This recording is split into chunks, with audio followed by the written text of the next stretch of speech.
kwa lugha ya Kiingereza.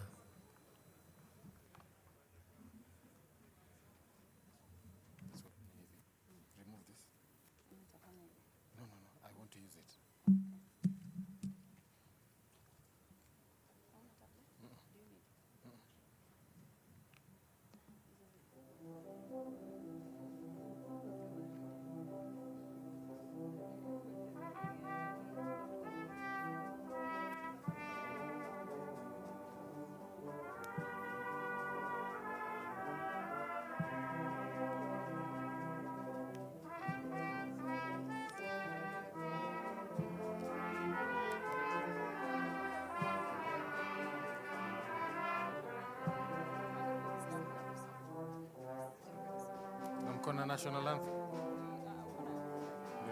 Ndio sote. Kwa email.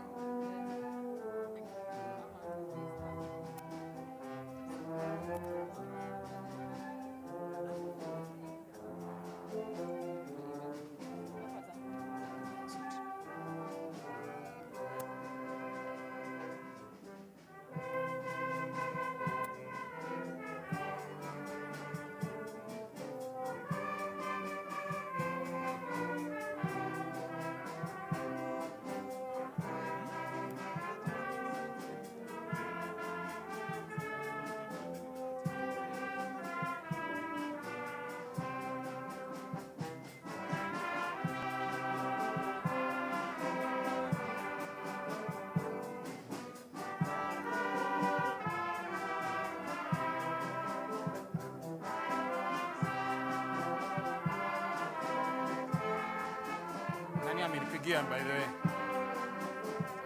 Farai ameniambia the afternoon session is very short, so if I can have radio.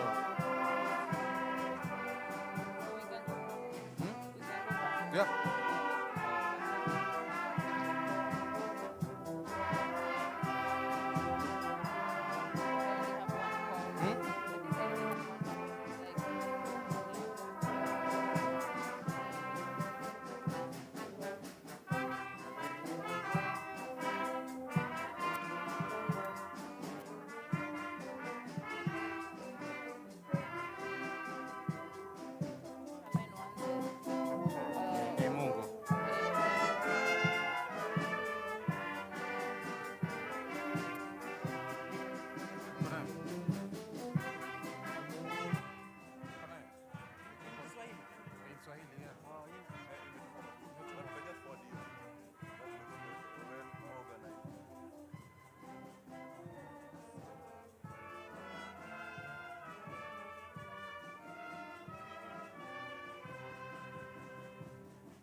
Asante sana bendi yetu ya Presidential Escort Band. Nitaomba hivi sasa turudi studio ili tuweze kuwapa nafasi muwe tayari kwa ajili ya wimbo wa taifa na wimbo wa Jumuiya ya Afrika Mashariki. Pindi tu Mheshimiwa Rais atajiunga nasi upande huu wa pili. Studio, tafadhali, nyimbo zetu za kizalendo tunaposubiri kuwasili kwake mgeni wetu rasmi, Rais wa Jamhuri ya Kenya na Amiri Jeshi Mkuu wa Majeshi ya Ulinzi, Mheshimiwa Daktari William Kipchirchir Samoei Ruto kujiunga nasi mahali hapa. Kwa hivyo naomba kwa heshima studio muweze kutupa burudani tunaposubiri mgeni wetu rasmi kujiunga nasi kwa hafla hii ya kumbukumbu ya Katiba miaka 16, kauli mbiu ikiwa Kenya yetu, wajibu wetu, tuwajibike. Na tutazidi kuwajibika kama Wakenya kuweza kuhakikisha kwamba tunalinda rasilimali zetu na hali kadhalika kuhakikisha kwamba tunazidi kuzalisha rasilimali za kujitoshelesha kama taifa. Studio, nafasi ni yenu.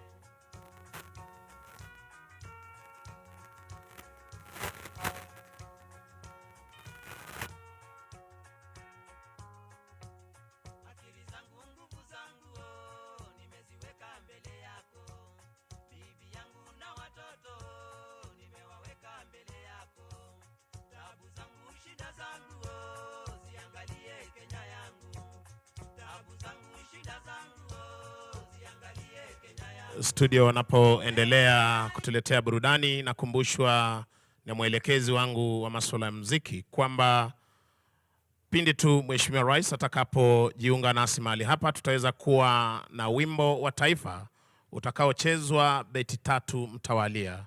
Na tunaomba Wakenya wazalendo tuweze kuimba wimbo wetu wa taifa beti hizo 3, kisha baada ya hapo tutaweza kupata ubeti wa kwanza wa wimbo wa Jumuiya ya Afrika Mashariki. Studio, tuendelee tafadhali.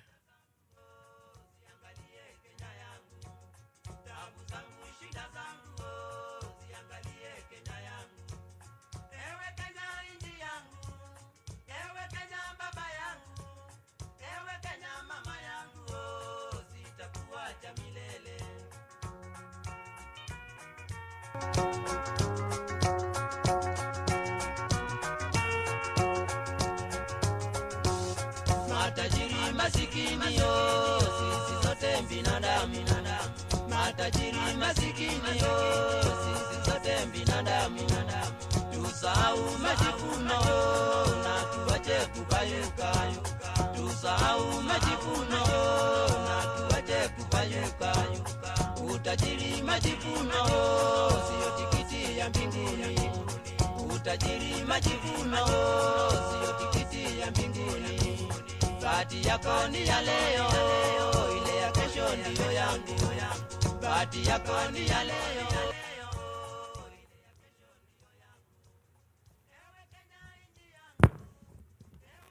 Let us all rise.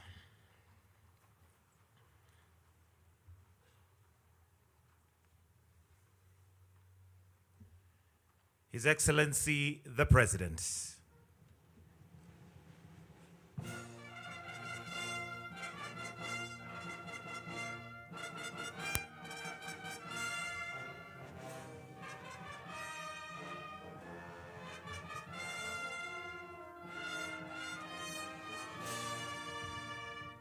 While we'll remain standing, we'll start with the Kenyan National Anthem. And today, Your Excellency, with your permission, would like to sing the 3 stanzas of the Kenyan National Anthem, followed by the East African Anthem. The anthems.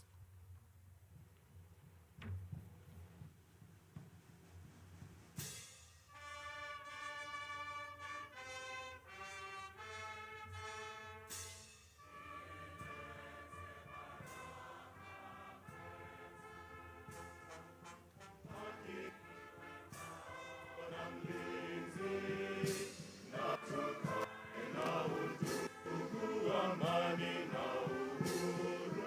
uhuru.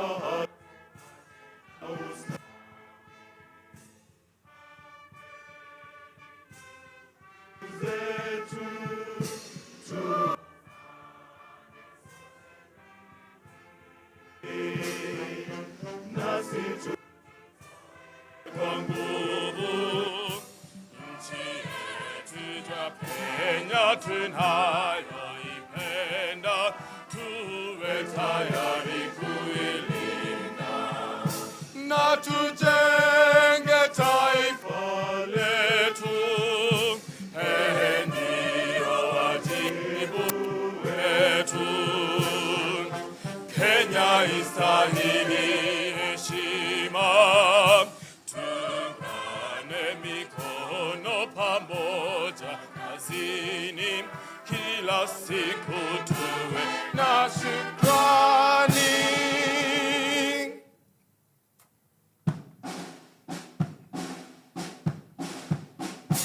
Mungu tamba uilinde Jumuiya Afrika Mashariki, tuwezeshe kuishi kwa amani, tuilinde na malengo yetu.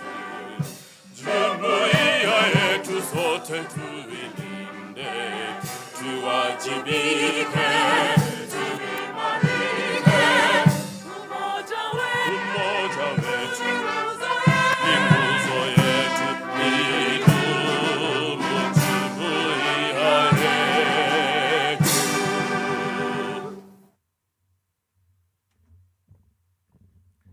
Let us kindly take our seats.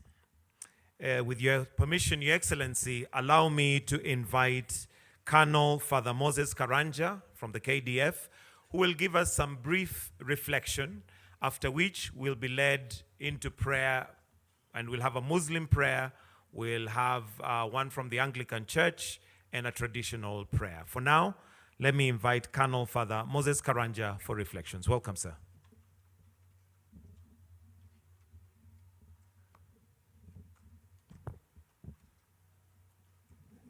Your Excellency, sir, distinguished guests, allow me to give a sermonette titled Healed There.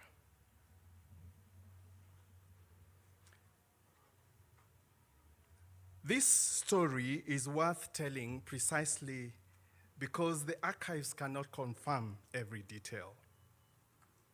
In 1898, the world's first urban conference was held in New York City. On the agenda was the problem of what could be done about all the horse manure building up in the cities of the world.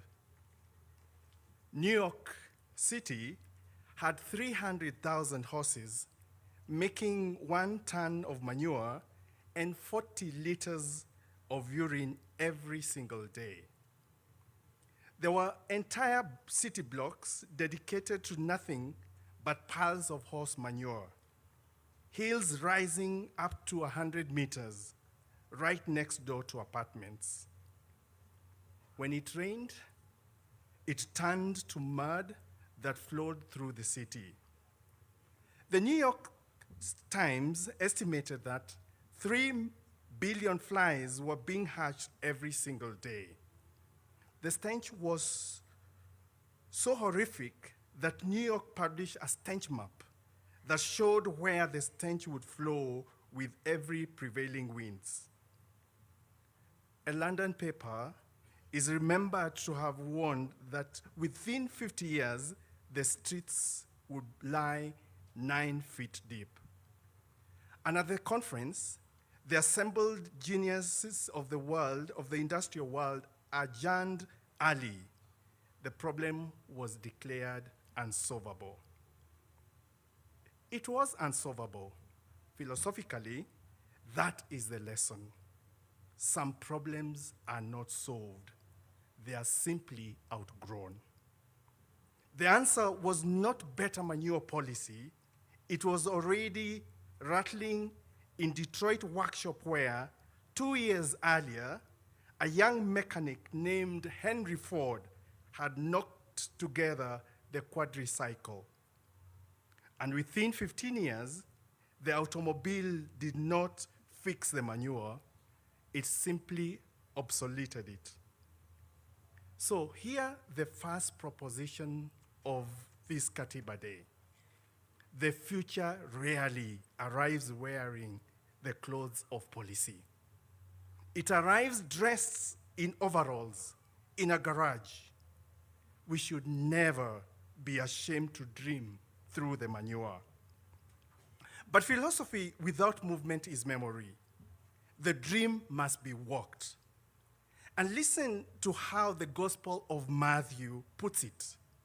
It is the brevity that should unsettle us. It is Matthew chapter 19, verses 1 to 2. And I quote, "When Jesus had finished saying these things, he left Galilee and went into the region of Judea, beyond the Jordan. Large crowds followed him, and he healed them there." Here, 3 locational facts we must not ignore.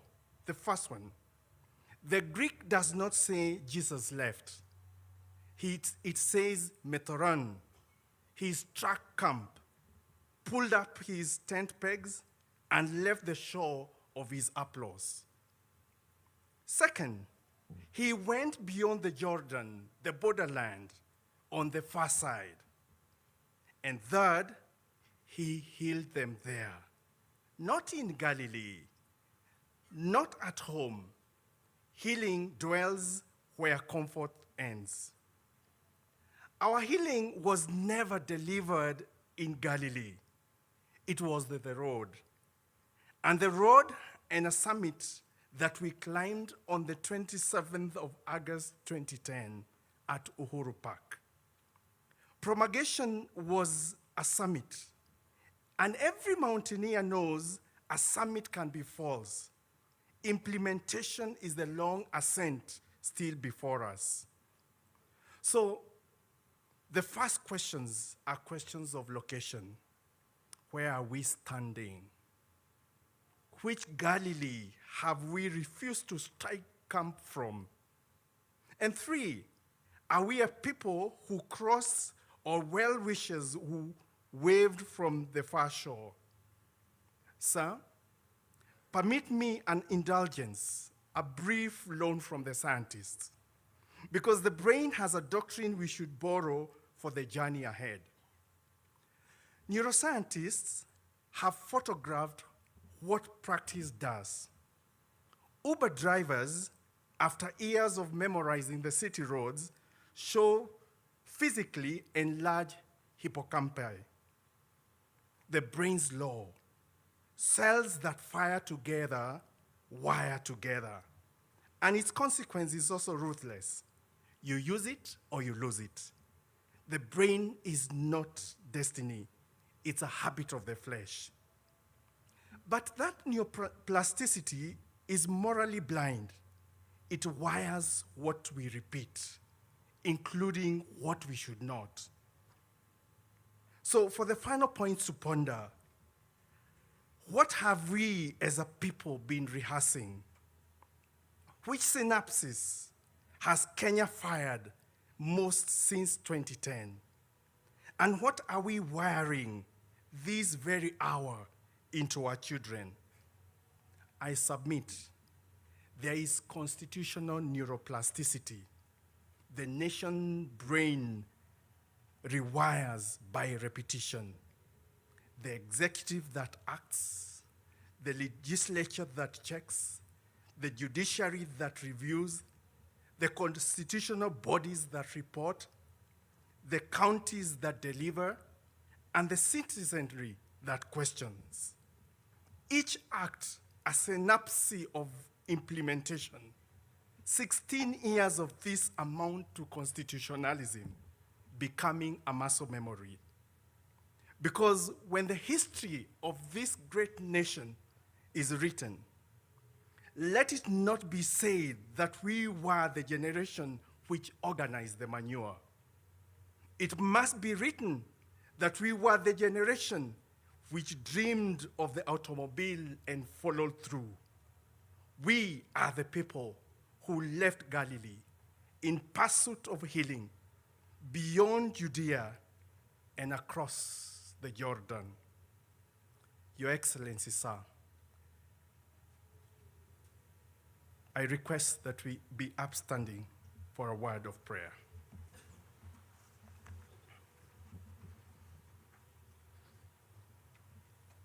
God our Father, who pitched your tent among us, hear our prayer as we dare the workshop of our dreams and refuse to build house on manure.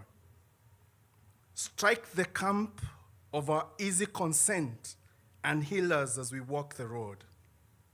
Teach our brains that wire what we repeat and repeat the law that pleases you. Remember, O God, the architects of this Constitution and those who birthed it and are now gone. Grant them everlasting rest and perpetual light. Bless this nation, and may justice be our shield and defender. Grant us in all trials the courage to climb and the promises to remember the perfection of your time. Let Kenya be moved into its promise beyond the horizon. We pray in your holy name, amen.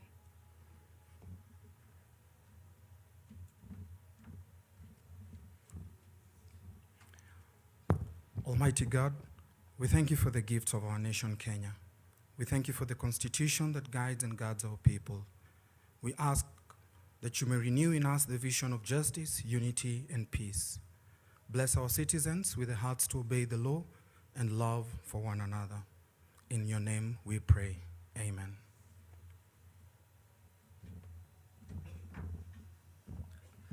Bismillah, we continue with the prayers.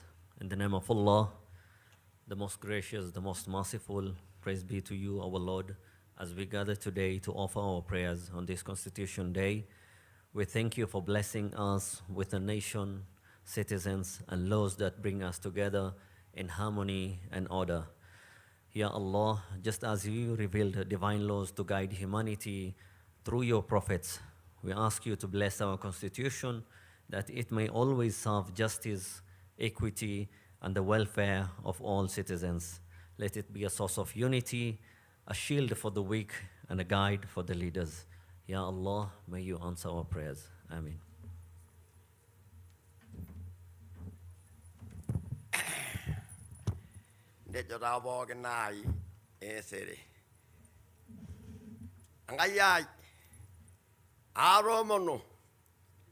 Tanaba olosho le Kenya awona rari giniri kita moile nara ba gwa Katiba na ni belegenyi gwenye mo yanda Kenya nara ka sa nara do olosho no do tara wa do rone ya gwesotua mita shara elanya logonya marana ba lo shal lo kol rmada ningeni megera nare ya Arai lairudo.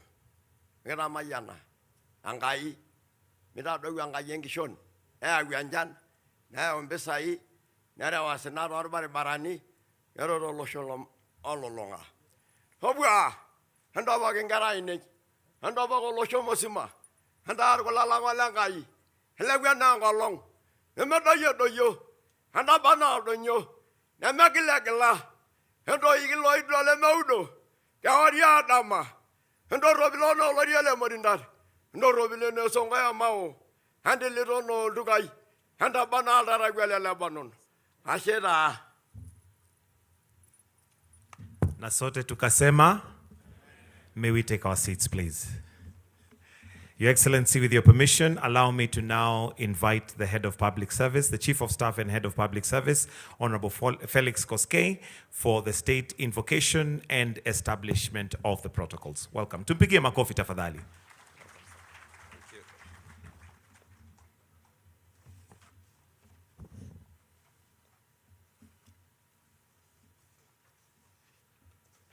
Your Excellency, the President, Your Excellency, the Deputy President, Your Excellency, the Prime Cabinet Secretary, the Honorable Speaker of the Senate, the Honorable Chief Justice and the President of the Supreme Court, judges of the Supreme Court present, the Honorable Attorney General and Cabinet Secretaries, Chief Registrar of Judiciary, County Governors, Members of Parliament present, chairpersons of constitutional commissions and holders of independent offices, principal secretaries, service commanders, and heads of our national security organs, members of the diplomatic corps, members of the clergy, our Masuja wa Katiba, honored guests, distinguished ladies and gentlemen.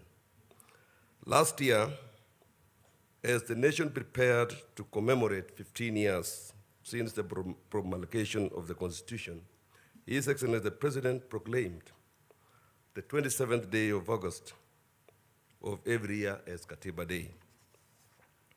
The proclamation established Katiba Day as an annual occasion for the nation to reaffirm its commitment to the Constitution.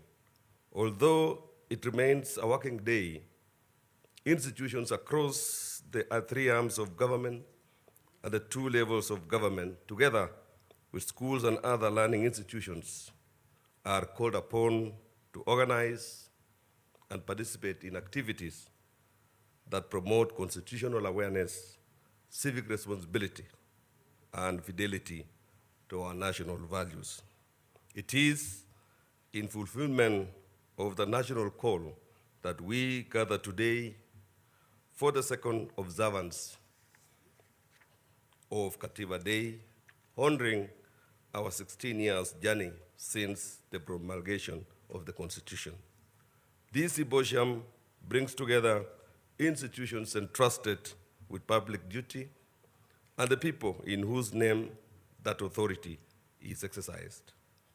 Represented here are the executive, parliament and judiciary, the national and county governments, constitutional commissions, and independent offices, our Masuja wa Katiba, the diplomatic community, faith leaders, civil society, professional bodies, the private sector, academia, young people, persons with disabilities, and community-based organizations from across the Republic. With the constituent parts of our constitutional order duly represented, it is my distinct honor and privilege to call the 2026 Katiba Day Symposium in order. Your Excellency, distinguished ladies and gentlemen, 16 years after the promulgation of the Constitution, this Katiba Day calls upon us to account for the responsibilities it entrusts to each institution of state. It calls upon public authority to serve the people and every office holder to answer for the authority entrusted to them. This responsibility is captured in the theme of this year's commemoration. And I quote, Katiba at 16, Kenya yetu, wajibu wetu, tuwajibike. The theme summons every institution and every office holder to account for how they have discharged the mandate entrusted to them. Ladies and gentlemen, our responsibility to the Constitution extends to honoring the symbols through which our nationhood is expressed. They carry our history, our national dream and prayer, proclaim our sovereignty, and affirm our common identity as one people, one nation. Accordingly, Article 9 of the Constitution identifies the national symbols of the Republic as the national flag, the national anthem, the coat of arms, and the public seal. The Constitution gives these symbols their place within our national order. As the supreme expression of the sovereign will of the Kenyan people, the Constitution is the foundation upon which every institution is established, every public office is held, and every authority of the state is exercised. It is therefore fitting that before the formal proceedings of this commemoration commence, the Constitution and our national symbols are ceremonially presented and installed at the center of this commemoration. Their presence at the heart of this ceremony affirms that the Republic its institutions, and all who exercise public authority are founded upon the will of the people and remain subject to the Constitution. The presentation will commence with the copy number 1 promulgated on 27th August 2010. The Constitution will be presented by the Honorable Attorney General, whose office is constitutionally entrusted with promoting the rule of law and defending the public interest. Thereafter, the national symbols will be presented within due honor by the Kenya Defense Forces, guardians of the sovereignty and territorial integrity of the Republic. Your Excellency, honored guests, may I now request that we all rise for the conveyance and ceremonial installation of the copy number 1 of the Constitution of Kenya and the other national emblems of the Republic. Kenya Defense Forces, you may proceed. Thank you. Mheshimiwa Rais, katiba hii ya Kenya ilipitishwa mwaka wa 2010 tarehe 4 Agosti na kuanza kutumika rasmi tarehe 27 Agosti mwaka wa 2010. Mwanasheria mkuu Mheshimiwa Dorcas Oduor, Senior Counsel, akituletea nakala ya kwanza ya katiba hii hivi sasa. Na katiba hii Mheshimiwa Rais ikiwa imeweka misingi ifuatayo: ukuu wa wananchi, ikipeana mamlaka kwa wananchi wenyewe ili waweze kujitawala; haki na uhuru wa msingi, haki ya kuishi kwa usawa, uhuru na kujieleza; elimu, afya na utu. Mheshimiwa Rais, katiba hii imeweza pia kuweka mgawanyo wa mamlaka, ikiwemo ile ya executive, mamlaka ya utendaji, bunge inayotunga sheria, na hali kadhalika mahakama ambapo tunakimbilia wakati wa kupata haki. Miongoni mwa sheria ambazo ziko ndani ya katiba hii, Mheshimiwa mwanasheria mkuu hivi sasa akiweza kuandaa katiba hii na kuiweka mahali panapostahiki. Katiba ya Kenya ikiwa ndiyo sheria kuu, ikiwa na sura 18.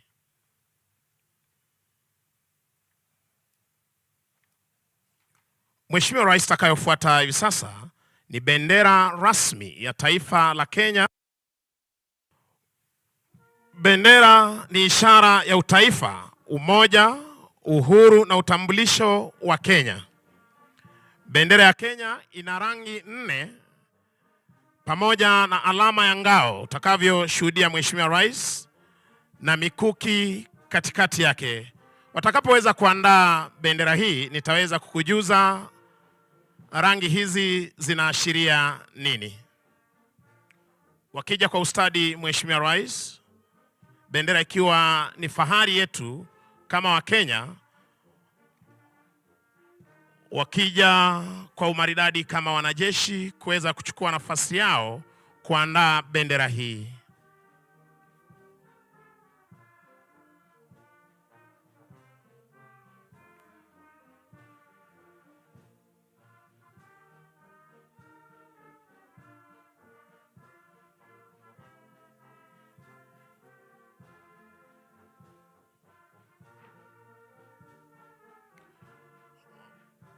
Kwa maridadi kabisa wakiweza kufungua bendera hii Mheshimiwa Rais.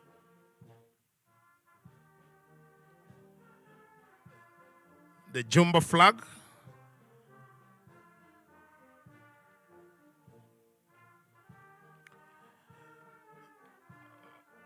Mheshimiwa Rais wakiweza kuandaa bendera hii hivi sasa. Rangi nyeusi ikiashiria watu wa Kenya. Rangi nyeupe Mheshimiwa Rais ikiashiria amani tulio nayo na umoja wetu kama wa Kenya. Rangi nyekundu ikiashiria damu iliyomwagika wakati wa mapambano ya kuleta uhuru. Rangi ya kijani ikionyesha ardhi na utajiri pamoja na mali asili ya taifa letu la Kenya.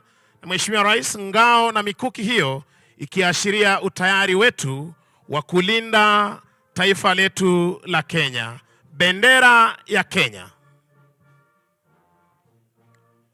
Kuweza kuondoa hivi sasa bendera hii Mheshimiwa Rais na kuweza kuiweka mahali maalum tayari kuweza kuendelea na hafla hii ya kusherekea katiba miaka 16 tangu kuweza kuzinduliwa. Takayofuata Mheshimiwa Rais takuwa ni maneno ya wimbo wa taifa, ukipenda kwa lugha ya Kimombo National Anthem lyrics.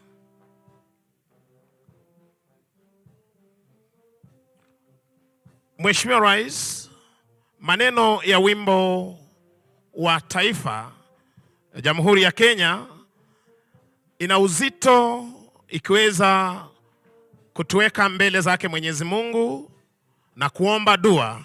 Neno la kwanza Mheshimiwa Rais, tukiweza kufahamu kwamba Mwenyezi Mungu ndiye mwenye nguvu zote na kuweka imani yetu kwake Mwenyezi Mungu aweze kuibariki na kuilinda Kenya. Pia inaweza kutueleza kwamba umoja wetu ndio nguzo yetu, tuweze kushikamana kila wakati tukiomba amani iweze kuwa katika taifa letu la Kenya na utulivu, uhuru wa kuweza kulinda taifa letu na hali kadhalika Kenya kuweza kustawi na maendeleo. Upendo na umoja wa taifa, uzalendo wa kujitolea kwa ajili ya Kenya. Na kwa ujumla Mheshimiwa Rais, wimbo wa taifa unaonyesha uzalendo, umoja, amani, uhuru na matumaini ya Kenya kustawi. Maneno ya wimbo wa taifa. Shukran. Mheshimiwa Rais, takayofuata ni nembo ya taifa la Kenya. Mheshimiwa Rais, nembo ya taifa la Kenya ni alama rasmi inayoonyesha ujumbe wa umoja, ulinzi, uhuru na utambulisho wa taifa la Kenya. Kwenye nembo hii Mheshimiwa Rais, utaweza kuona ngao. Ngao hii inaashiria ulinzi wa taifa letu la Kenya.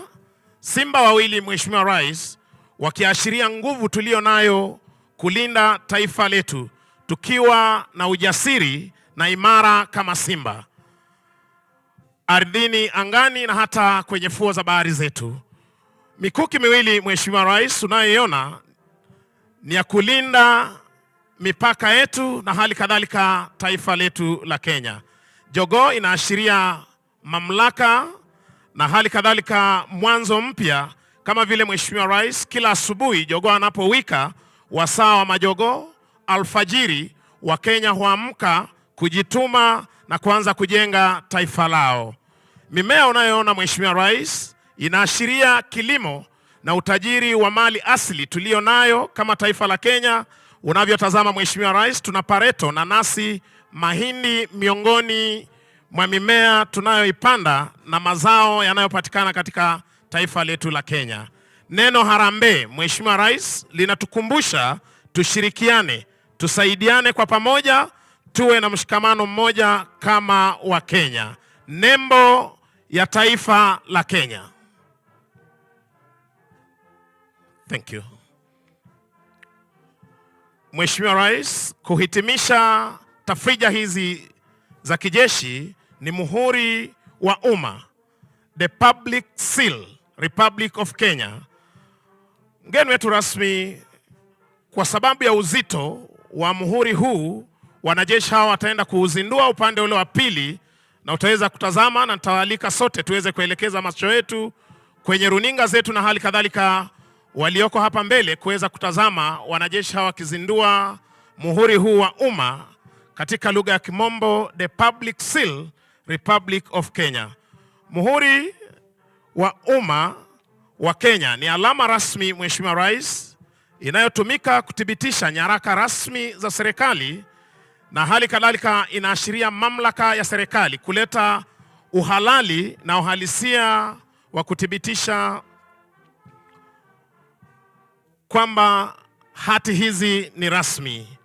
Na hali kadhalika kuleta ukuu wa jamhuri yetu ya Kenya, wakienda kuzindua rasmi hivi sasa muhuri huu wa umma.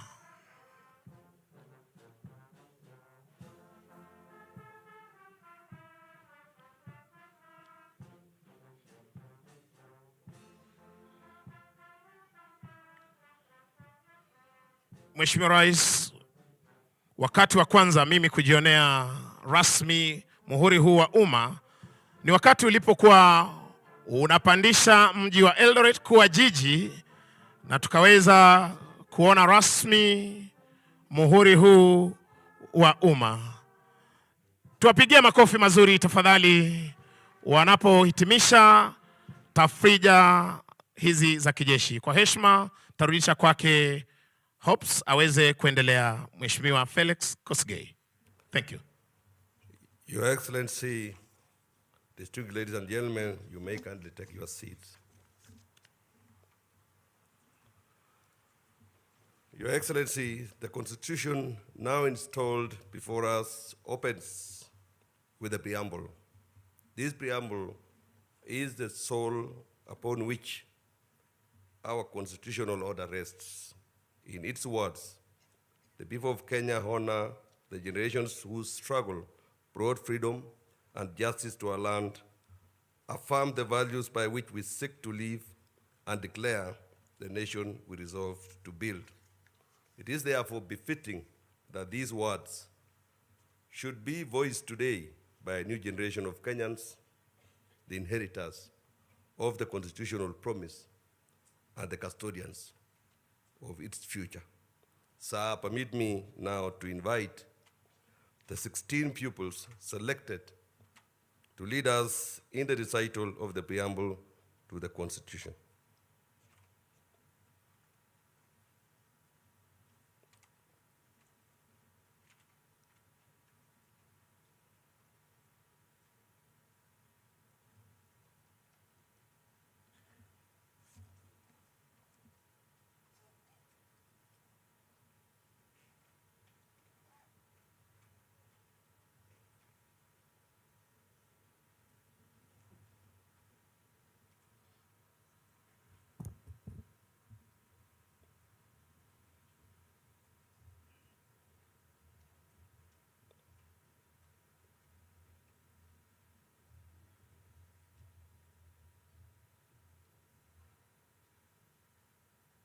Your Excellency, distinguished ladies and gentlemen, may we all kindly rise for the recital of the preamble to the Constitution set out on page 7 of the program. Page 7 of the program.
Good morning, Your Excellency, honorable gentlemen and women.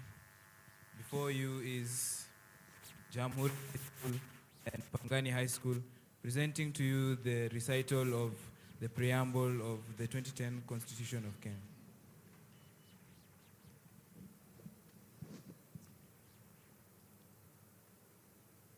We, the people of Kenya, acknowledging the supremacy of the Almighty God of all creation, honoring those who heroically struggled to bring freedom and justice to our land. Proud of our ethnic, cultural, and religious diversity, and determined to live in peace and unity as one indivisible sovereign nation. Respectful of the environment, which is our heritage, and determined to sustain it for the benefit of future generations, committed to nurturing and protecting the well-being of the individual, the family, communities, and the nation.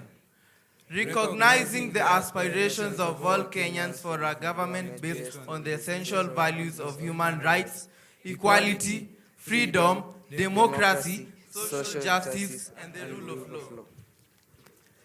Exercising our sovereign and inalienable right to determine the form of governance of our country, and having participated fully in the making of this constitution, having adopted, enacted, and given this constitution to ourselves and to our future generations, and having promulgated it on the 27th day of August in the year of our Lord 2010, do hereby, on this 16th anniversary of its promulgation, reaffirm our commitment to respect, uphold, and defend this constitution for the glory of Kenya.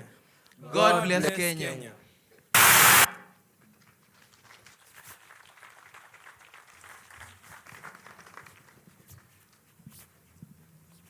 Your Excellency, distinguished ladies and gentlemen, you may kindly take your seats. Thank you. Your Excellency, the aspirations proclaimed in the preamble are marked throughout the contours of our Constitution. Among its most consequential reforms were devolution and the establishment of constitutional commission and independent offices.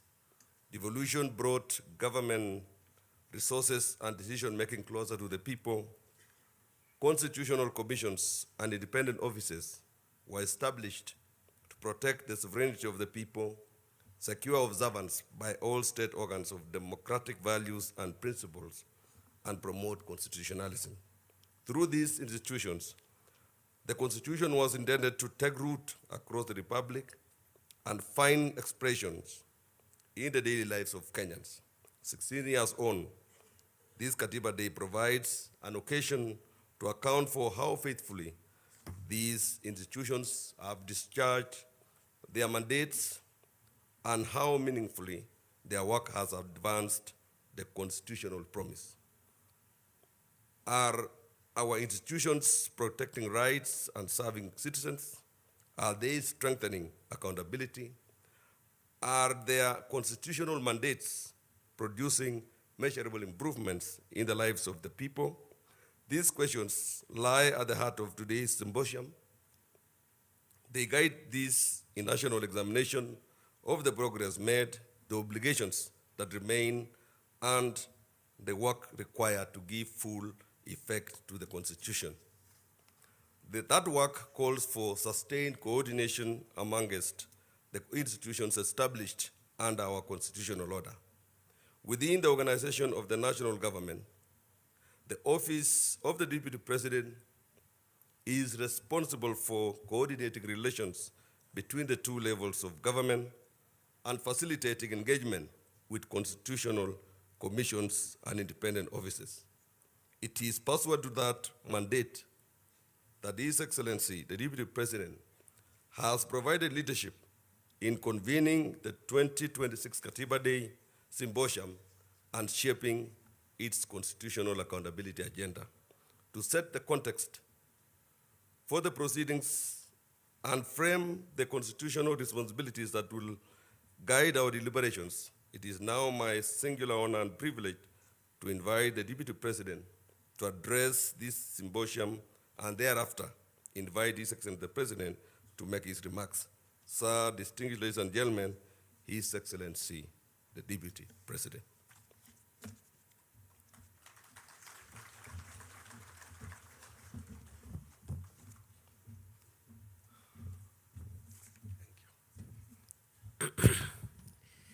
Your Excellency, sir,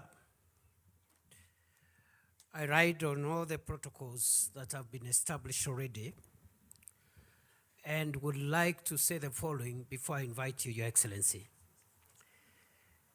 That on a moment like this one, 5 things, at least for me, ran through my mind. The first is on the 16th anniversary of celebrating the constitution that we established for ourselves to guide the creation of a modern Kenya. It is an occasion to look at how far we have traveled in the journey of living up to the aspirations of our Constitution as captured in the preamble, which has just been recited for us, but also in the foundational articles of the Constitution that form the bedrock upon which our constitutional architecture is raised. These foundational articles define Kenya as a democratic multi-party state. It defines the territory of Kenya in Article 5, where it stretches from, and the subnational units that constitute Kenya, the 47 counties of our republic. It defines us as a multicultural, multi-ethnic, multiracial, multi-religious society determined to live together as one sovereign, indivisible nation. Your Excellency, it is a good time for us to reflect on how far we have advanced our sovereignty and the sovereignty of the people of Kenya, how far we have kept the unity of our nation, and how far we've traveled in forging tolerance and finding strength as a nation in our diversity. The second item, or the second theme that runs through my reflection on a day like this as a citizen of Kenya is how far again in those 16 years, Your Excellency, we have been able to perfect our vertical relationships. Looking at the Constitution, a relationship is envisaged between those who act on behalf of the state and the people. The relationship between the legislature, judiciary, and the executive at the national level, and the executive and the legislature at the county level, and also holders of constitutional commissions and independent offices. How the 3 arms of government and the 2 arms of government at the county level relate to one another, and especially relate to the citizens of Kenya, the vertical relationship. Number 3 is the horizontal relationship among the arms of government themselves and the levels of government, and how we have come to perfect devolution, to respect the independence of the judiciary, to respect the independence of the legislature, how far the legislature has been a check on the executive, and how far the judiciary has helped us to interpret the laws of our land. That is the third thing that runs through my mind. But there is a fourth theme that runs through my mind, Your Excellency. And this is the software of our nation. Our Constitution envisages that this nation, other than the development we do for ourselves,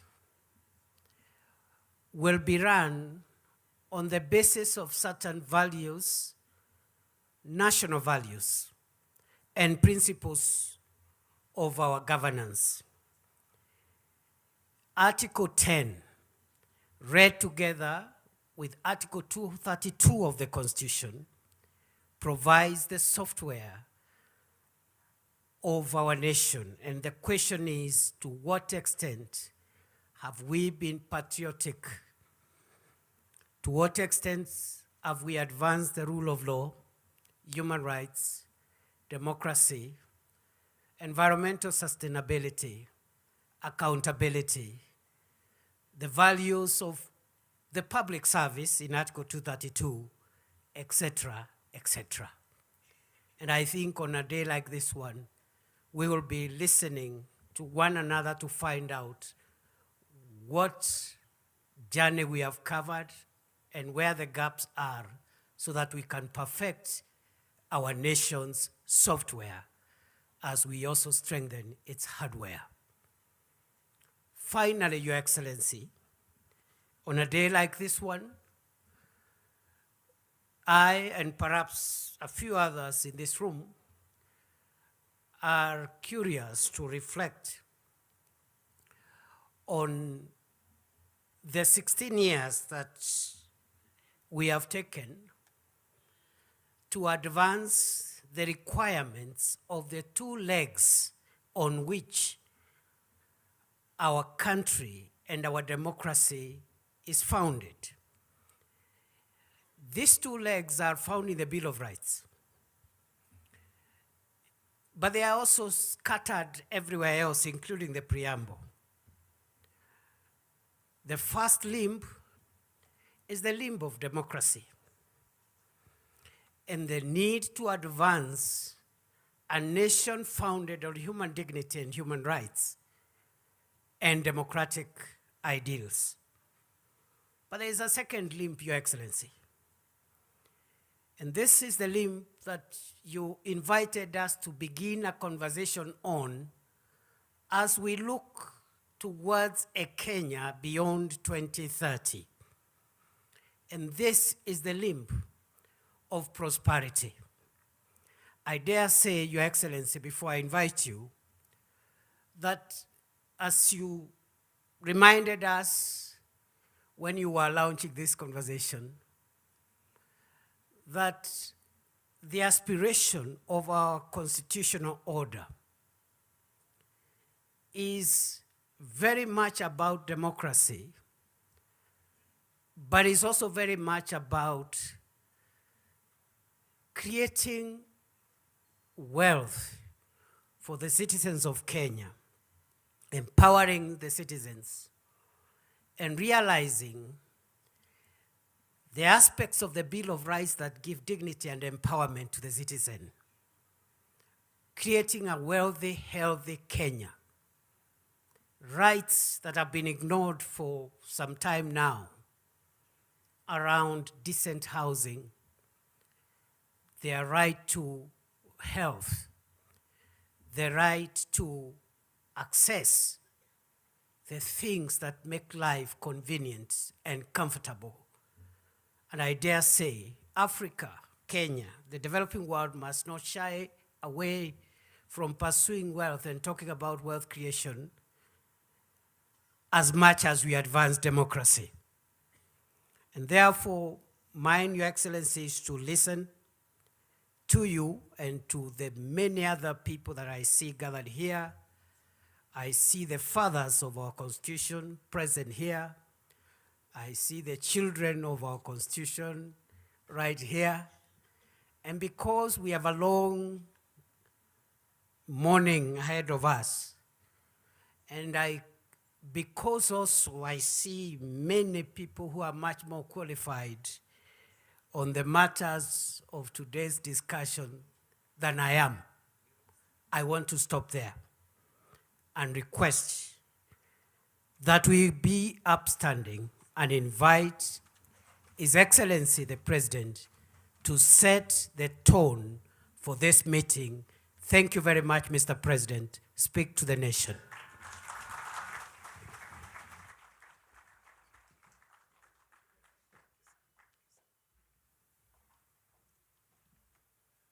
Thank you very much. Please, let's take our seats. Asante sana.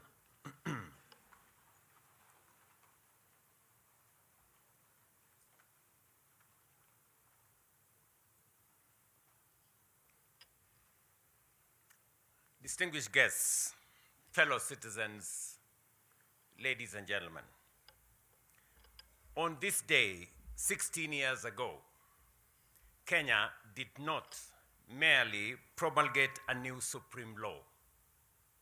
We entered a new constitutional order and renewed the covenant upon which our republic is established. Generations of Kenyans had struggled and sacrificed for this moment. They wanted a nation governed not by the whims of the mighty and powerful, but by the sovereign will of the people. A nation in which authority would be restrained by law, public office exercised as a trust, and every institution held accountable to the citizens it serves. With that in mind, Katiba Day, 16 years later, must be more than an annual anniversary. It must be a day of national accounting. We must take a collective pause and reflect on a few critical questions.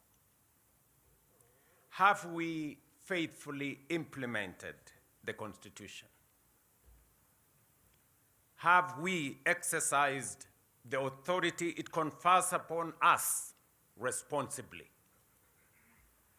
Have we effectively delivered the rights that the Constitution guarantees? And have our institutions fully honored the purposes for which they were established? These questions apply to the executive, to parliament, to the judiciary, to the national and county governments, to constitutional commissions and independent offices, and to every state and public officer. Ladies and gentlemen, our Constitution performs two equally important principles. First, it restrains power. It shares authority, establishes checks and balances, protects fundamental freedoms, and provides remedies against abuse. Second, it manages power. It commands the state to govern, protect, and provide and progressively realize the social and economic rights of the people. Our responsibility is to uphold both obligations. Power must be managed and rights must be assured. That is why Article 43 is central to any honest assessment of constitutional implementation.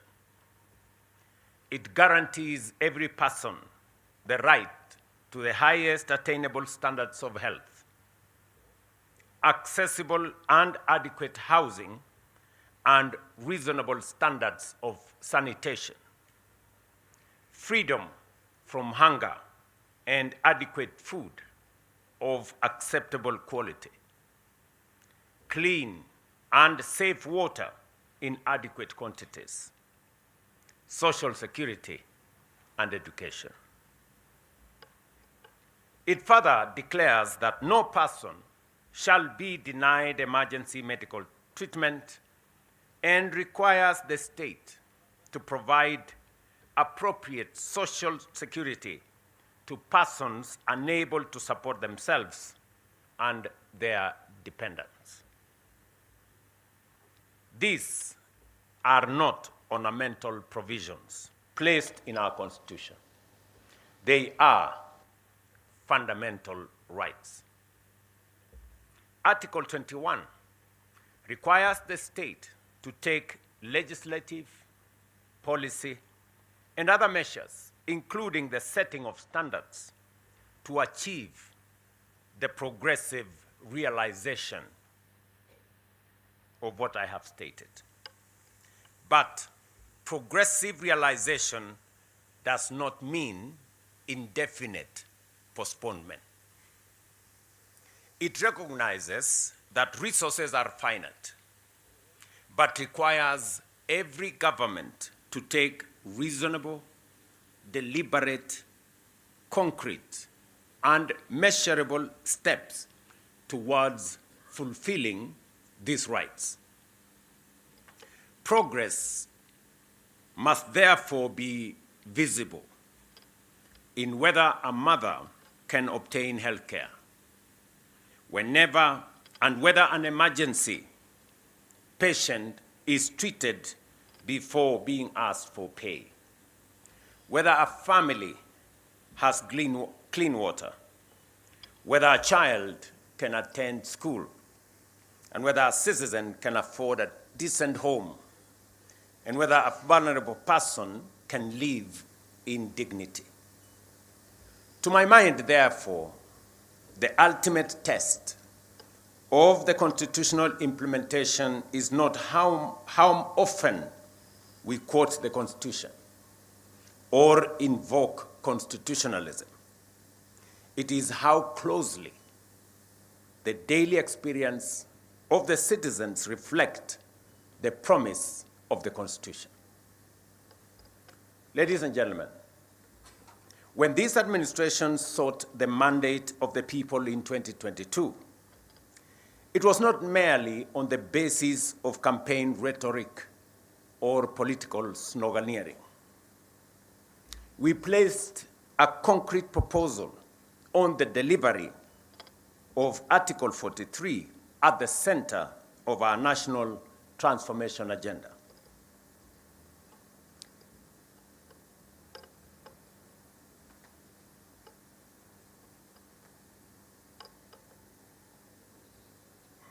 Universal health care, affordable housing, food security, education, and social protection became central pillars of our national transformation plan.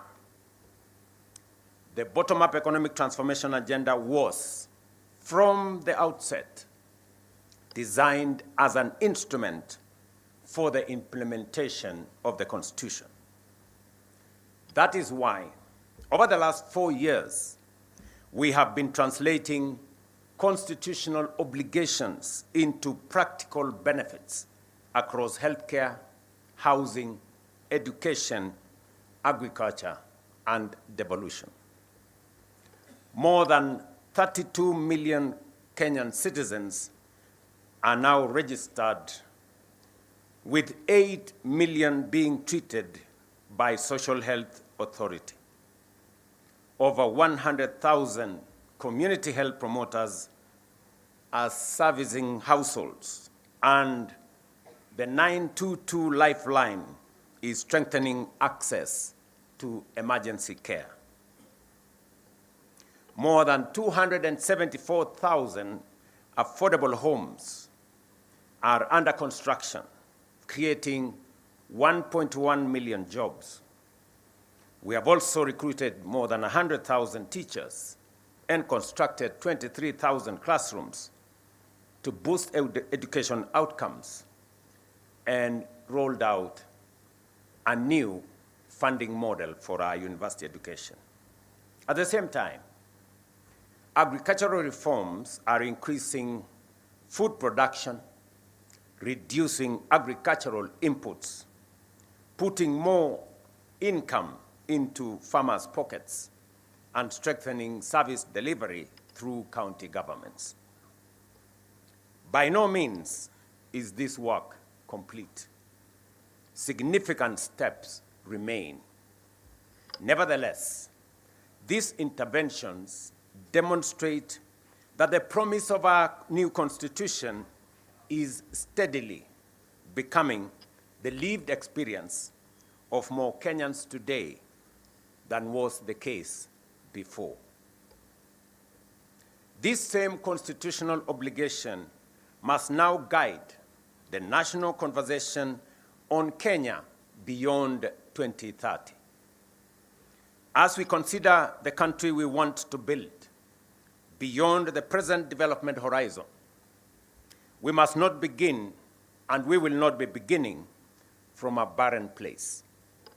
The Constitution has already defined our destination, and that is a democratic, prosperous, equitable, and inclusive republic founded on human dignity, social justice, sustainable development, and the sovereignty of the people. The task before us is to translate that constitutional destination into a coherent national development charter. We must determine how the next generation of growth will deliver the rights guaranteed in the Constitution, how devolution will unlock the potential of every part of Kenya, how innovation, technology, and enterprise will expand opportunity, how economic progress will be reconciled with environmental stewardship, and how Kenya's choices will protect rather than mortgage the future of generations yet to come.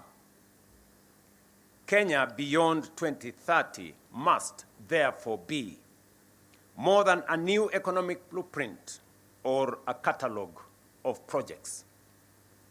It must be a compact between the state and the citizen, between the present and the future, and between our national ambition and our collective responsibility. Let me repeat that. Kenya beyond 2030 must therefore be more than a new economic blueprint or a catalogue of projects. It must be a compact between the state and the citizens, between the present and the future, and between our national ambition and our collective responsibility. Its success will not only be measured by the size of our economy, the height of our buildings, or the reach of our infrastructure. It will be measured by the dignity, opportunity, security, and quality of life enjoyed by every citizen. Ladies and gentlemen, this brings me and us to another consequential question of accountability in our constitutional democracy. What is the place of an electoral mandate within a constitutional order? Political parties present manifestos to the people. Citizens consider competing visions and elect a government. That mandate carries democratic legitimacy and imposes a responsibility on leaders to keep their word and deliver on their promise. The ballot gives the mandate. The Constitution establishes the boundaries. The public institutions ensure that both are respected. How much constitutional space must an elected government have to implement the program upon which it was elected? When that program is challenged, how should courts distinguish between reviewing constitutionality and making policy choices constitutionally entrusted to elected institutions? When a court finds that a policy violates the Constitution, how should the executive and parliament respond promptly and constructively. How should courts protect rights while remaining attentive to institutional roles, public resources, and practical consequences of their decisions? How do we preserve constitutional review without unnecessarily paralyzing legitimate government action? How do we ensure that checks and balances remain instruments of accountability and holding government to account rather than pathways to institutional gridlock? These questions do not constitute any attack on any institution or infringement on any institution. Judicial independence is non-negotiable. Courts must remain free to interpret the Constitution, protect rights, and invalidate unlawful action. Equally, executive, legislative, and judicial authority all derive legitimacy from the people and must be exercised in their service. Where a government acts unlawfully, it must obey the courts and correct its course. Where lawful policy choices fall within the constitutional authority of elected institutions, that democratic space must also be respected. Ladies and gentlemen, accountability also requires us to confront difficult moments in our recent national life. During the protests of 2024 and those that followed, young Kenyans and other citizens exercised their constitutional freedoms to speak, assemble, demonstrate, picket, and petition public authorities. Their message was clear. They wanted to be heard. They demanded greater accountability, better government, and a meaningful place in shaping the future of their nation.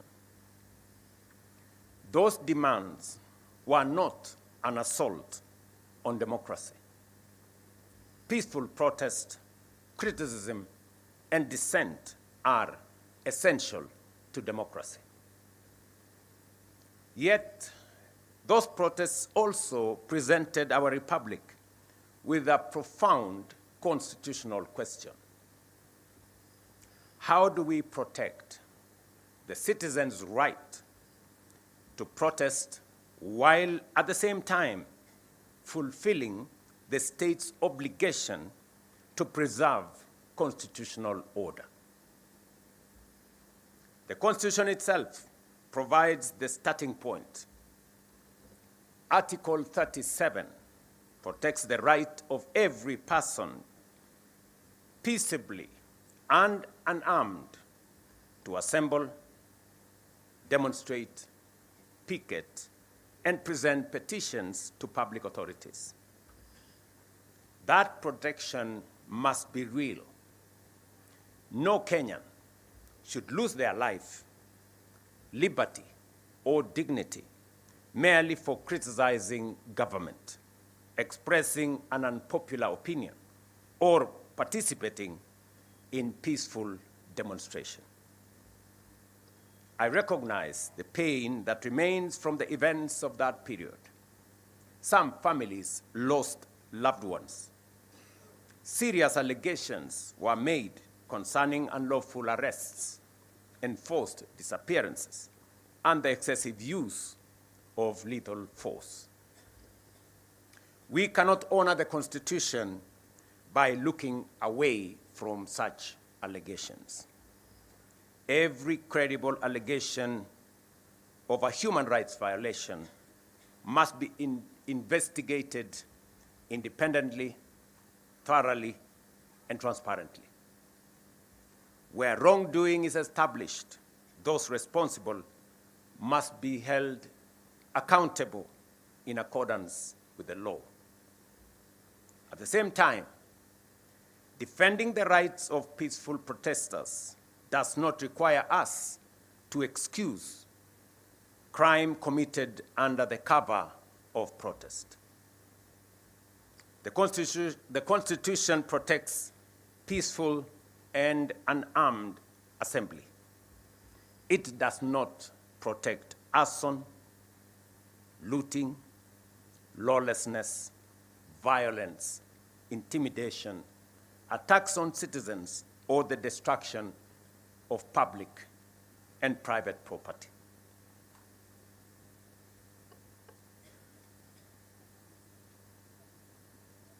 Sorry.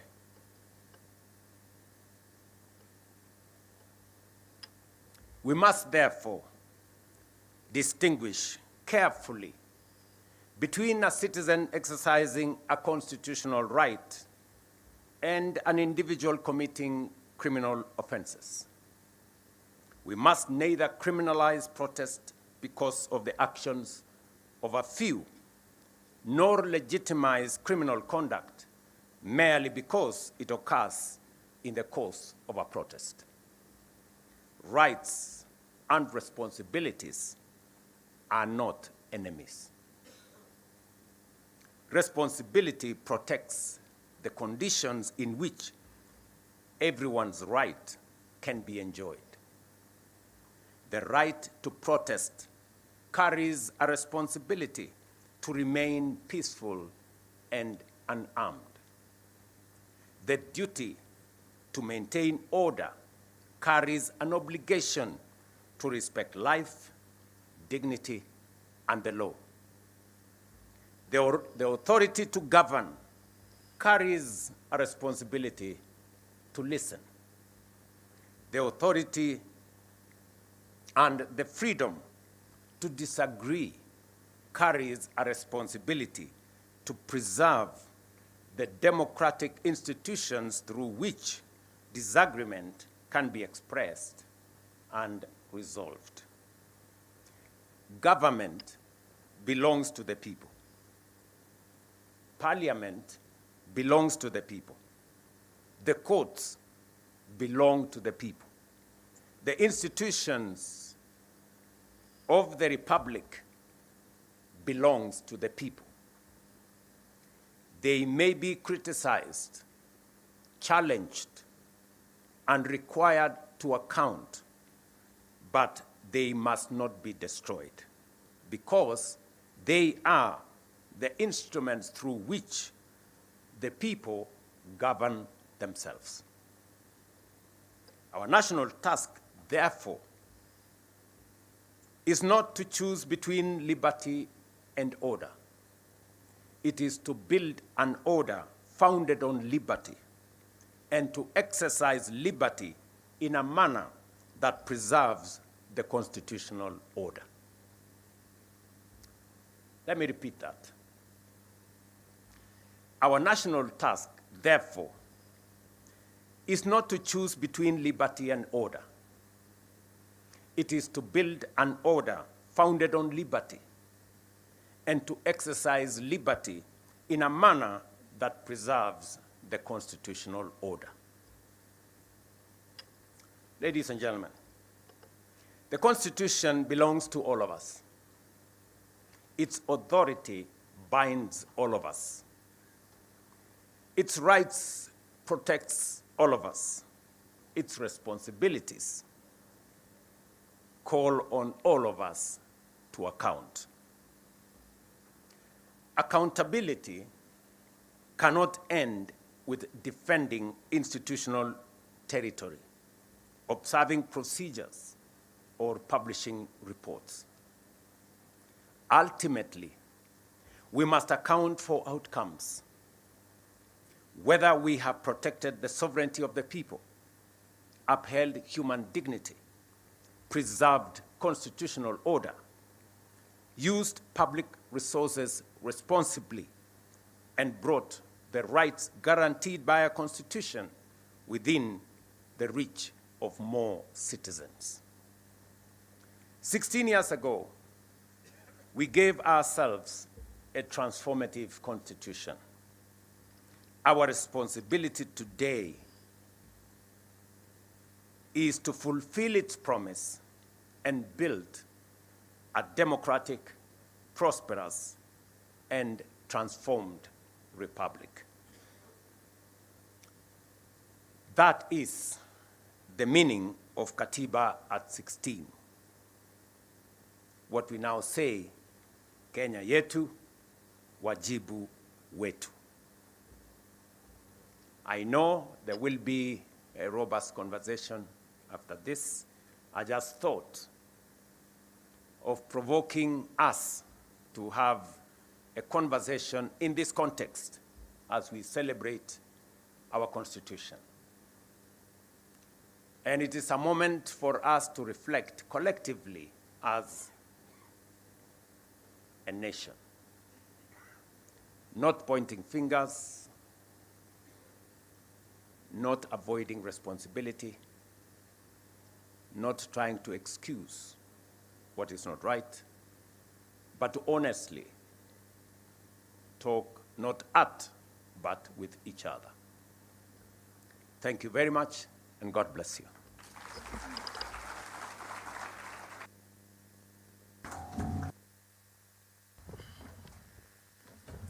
Another round of applause for His Excellency as we take our seats.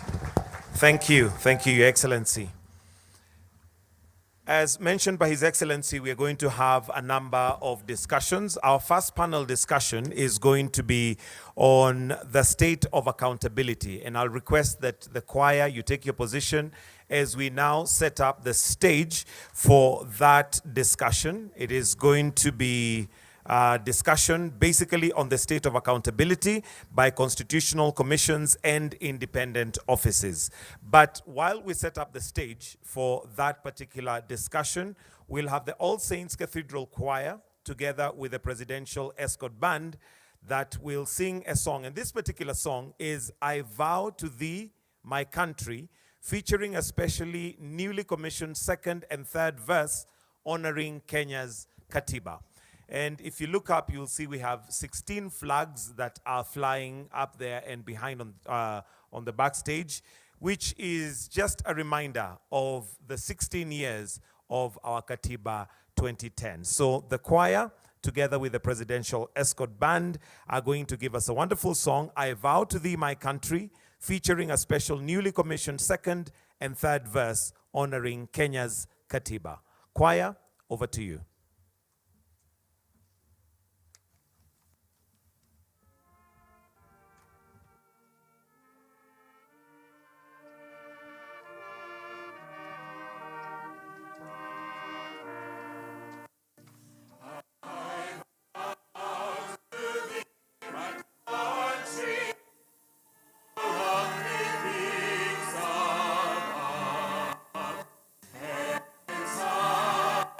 And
justice, we stand for truth and right. In common bond united, with justice as our light. I vow to thee, Kenya, our heritage and pride, with freedom, law, and justice forever as our guide. Our sacred Constitution protects liberty, no set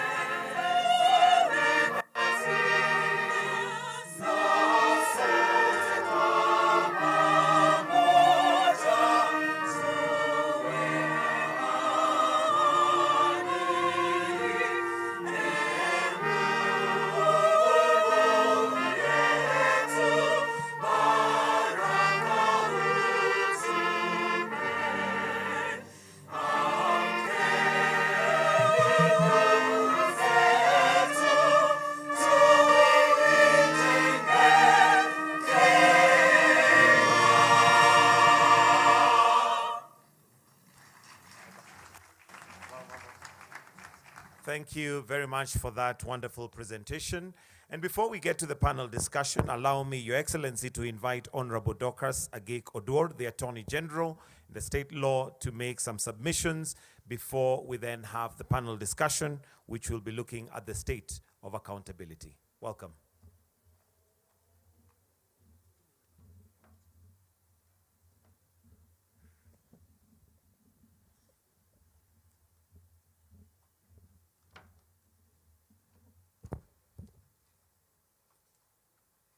Your Excellency, the President of the Republic of Kenya, Your Excellency, the Deputy President, Your Excellency, the Prime Cabinet Secretary, the Chief Justice and the President of the Supreme Court of Kenya, the Speakers of the National Assembly and the Senate, distinguished ladies and gentlemen. It is my privilege to introduce this important conversation on the state of accountability by constitutional commissions and independent offices. Some experts say that constitutionalism divides power among government branches, institutions, for purposes of checks and balances in a political system.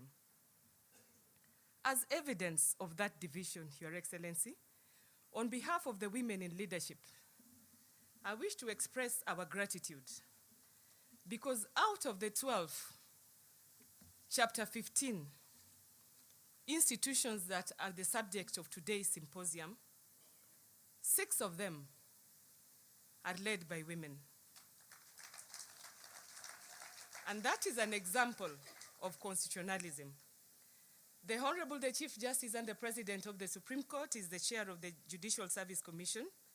Margaret Nyakango is the controller of budget. Nancy Gadhungu is the Auditor General. Honorable Jaldesa Rehema is the chair of MGEC. Clarice Oganga is the chair of Kenya National Commission on Human Rights. And Mary Chebukati is the chair of the Revenue Allocation. Not forgetting the Chief Registrar of the court and myself.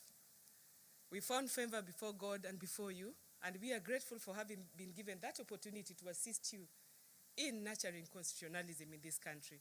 We have been supported by all branches of government. As we commemorate 16 years of our Constitution, we are invited to do more than celebrate the existence of the constitutional order that we created in 2010. We are called to examine whether our institutions are living up to the expectations of the Katiba and ultimately to the expectations of the Kenyan people. It is in this sense that the theme of today's symposium, Katiba at 16, Kenya yetu, wajibu wetu, tuwajibike, is particularly appropriate. Our constitution is ours. Our institutions are ours. and the responsibility for making the Constitution work is equally ours. The great constitutional transformation of 2010 was not simply the redistribution of the institutional functions. It was the redefinition of the relationship between power and responsibility. It deliberately created institutions with distinct mandates, checks and balances, safeguards for independence and clear responsibilities to the people. In particular, constitutional commissions and independent offices occupy a very important place in that architecture.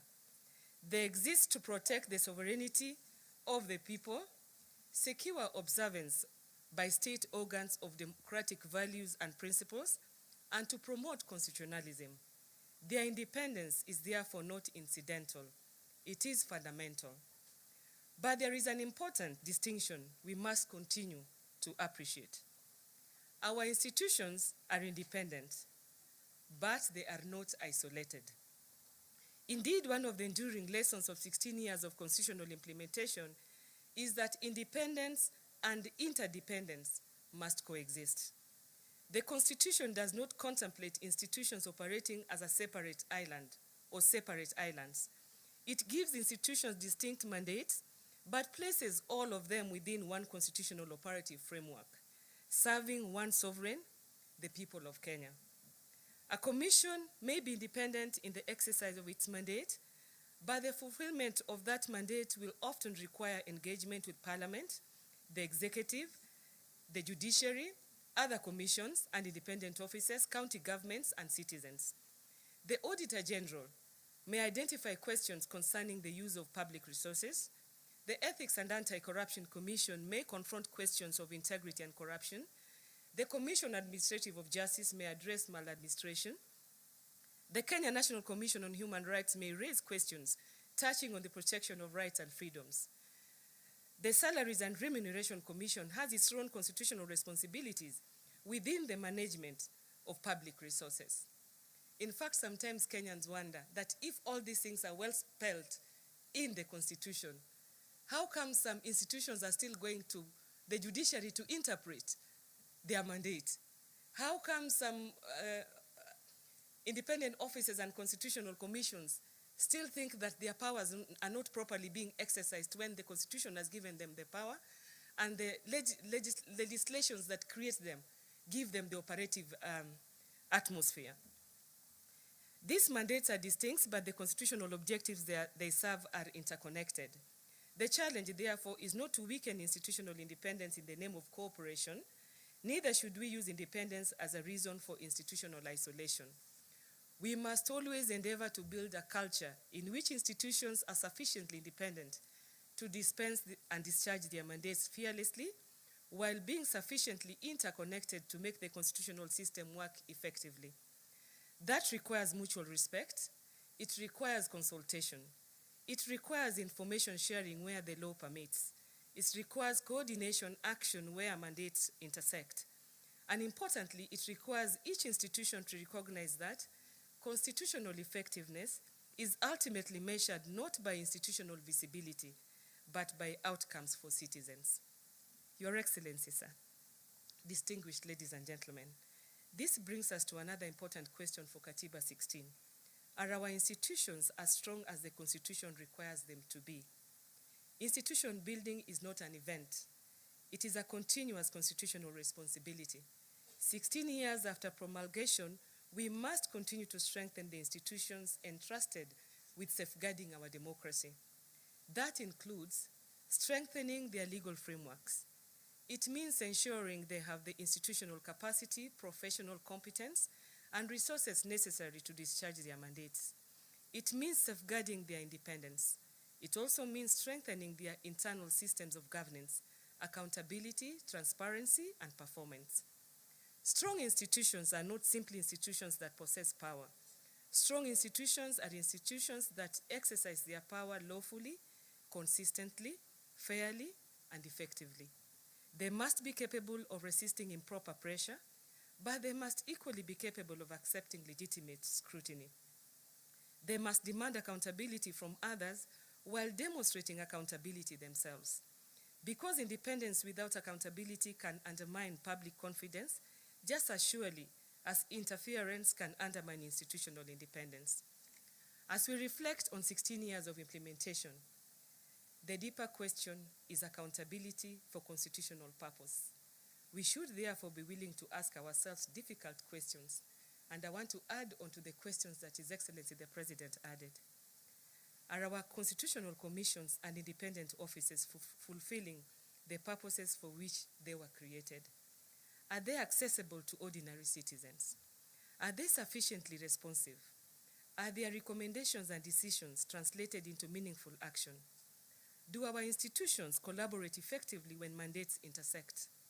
Are there legal, financial, or administrative weaknesses that are preventing some institutions from fully performing their constitutional functions? And perhaps, most importantly, can the ordinary Kenyan see the difference that the Constitution has made in his or her life? These are difficult questions, but a mature constitutional democracy must be willing to ask difficult questions of itself. Just like at the beginning, the provost gave us an example of the donkey dung and the difficulty of taking care of it, and the shame of acknowledging that is there and dealing with it. And I think that is a reflection, or we can juxtapose the questions that we are asking today to that. Because constitutionalism must ultimately be felt. It must be felt by a citizen who seeks accountability for the misuse of public resources. It must be felt by a Kenyan who encounters maladministration. It must be felt by a person whose rights have been violated, and it must be felt by communities seeking fairness, equality, and justice. It must be felt in the integrity of a public service and in the responsible management of public resources. If the Constitution remains impressive on paper but does not translate into the lived experience of citizens, then our constitutional project remains incomplete. At 16, therefore, perhaps the most useful question is no longer simply whether the architecture created in 2010 was sound. The question is whether we are making the architecture work. The Constitution is only as strong as the institutions that implement it, and those institutions are only as strong as the trust they command from the people. The relationship between our institution must therefore never be reduced to competition over mandate or territory. There will naturally be points of tension within our constitutional democracy. Indeed, institutional checks and balances sometimes require tension, but constitutional tension should be productive and not destructive. Our institutions may disagree, they may scrutinize one another, they may challenge each other's decisions through constitutionally established processes, but they must always remain anchored in the recognition that they are components of the same constitutional republic. Independent, yes, but interdependent. Different mandates, but one constitutional mission. Different institution, but one people, and ultimately one constitution. As Attorney General, I approach this conversation conscious of the distinctive place of the Office of the Attorney General within our constitutional architecture.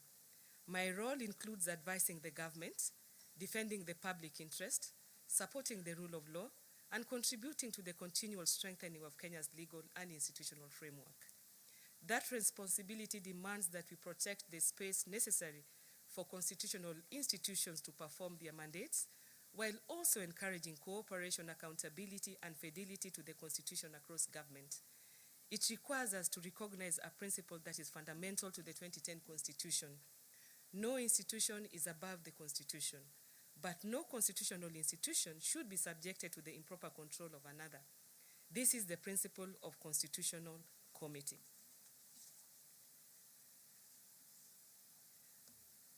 The session, therefore, provides an important opportunity for honest institutional reflection. We should celebrate what has worked over the 16 years, but we must also have the courage to identify where institutional practice has fallen short of constitutional expectation. Katiba 16 should not merely be an anniversary. It should be a checkpoint, a moment at which we ask, what have we built? What must we strengthen? What must we change? and what must we do differently over the next 16 years to ensure that the constitutional promise is more fully realized. This morning, we are privileged to hear from the institutions that occupy some of the most consequential spaces in this constitutional accountability and architecture. And as the Office of the Attorney General, I want to confirm that we have gotten the greatest cooperation and coordination with all the branches of government, all the independent offices, and all the constitutional offices under Chapter 15. We are honored this morning to have with us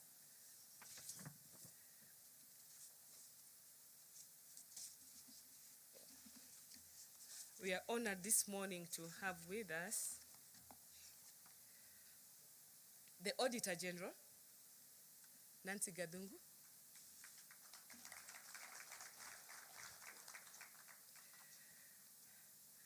Bishop Oginde of the Ethics and Anti-Corruption Commission, Charles Orinda, Commissioner on Administrative of Justice, Clarissa Woro Ganga of the Kenya National Commission on Human Rights, Sami Chepkoin, Salaries and Remuneration Commission,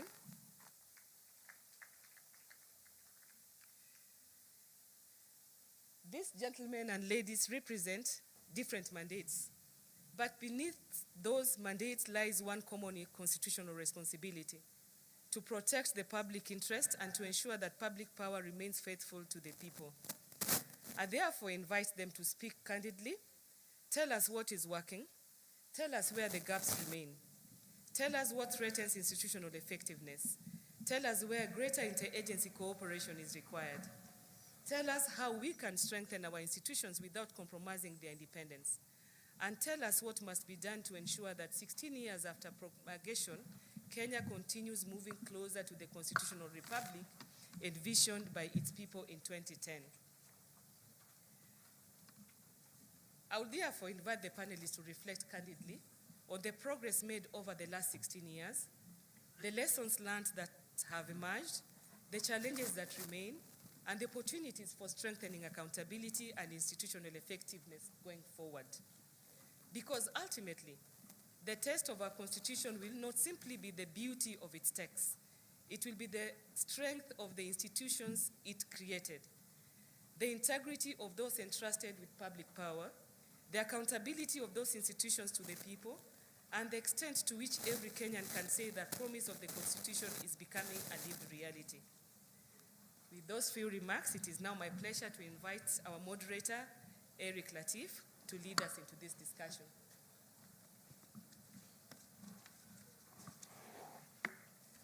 Thank you, and may God bless us all. Thank you.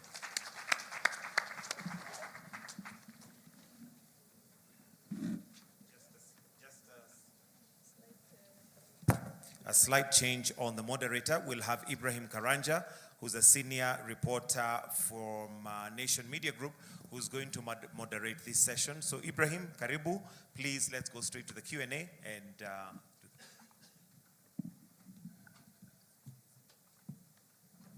Thank you very much, Your Excellency, the President of the Republic of Kenya, Your Excellency, the Deputy President.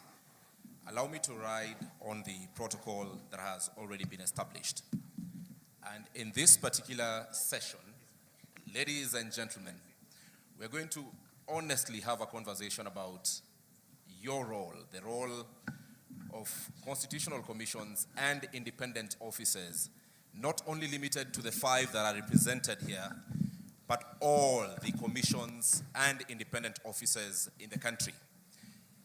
The President has invited us to reflect about questions, important questions, pertinent questions, and so has the Attorney General. And just to set this, ladies and gentlemen, thank you very much.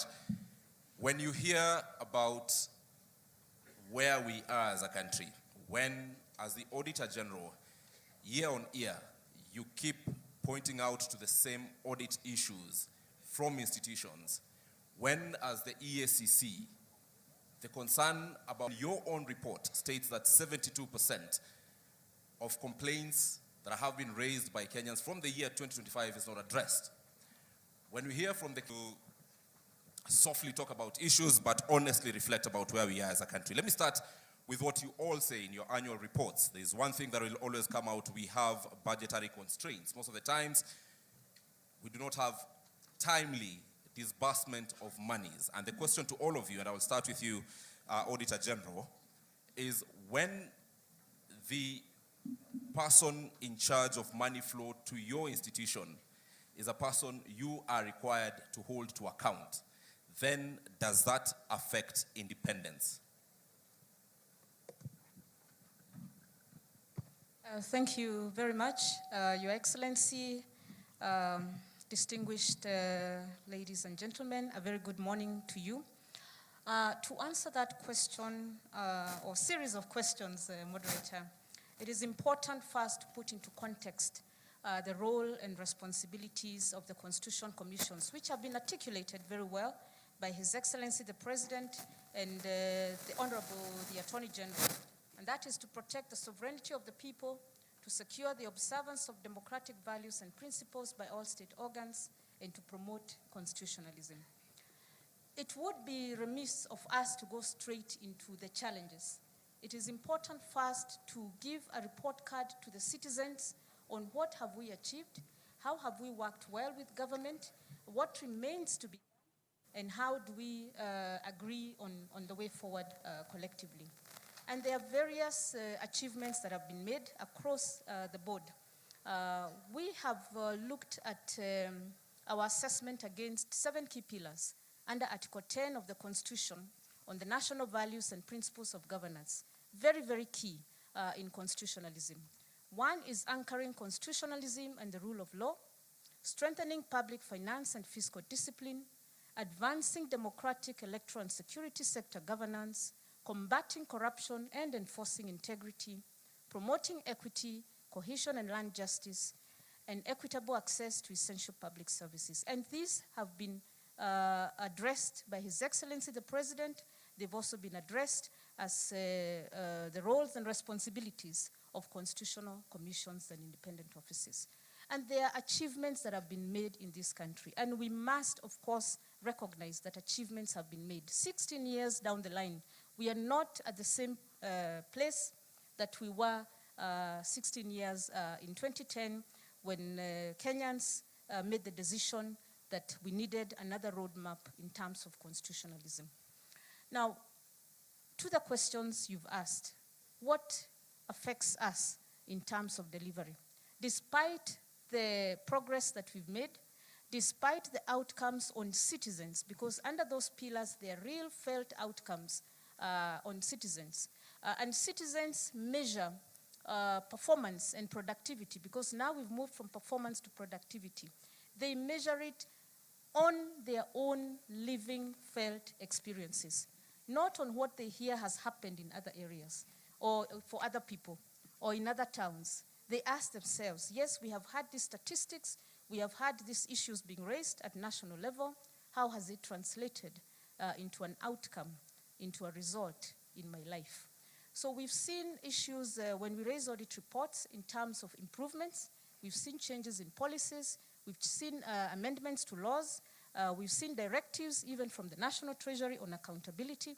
And that is progress, because it means whereas previously funds may have been misused or misallocated, or there was outright theft, then the Constitution Commissions, based on their mandate, whether to audit, whether to control the budget, whether to go after the criminal elements who are, where there is corruption or who are stealing, or whether to adjudicate cases of mismanagement of public resources. We have seen results. You have seen results. Nancy, my question to you is, when the person controlling the purse is a person you are required or have mandate over constitutionally, leave alone the allocation of monies by parliament, there is the disbursement of funds which you keep citing in your reports is delayed. When this happens, how does it affect your independence? Indeed, that is one of the key issues that constitutional commissions are facing, lack of adequate resourcing. But for the Auditor General, the Constitution says that Parliament has the responsibility to allocate adequate funds for all constitutional commissions and independent offices under Article 249. But that's not always the case. And of course, we are alive to the fact that we are still growing as an economy, that we cannot always get the resources that we need, that cash flow is affected by revenue collections, and this affects entities across the board. Right. But we must ask ourselves, which entities need to actually do the work on the ground so that they provide the advice on how we can grow, have economic growth, economic empowerment, and ensure that cash flows are predictable and the targets are met. Thank That you. is the Constitution Commissions. Bishop Oginde, and thank you, Nancy, because you're also speaking as the chairperson of the caucus of chairpersons of independent officers and holders of independent officers and constitution commissions. Bishop Oginde, the issue of corruption continues to frustrate many Kenyans. You give us reports every year that we've done so much. We have recovered this much asset. However, we are still talking about corruption. We are still seeing the Auditor General flag what are corrupt activities from various entities. What exactly needs to be done to finally, 16 years down the line, slay this dragon of corruption? Thank you very much. The Constitution provides different various safeguards against the use of public resources. I think the greatest and most important thing we need to do as a nation, in line with the Constitution that we have given to ourselves, is for all of us to appreciate that the resources that have been allocated and given sacrificially by Kenyans need to be used for the purposes for which it has been allocated. That when any of us takes any of that and uses it for their own private gain, it affects every individual. So there's a need for a change of mindset. All of us who have been given responsibilities in any public office, that office is held in trust for Kenyans. And the resources that come to us are not for us to use. Unless and until we have that change of mind, we will continue to talk about corruption. And I can say authoritatively, laws alone will not give us the results that we are looking for. It will take our personal responsibility as individuals in every office where we find ourselves to recognize that the money that I have is not for me to use for myself. It is for the public good. When that is done, then our work will be more of a monitor. You know, a few people who may be making noise in class, we will try and help them not to make that noise. But when that responsibility is not there, then we'll continue chasing each other around the compound. We always talk about the ideal situation, Bishop Oginde. Today, it's 16 years after the 2010 Constitution. Let us be real. Yes. Let me ask you a very uncomfortable question. Yes. Which category of leaders do you find easy as EACC to investigate, and which category of leaders do you find very difficult to investigate? I don't think there is any category that is easy or difficult, because corruption is a very personal thing. Now, to answer your question more directly, any person who is in office and is being investigated within the same office where they are leaders, it becomes very difficult, because those people can interfere with the evidence that we need. Those people can make sure that we don't get the documents that we need. That person can deal with any person who wants to be a witness to what has happened. So any person who is in office that we are at the same time investigating, it becomes very difficult, whether they are at the lower level or at the highest level. At that point, those persons holding office are seated here today. Yes. His Excellency the President, the Deputy President, Cabinet Secretaries, Governors are seated here today. Right. What would you tell them that we need or they need to stop doing so that it's easy for you? Very simple question. Speak to them directly. I think I have already said. The first thing the first thing to each and every one of us sitting here, including those who are here on the platform, we must recognize that the resources in our hands are not ours to use for personal gain. That's where it starts. If each one of us were to do that, our work will be very easy. All right. Now, secondly, our constitutional commissions are not just EACC. Our constitutional commissions are mandated by the Constitution to do the work that they're supposed to do. We have seen situations where we are going to investigate or try to find out information from an individual, all of us seated in this room, and some of us, His Excellency has just said, we must honor and respect the Constitution. So if we are called upon to respond to any constitutional commission or independent office, let's take it that the Constitution is the one inviting you. It's not Oginde. It's not Gadungu.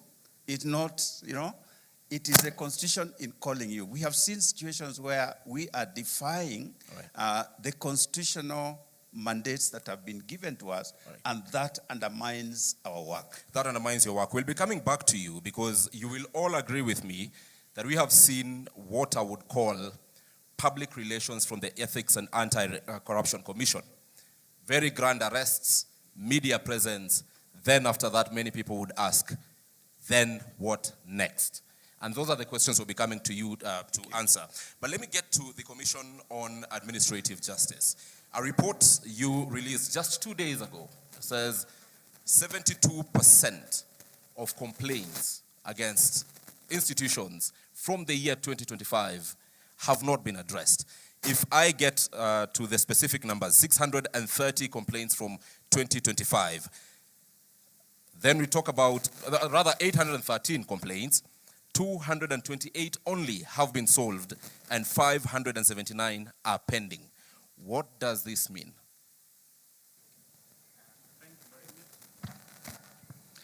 Thank you very much for that question. I think before I answer your question, perhaps what we need to do is to ask the people who we try to ask these questions, whether they really understand, one, what our mandates are.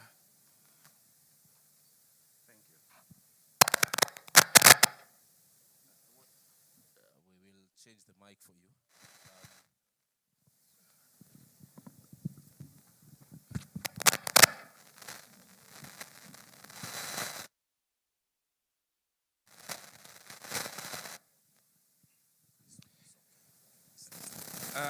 Yes, as I was saying, whether the people that we really are supposed to make accountable understands what it is that they are supposed to do.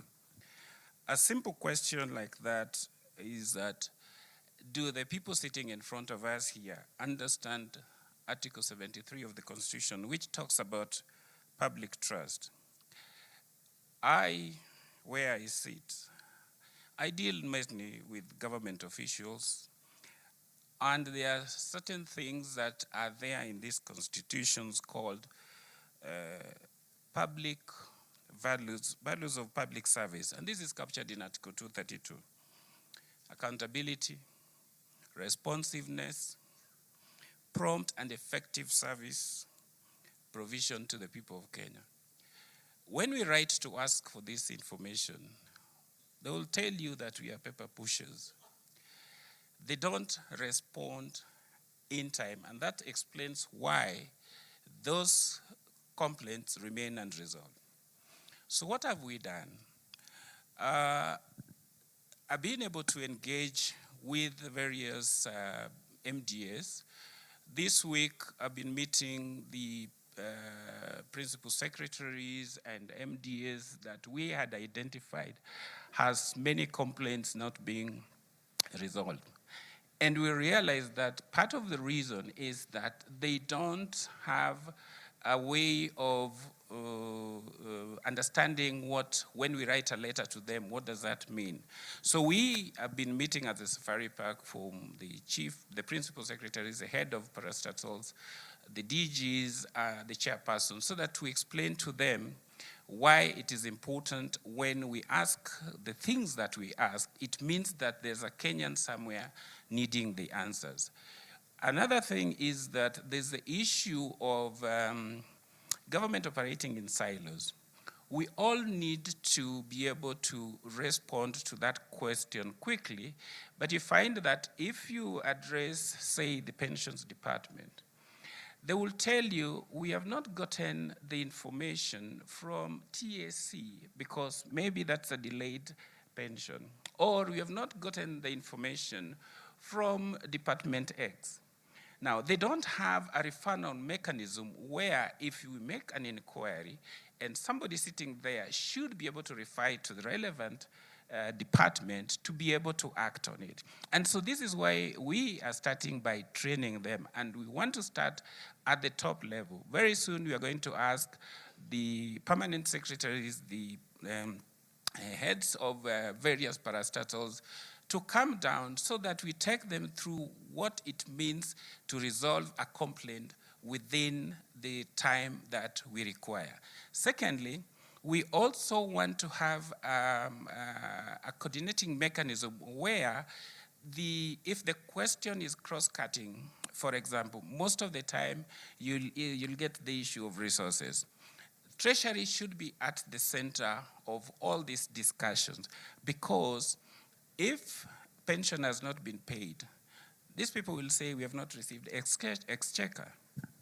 If National Land Commission has acquired land, they will tell you that the money has not been given to, say, Ministry of Roads to pay. And that person, that Kenyan, has come to us to complain that his land was acquired when we were building Thika Road. How many years was Thika Road built? More than 10 years ago.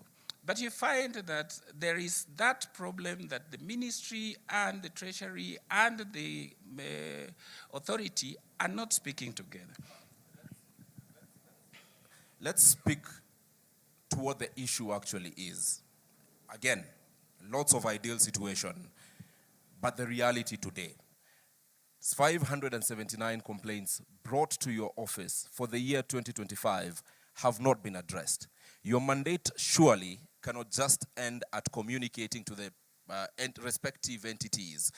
What happens to these 579 cases today? We are almost starting September of 2026. By end of this year, more complaints will be coming to you. So actionable things done or that you can do beyond telling this crowd what the ideal situation ought to be. Well, as I said, we have decided to engage the people concerned to tell them that this is what you need to do when you receive the the matter. Some of the things are actually just bureaucratic red tapes, which we need to cut down. So what we want is that a person resolving the complaint should be sitting in those ministries and be reporting. All right. Yeah. All right. Let's move to another issue that still touches on you, an increase in requests for access to information. 2016, 2017, 32 requests. 2025, 2026, 654 requests. What does this speak to? What does it say of the institutions that are mandated to serve? Well, the request for information is a new area which is growing, and we like it because it enhances public accountability. Unfortunately, people still, again, don't understand that when you request the information, you should not come to CAJ as a first point of call. You're supposed to send your request to that information, to the person holding the information. You're supposed to wait for 21 days. CAJ's jurisdiction kicks in after 21 days if you have not received the response. Now, when that happens, you now come to us and say, we requested this information and it's not been provided. And we will look at the information that you request. But first of all, not every information can be given. And so we'll look at it according to the law and see whether it falls under Section 6 of the Act, which are exempted. If it is information that should be given, then we will ask the institution why they're not giving that information and that they should be able to provide that information. All right. Yeah. Clarice, where are we 16 years later in terms of human rights and the rule of law. Let's speak to human rights. Let's speak about the very basic right to life. Thank you. Thank you very much for that question.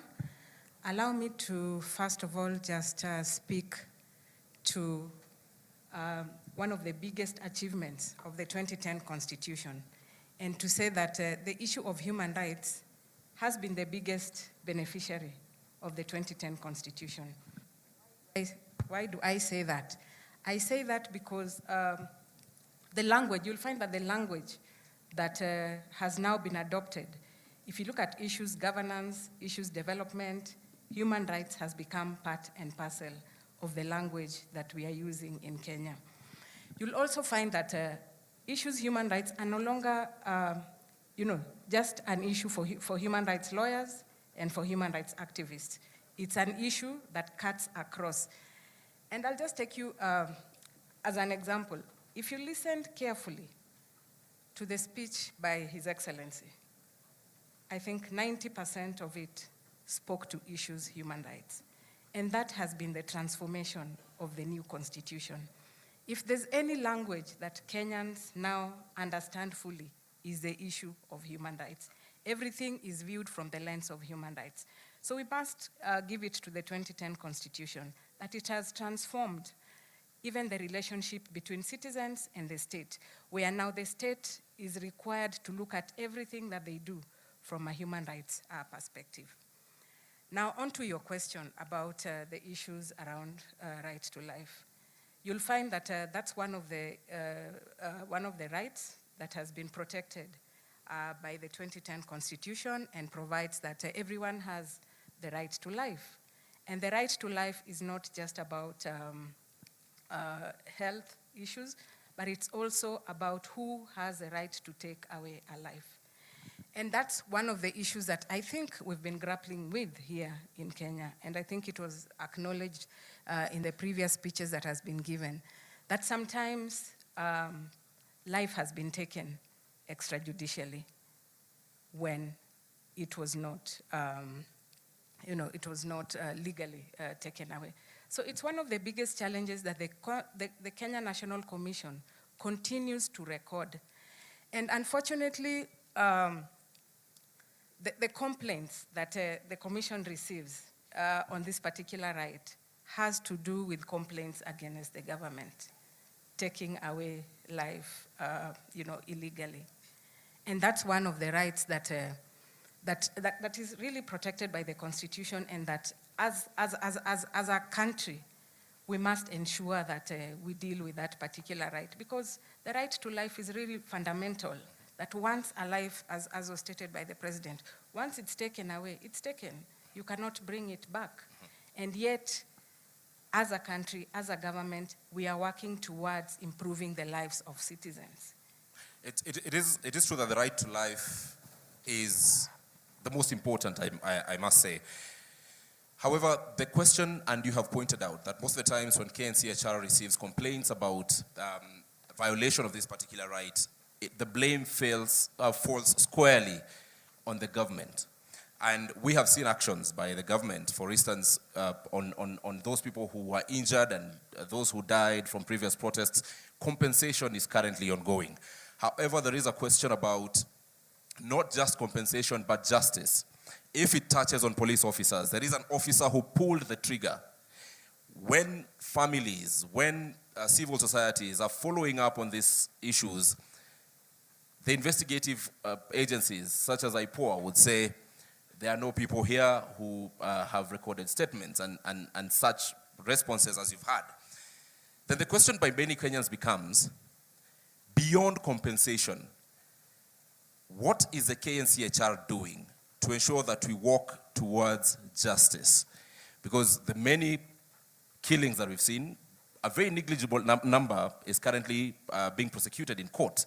Very many people are free out there. So what is the KNCHR doing?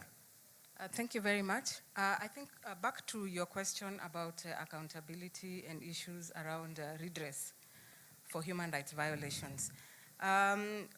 It's important to note that compensation and reparations is just one facet of accountability and redress. And mainly, if you look at issues around reparations and compensation, they look at cases where the threshold for prosecution is quite low, and hence that direction of compensation and reparations. If you look at the cases that go to court, our courts require a very high threshold to prove a case. And you'll find that sometimes that's where our cases fail. You can only take a case to court that has evidence, that has witnesses, that meets a certain threshold. And that's where many of the cases fail. And that calls for reflection. Let me take this conversation to the Salaries and Remuneration Commission. Today, I'll give you very live examples that many Kenyans perhaps expected during the promulgation of the Constitution are issues we would not be dealing with 16 years later. Some counties are having healthcare workers on strike. Why? Because of remuneration and because of related issues. These are issues that many Kenyans thought with the establishment of the Salaries and Remuneration Commission, which advises on remuneration for public officers and actually sets remuneration for state officers, you would see this happening. Where is the gap between the governments, be it the national government or the 47 county governments, in terms of implementing what you as SRC is recommending in terms of salaries, so that we do not see the very many industrial actions that we are seeing in the country? Thank you for that question. First of all, I think I want to clarify that all the policy advisories that SRC have issued, both at national, county levels, small gap you see that is still causing a bit of industrial issues is there are some policy and legislative gaps around remuneration, especially around collective bargaining. And we think, arising from the resolutions of the productivity conference that was concluded in June, the way we negotiate CBS right now does not take into account the element of productivity. It assumes that the government always has all this money to pay people. But sometimes the fiscal space is tight. But we have already promised people that we are going to pay you like this, and like the industrial action that you are seeing now in the nurses, dates way back to 2017. You see? Once we tighten the policy and legislative framework around collective bargaining and generally how we compensate public officers and state officers, I think that will be a thing of the past, I assure you. All right, let me take this to the Attorney General, Dorcas Oduor, before I do another round of questions. Then I'll come to you for very few questions, perhaps 4 of them maximum, from any of you, touching on constitutional commissions and independent offices. But, AG, let me talk to you about encroachment. Last year at a forum like this, when the then chairperson of the caucus of chairpersons of constitutional commissions and holders of independent offices spoke here, he mentioned of the various challenges they were undergoing. One was funding, which we've already addressed, and the second one was encroachment. This encroachment, most of the times, comes from the other arms of government, and particularly the executive. I will invite you to respectfully look at claims made in public just a couple of days ago about employment of teachers and it being done by political players, members of parliament. And these are allegations that came from a very high office, the office of the Speaker of the National Assembly. As Attorney General, where does this place constitutionalism in a government you advise? As far as I am concerned, all people employed by government, state officers and public officers are bound by law And when we talk about the rule of law, it means that when you are exercising your power, you must identify the source of that power.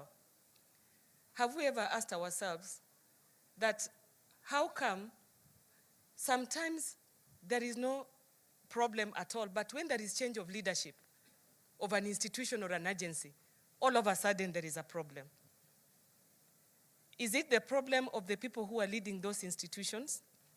When they come to us for advice, we go back to the Constitution because our client is actually the government, not an individual. And we protect policies and the laws, and we advise. Just as you saw it in the paper, we also saw it. Nobody has come to us, has complained to us, or has come to us for interpretation.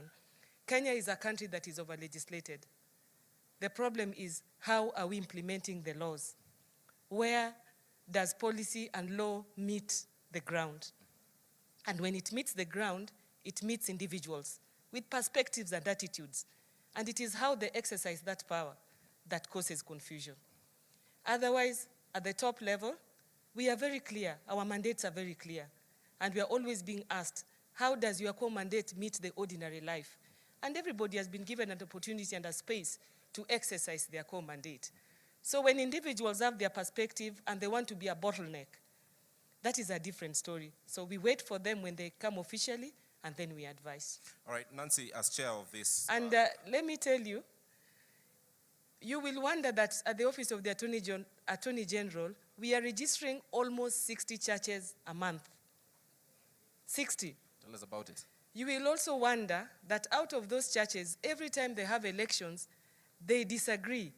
And elections in churches are more brutal, sometimes fatal. They are very violent, and they still come to us to advise. And these are the same people you meet in offices.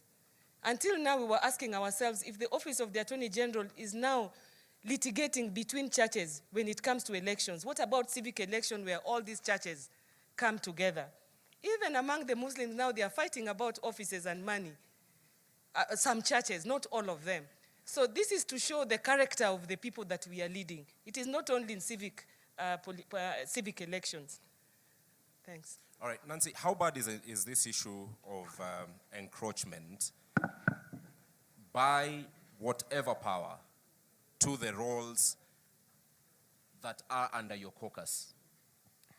Thank you. I think we are all aware that there is encroachment and there is a bit of discomfort in people letting go of functions and authorities they had previously under old constitutions that have now been put in the, under the responsibility of different entities. When we were talking about the institutions, we have the three arms of government. We have the constitution commissions and independent offices, very critical for checks and balances. Now, the constitution commissions and independent offices have been given some critical roles and responsibilities and mandates by the Constitution. However, because there is almost a similar or parallel structure within either the executive or the state, there is a bit of disagreements in who is responsible. And sometimes we have to end up in court under the judiciary to interpret, which should not be the case, because at the end of the day, we are serving the same citizens. But if the Constitution clearly indicates that the role and responsibility is for National Land Commission, is the control of budget, is ethics and anti-corruption, is the Human Rights Commission, then that should be respected. And then we can have under the coordination of His Excellency, the Deputy President, on how do we resolve this with mutual respect and with mutual understanding of what the Constitution set up. So that has been one of the issues that have been affecting delivery of services, delivery of development to the citizens. Again, there's a competition on who is accountable or who takes the credit.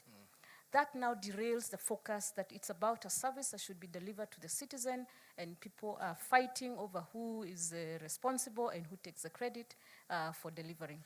So it is about interpreting the Constitution without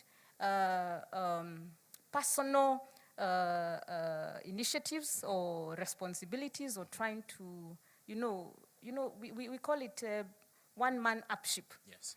It's about us working together. And where there has been that mediation or meetings between constitution commissions and maybe State Department's leadership, under, if not the Deputy President, sometimes under His Excellency the President, then we have seen some change and some breakthrough in delivering to the citizens. Tell us how glaring this, I'll list for you what I think are forms of encroachment, and tell me how glaring they are for the constitutional commissions and independent officers.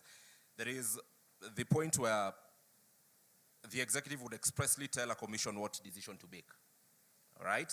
Then there are other forms which I list as encroachment, either through appointments, political appointments, funding, legislation, administrative directives, public attacks. We've seen constitutional commissions at times being subjected to public attacks by those who have the platform. Delayed implementation of recommendations or institutional restructuring. All of you, or at least most of you, have had your recommendations on various issues and some delayed. So how glaring are the issues I've listed in terms of encroachment? Which would you say is the most serious bottleneck?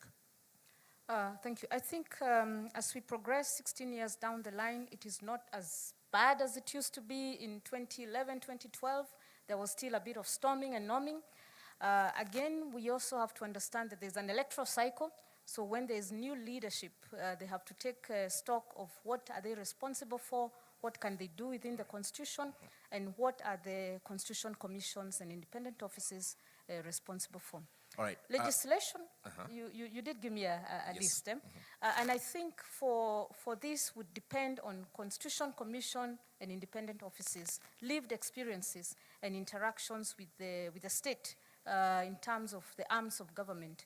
Whether you are engaging with the executive, because of course, and the president didn't say that he has a mandate that he was given by the people to deliver on the visions and the aspirations that gave him the leadership role.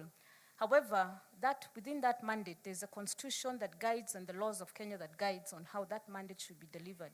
And then you have the constitution commissions that are oversighting to ensure there are no excesses by the state in the delivery of that mandate. There is equality in delivery of that mandate. There is equity and there is inclusiveness, so to speak. So this depends on Constitution Commission by Constitution Commission and the relationship building, right, which now having a place where we can send our issues and hope, of course, they're escalated and solved, has sort of brought down this kind of disagreements. All right. But they're still there. Yes. And sometimes we choose to handle them diplomatically. All right. Thank you. All right, Bishop Oginde, when we speak about EACC and its mandate, we seem to be having an over-focus on corruption. There is a software of the country which His Excellency, the Deputy President, invited us to speak to. Integrity, ethics, which is a very fast E in EACC. We do not see you doing much about this. We've seen people act in conduct that brings disrepute to offices they hold, be it members of parliament, be it governors, be it public principal secretaries, various people. Yet the EACC is increasingly silent about such. Is this no longer your mandate? Thank you very much. Ethics is one of our mandates, and we have a whole department, directorate that is dealing with matters of ethics. Under that mandate, we ensure the adherence to Chapter 6 of the Constitution. So there are several activities, programs that we undertake in that. One of them is education, to ensure that members of the public and various individuals are aware of what these concerns and our mandate concerns. So we are quite active in this, but the reason that the enforcement seems to get more publicity because many Kenyans view EACC's mandate primarily as enforcement. So they want to see arrests and so on. But we do issue advisories, we do issue cautions to various government entities or individuals who are acting outside of of what is expected of them.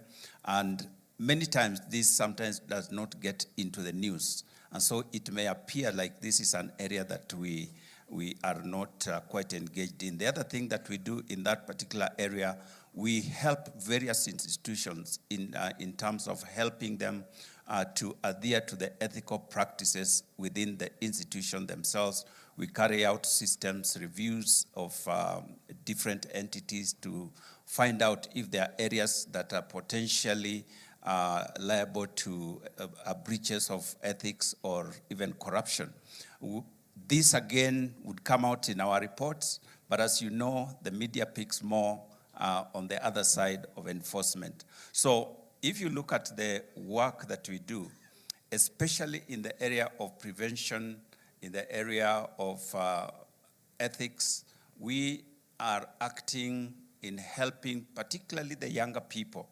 We are focused now in helping the younger people in schools, in colleges, in various institutions to instill this issue of ethical conduct and behavior.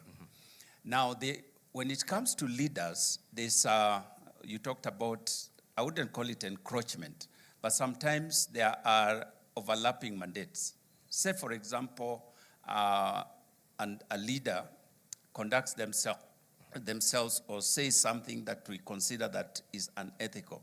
There's NCIC that is supposed to deal with that situation, but on the other hand, EACC also has that mandate. So we work collaboratively to see where does this really fall, and we allow the relevant institution to pursue that.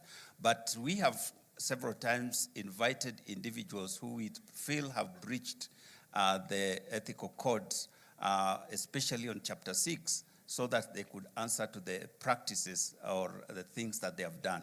The other thing that we also are mandated under that is the whole issue of declaration of wealth and so on. And we pursue this if there is a breach again in that particular area. And if there are any undeclared or unexplained wealth, we go after them because we believe that this is a way in which they may have crossed the bar.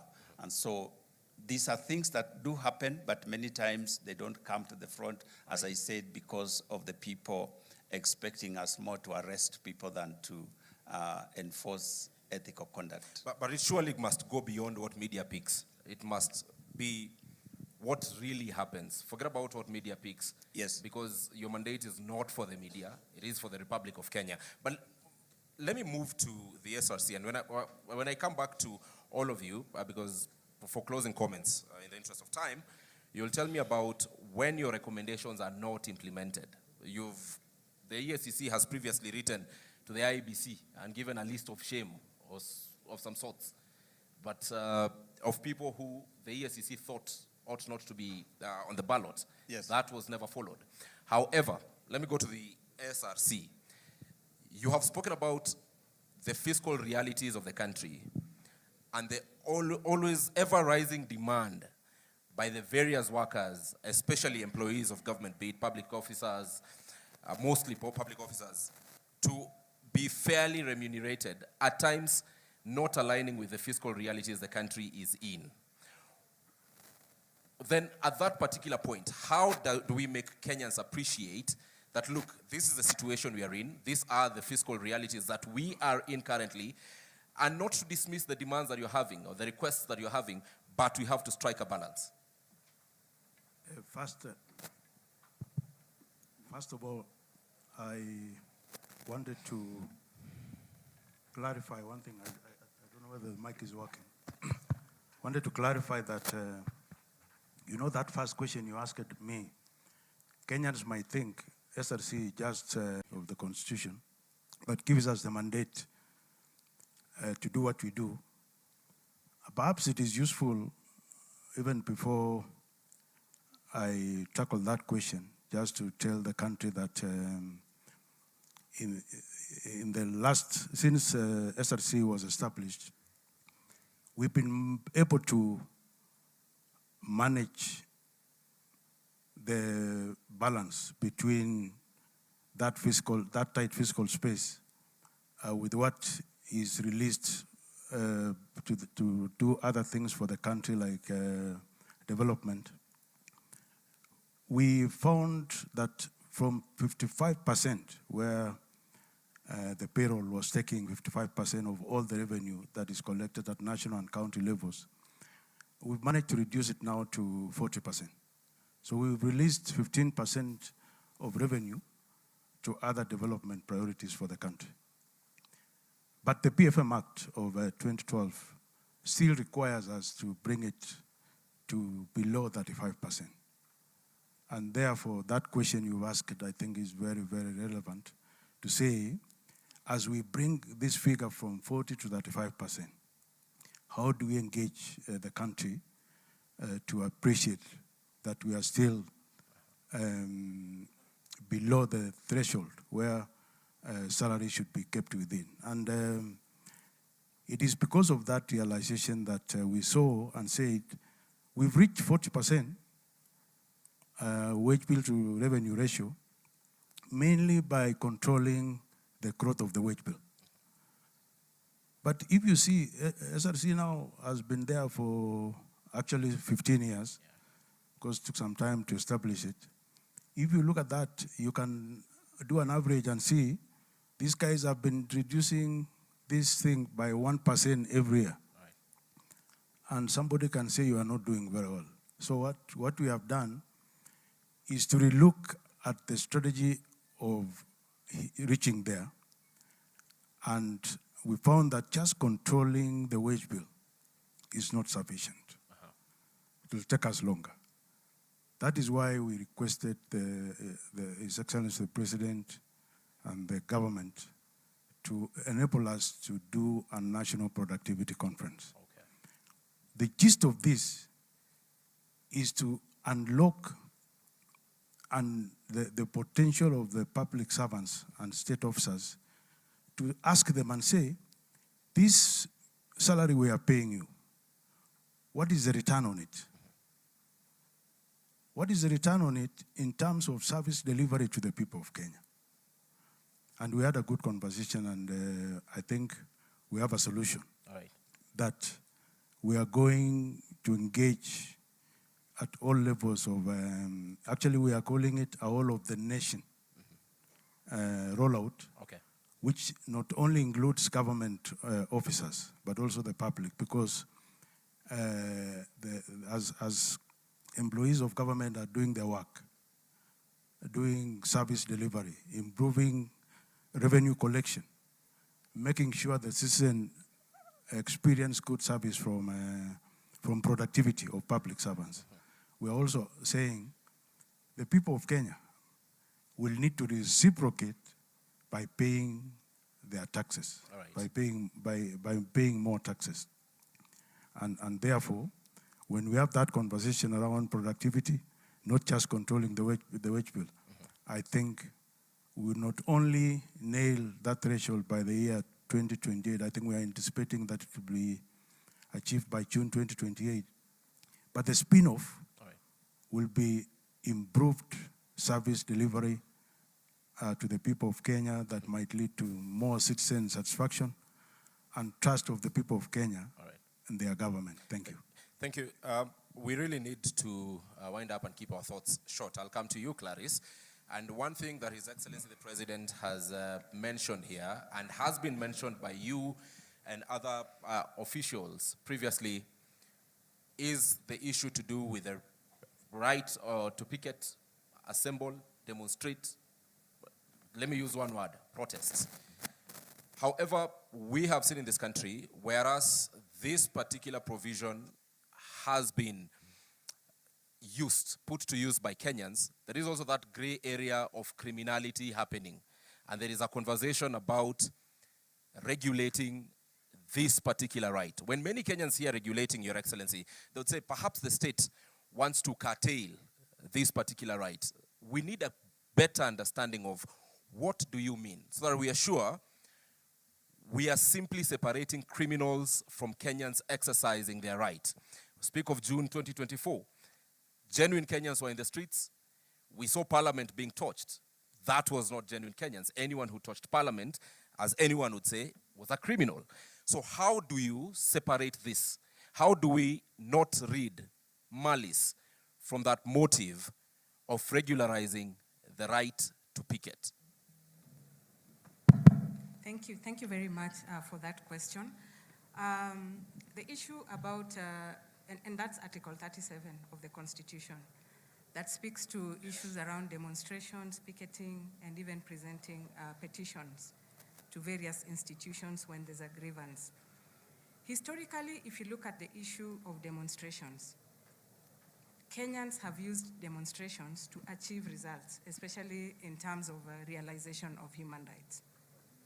However, it's important to note that a lot of these protests have been infiltrated by criminals.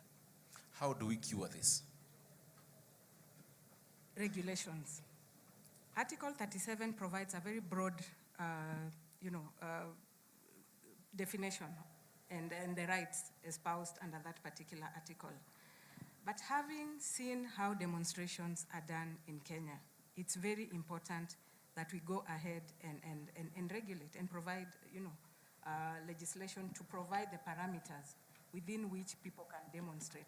And Kenya will not be the first country to do this. It's done globally, where if you look at other jurisdictions, they provide parameters of where you can demonstrate, which buildings you can never, approach if you have demonstrations, the timings in terms of demonstrations, the period within which you can demonstrate. So it's very important, especially now that we know that many times our demonstrations turn violent. It's important to regulate so that on the side of the citizens, they understand that these are my responsibilities as far as my right to demonstrate is. When you say that there are places you shouldn't not approach, examples? I think if you look at it globally, a place like Parliament, a place like the judiciary, a place like State House, if you look at international best practices, those are buildings that are considered of national security, and citizens are not allowed to protest around those areas. But this is a conversation that we can have as Kenya, because we are developing legislation that is context specific to Kenya, and we can agree on where should people demonstrate and which buildings are so important that we cannot allow demonstrators, especially where we are not very clear that a demonstration may turn violent. We need to define the parameters of where demonstrators need to be and where they should not be allowed to go to. But ideally, this is a right that should not be curtailed. So the whole essence of providing parameters is never to curtail this particular right, but to provide clear parameters of where citizens, but also the state organs need to, converge in terms of implementation of this particular right. I want to invite us to give closing thoughts, and I want us to reflect in these closing thoughts. Tell us, 16 years down the line, there must be a gap that still needs to be met from constitutional commissions and independent officers. What must be done to meet this gap? I look at the glass 3/4 full, 75%. However, 25% must be met. What is it that must be done? And if it's someone who's here who needs to be told you need to stop this for us to meet the 25%, let us do so openly, respectfully, and honestly.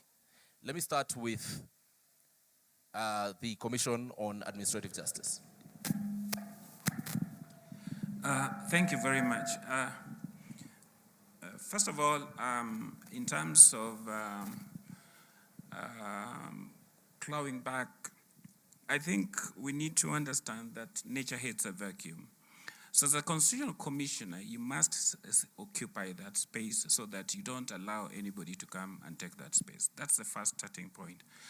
The gap we are talking about here is in terms of funding.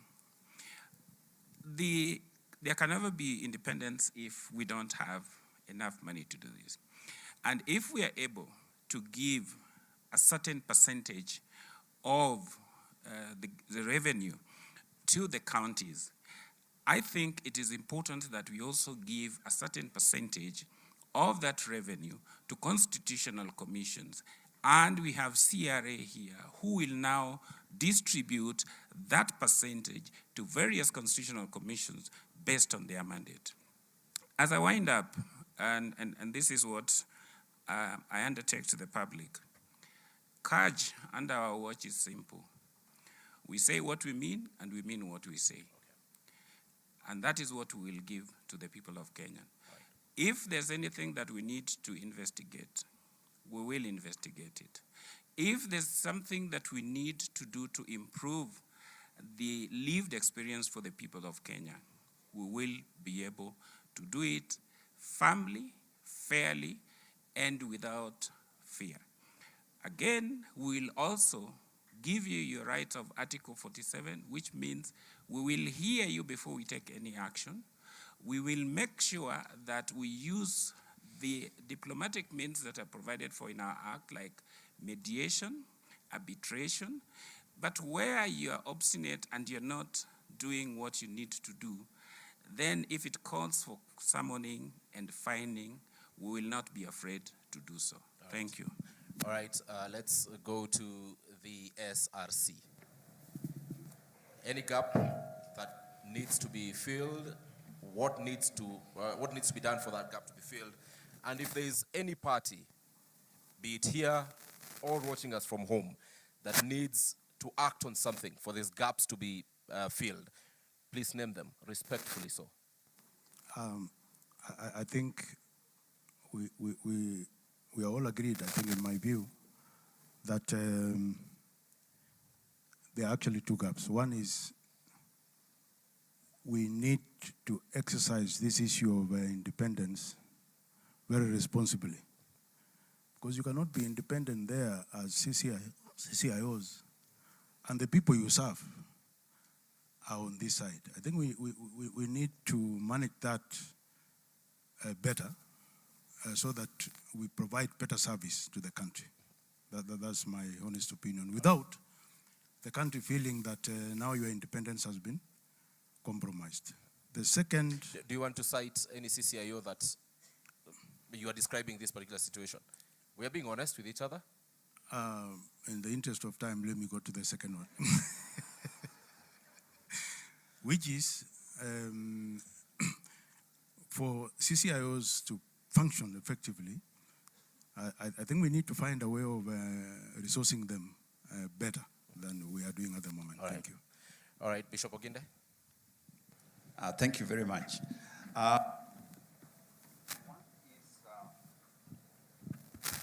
The enforcement of Chapter 6 issues. You did mention, for example, EACC gives this list to IEBC. It's not that IEBC ignores. Our constitutional framework provides that unless you have exhausted the whole judicial process, even if you have a case, you cannot be barred from seeking an elective office. That in itself undermines the very values that we talk about. In our neighboring country, Tanzania, it is exactly the opposite. If you have been convicted of any corruption case, you stand guilty as you appeal. In our case, you are still innocent even after you have conviction.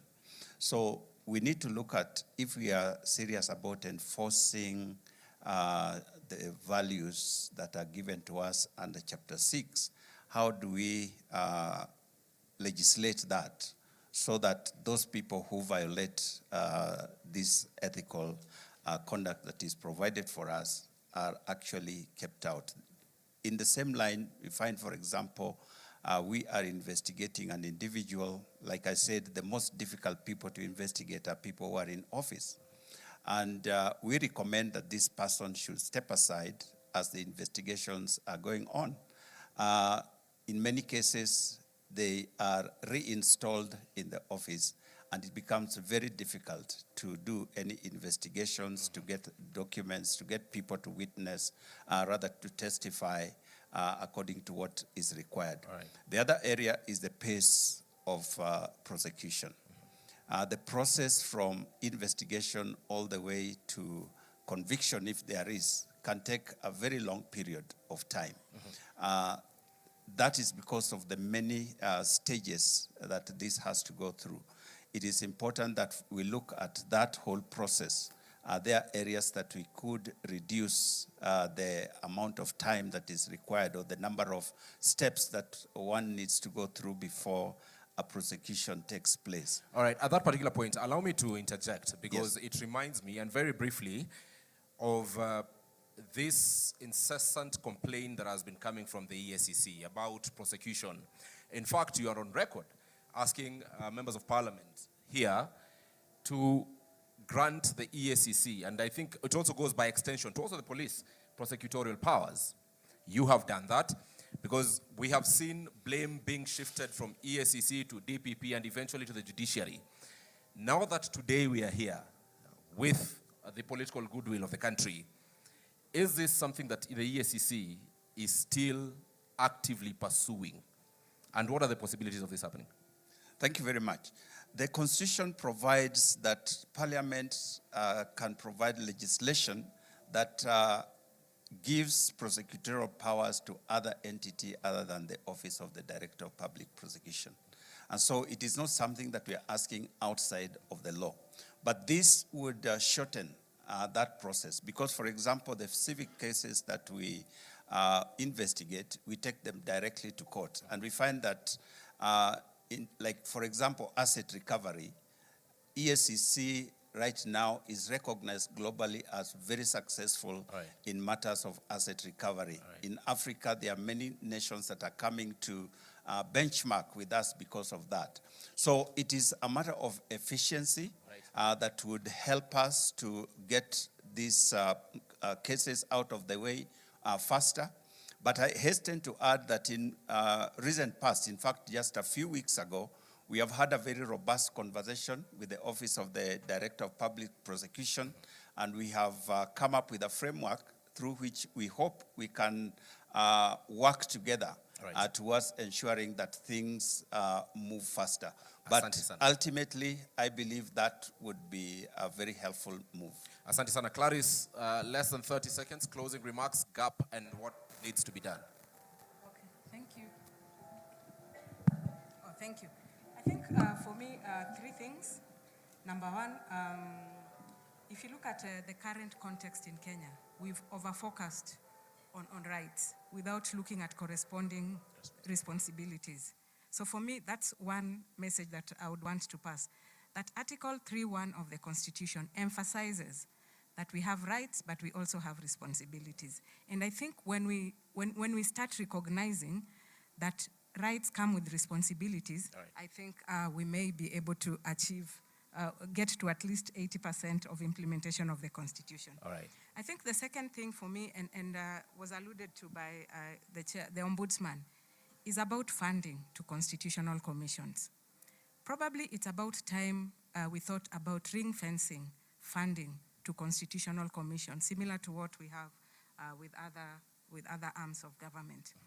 Then lastly, just to mention that constitutional commissions are the bridge between the citizenry and the government and the state.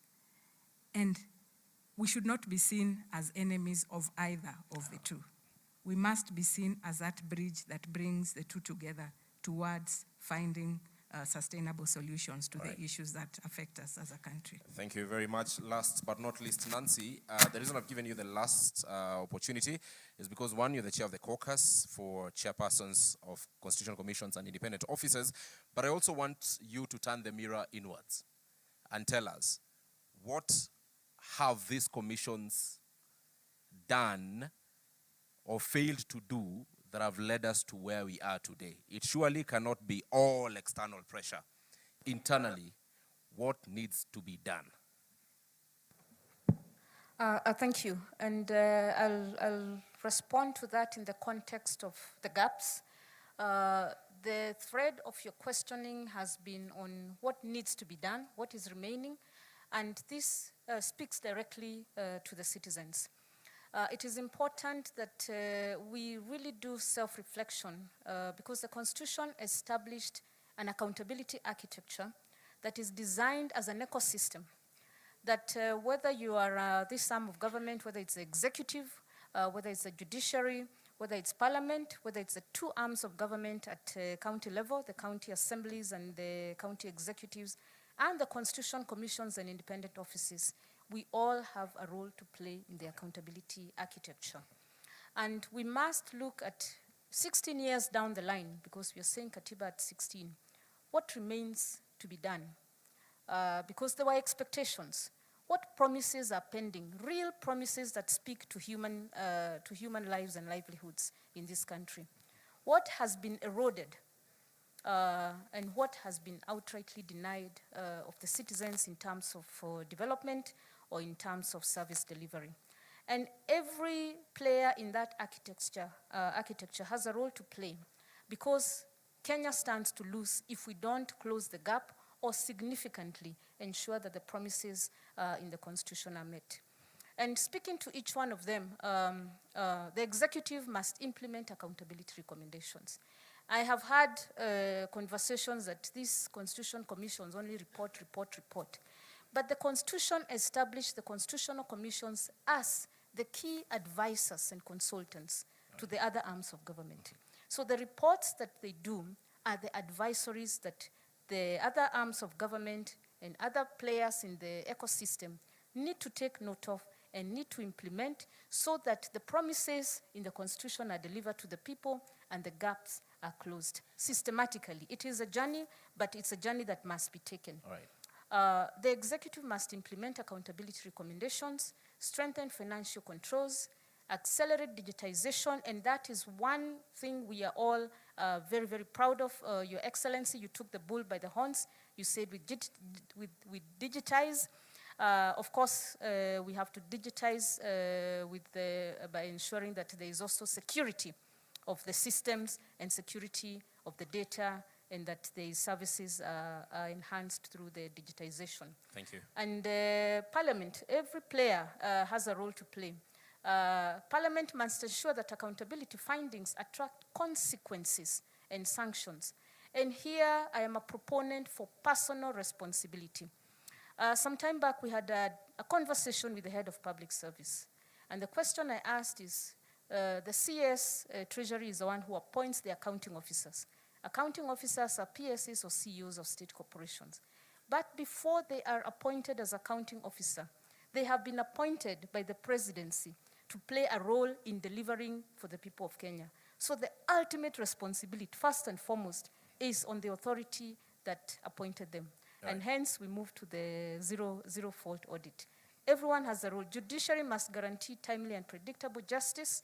County governments must strengthen budgeting and planning. Constitutional commissions must deepen. And this is now, the onus is on us. Collaboration, strengthen follow-up mechanisms, push accountability scorecards based on citizens' personal experiences. It's not about us. It's not about the three arms of government. It's how does the citizen on the ground perceive the services they're receiving and the trajectory of development in terms of their future livelihoods. All right. And of course, the citizens have a very role. briefly, 10 seconds. The citizens must continue to demand accountability, and from all public institutions. Thank you very much, Nancy Thank you. Gathungu, Auditor General. Asante sana. Dorcas, 10 seconds maximum. We are living in a country where people like going to court. The government has this project. Person A has gone to court. The president wants to do affordable housing. Someone goes to court to stop it. And there is a lot of what the political players have termed as, even on the side of the judiciary, judicial activism. We have had that term, that particular term, and I wish we had representatives of the judiciary in this particular panel. However, that move by Kenyans to challenge literally everything, for whatever reason, as Attorney General, what are your thoughts about this? I'm calling upon Kenyans that now we have outside there the law on public participation. The rule of law requires that we rule by the law, which includes the constitution, legislation, policies, regulations. Kenya is the only country where, through our representatives, parliament and senate, we pass a law, we do public participation. Then an individual goes to court to say that that law is unconstitutional. And sometimes they have their way. We have an opportunity now, the public participation bill is out. Tell us how you want to participate in constitutionalism, how you want to participate in decision making, how you want to participate in law making, so that once you have told us how you want to participate, and we adhere to that process of public participation, the issue of you not being included in public participation will not appear, and therefore judiciary will have to know that the laws that are made by the people. Thank you. So one of the gaps that we must bridge is the law on public participation. Please speak, let us have a law. Secondly, the law on picketing. It is also out for public participation. Immediately we finish with it, somebody will go to court, it will be found unconstitutional. Yet it is your representatives. Sometimes it is your MP who passed it, and it is the constituent again who goes to court to say that it is unconstitutional. Kenya is a beautiful country, we have beautiful leaders. All right. Let us just support our leaders and support ourselves. Each one of us must start leadership from our houses. Asante Thank sana. you. Let's appreciate all of them. Dorcas Oduor, the Attorney General of the Republic of Kenya, the Auditor General, Nancy Gadhungu, from the Ethics and Anti-Corruption Commission, Bishop Dr. David Oginde, from the Commission on Administrative Justice, Charles Orinda Dulo, from the Kenya National Commission on Human Rights, Clarice Oganga, and from the Salaries and Remuneration Commission, Mr. Sami Chepkwonyi. Ladies and gentlemen, thank you very much for this conversation. Let's appreciate them as you take your seats. Asanteni sana. Mike.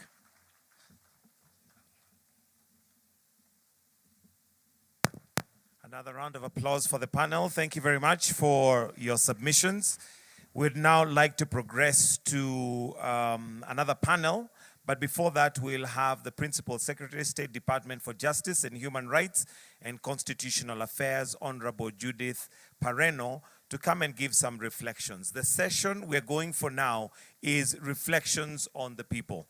Remember, the first one that we had, we were looking at accountability, but now in regards to the Constitution, we'll be looking at reflections of the people. So why don't we put our hands together as we welcome the Principal Secretary, State Department of Justice, Human Rights and Constitutional Affairs, Honorable Judith Pareno, to make some very brief submissions. Then we move to our second panel. We'll have one more panel, which will be the last one after this. Welcome.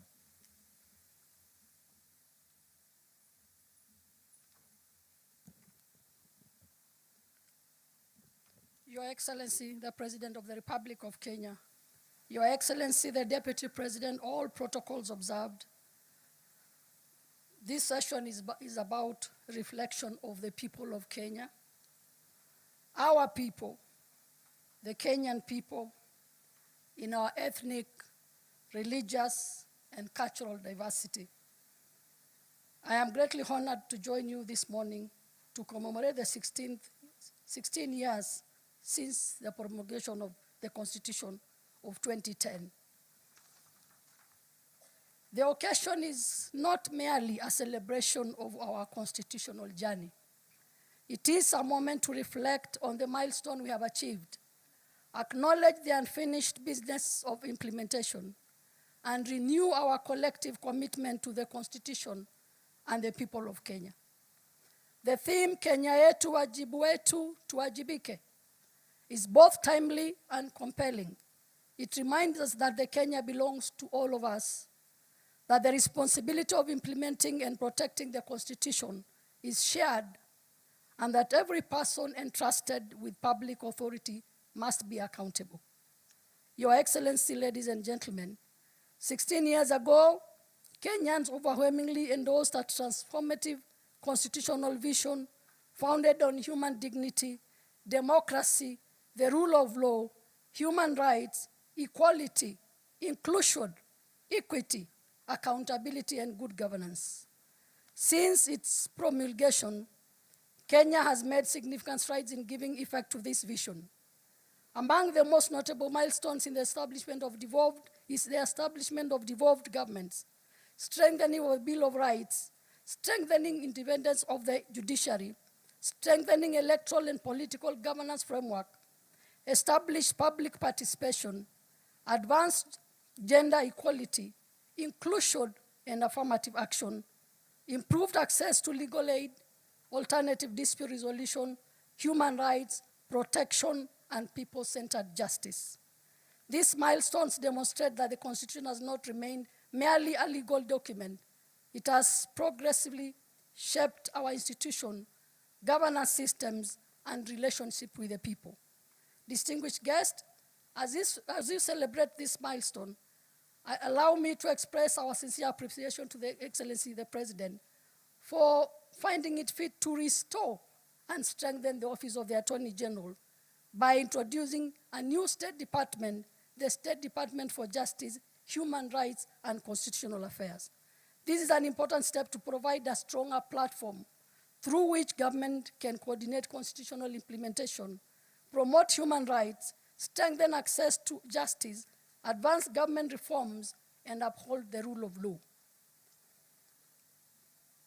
On behalf of His Excellency the President, we shall continue to discharge this mandate with fidelity, the Constitution, professionalism, accountability, and unwavering commitment to the public service. Your Excellency, ladies and gentlemen, the Constitution has translated into tangible benefits for Kenyans. Through the government is closer to the people, through devolution and improved local services. We have greater access to justice through legal aid and alternative dispute resolutions. We also have stronger protection of rights, including for children, women, persons with disability and victims, minority and marginalized, and the vulnerable people. We have greater citizen participation in governance and public decision, more accountability in the exercise of public power and use of public resources. We also have greater equality, inclusion, and dignity, the access to opportunities and public service. Ultimately, the Constitution must be felt in the daily lives of every Kenyan, in access to justice, quality public service, protection of rights, participation, and accountable governance. While we celebrate the progress made, we must also acknowledge that the constitutional implementation remains a continuing journey. For many Kenyans, the full promise of the Constitution is yet to be lived. Challenges remains. Our task, therefore, is to bridge the gap between constitutional promise and the lived realities. The true measure of constitutional implementation is not just in the number of laws enacted or institutions established. It is whether a victim can access justice, whether a child is protected, whether a person with disability can access public services, whether public resources are used responsibly, whether citizens can participate meaningfully in the decisions affecting them, and whether those entrusted with public power can be accountable. As we begin the next chapter of our constitutional journey, our focus must be deepening implementation. We must strengthen devolution, deepen public participation, improve access to justice, protect human rights, strengthen accountability and integrity, promote inclusion, and ensure that constitutional institutions have the capacity and independence required to discharge their mandates. We must also ensure that emerging challenges, including digital governance, artificial intelligence, data protection, and digital rights, are addressed within the framework of our constitutional values. Above all, we must cultivate a culture where the Constitution is lived, respected, and implemented in practice. In conclusion, I conclude by saying that the responsibility therefore belongs to all of us. To you, our young people, your voice matters and your participation matters. To our public officers, public office is a trust. To our leaders, leadership is service, not a privilege. To our institutions, exercise your mandate with independence, integrity, and accountability. To our citizens, know your constitution, ensure your rights, exercise your rights responsibly, and demand accountability. To our citizens, know your constitution. To all of us as Kenyans, let us defend the constitutional order that generations before us struggled to establish. Your Excellency, ladies and gentlemen, 16 years ago, Kenya made a historic promise to itself, a promise of democracy, a promise of human rights, a promise of equality, a promise of justice, a promise of accountable government, a promise that sovereignty belongs to the people. 16 years later, we have traveled a considerable journey. We have built institutions. We have enacted laws. We have devolved powers. We have expanded rights. We have strengthened access to justice. We have deepened democratic participation. But the journey is not complete. The Constitution must remain a living national project, one that requires every generation to protect it, implement it, and improves its realization. As we commemorate Katiba Day, let us therefore renew our collective commitment to Constitution. Let us make constitutionalism the culture of our institutions. Let us make accountability the standards of public service. Let us make justice accessible to every Kenyan. Let us make human rights real in the every lives of our people. And let us remember that the Kenya we desire cannot be built by government alone, by parliament alone, by the judiciary alone, or by the constitutional commissions alone. It must be built by us. Kenya yetu ni wajibu wetu, tuwajibike.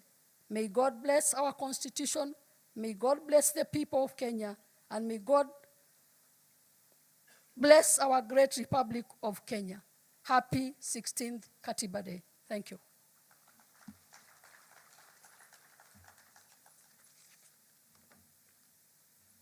Thank you very much, Madam PS. Another round of applause for her, please. The next panel we have, Your Excellency, is on reflections of the people. Allow me to now invite the panelists, and we'll start with the Right Reverend Jonathan Kabiro Kariuki, the third Bishop of the ACK Diocese of Nairobi. We also have Professor Githu Muigai, Honorable Abdikadir Mohammed, and Honorable Mutava Musimi, and Christine Kongo, CEO FIDA, to kindly take their seats where they are going to be the panelists reflecting on the people. Let me also invite Ibrahim Karanja, who is going to be moderating this segment. Tuwapigie makofi tafadhali wakija as they come to make their submissions and to also reflect. Karibuni.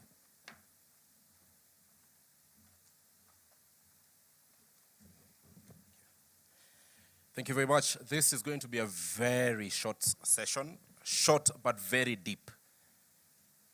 Short but very deep.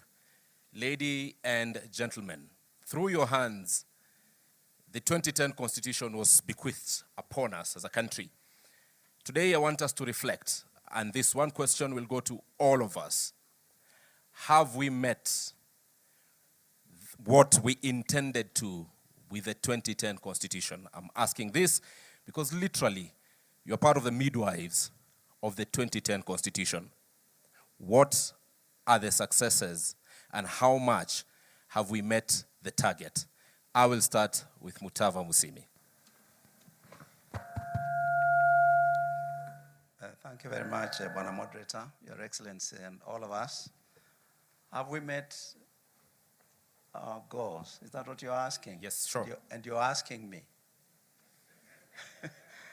As an observer, I think what I can say is we've come a long way. We are the better for it, for having a new constitution. I cannot imagine where we would be without a new constitution today. But we could do better. Number one, the poverty levels are worrying. The poverty levels are worrying. Number two, I am not sure, and I speak as former chair of the Budget and Appropriations Committee, I asked the question, can we afford the government we give ourselves? If you look at the public wage bill and all the public institutions we have to fund, can we honestly afford the government we give ourselves? Number three, when we were in Ufungamano and trying to make our modest contribution, we were very clear that devolution needed to be given more time than other areas that we were, other areas in which we wanted to see change. In fact, we recommended that once the new constitution is promulgated, the president appoints a devolution commission, gives them 3 years to deal with the issue of the size of the units, their mandate, their character, viability. I was in Parliament when this constitution was when it was being promulgated.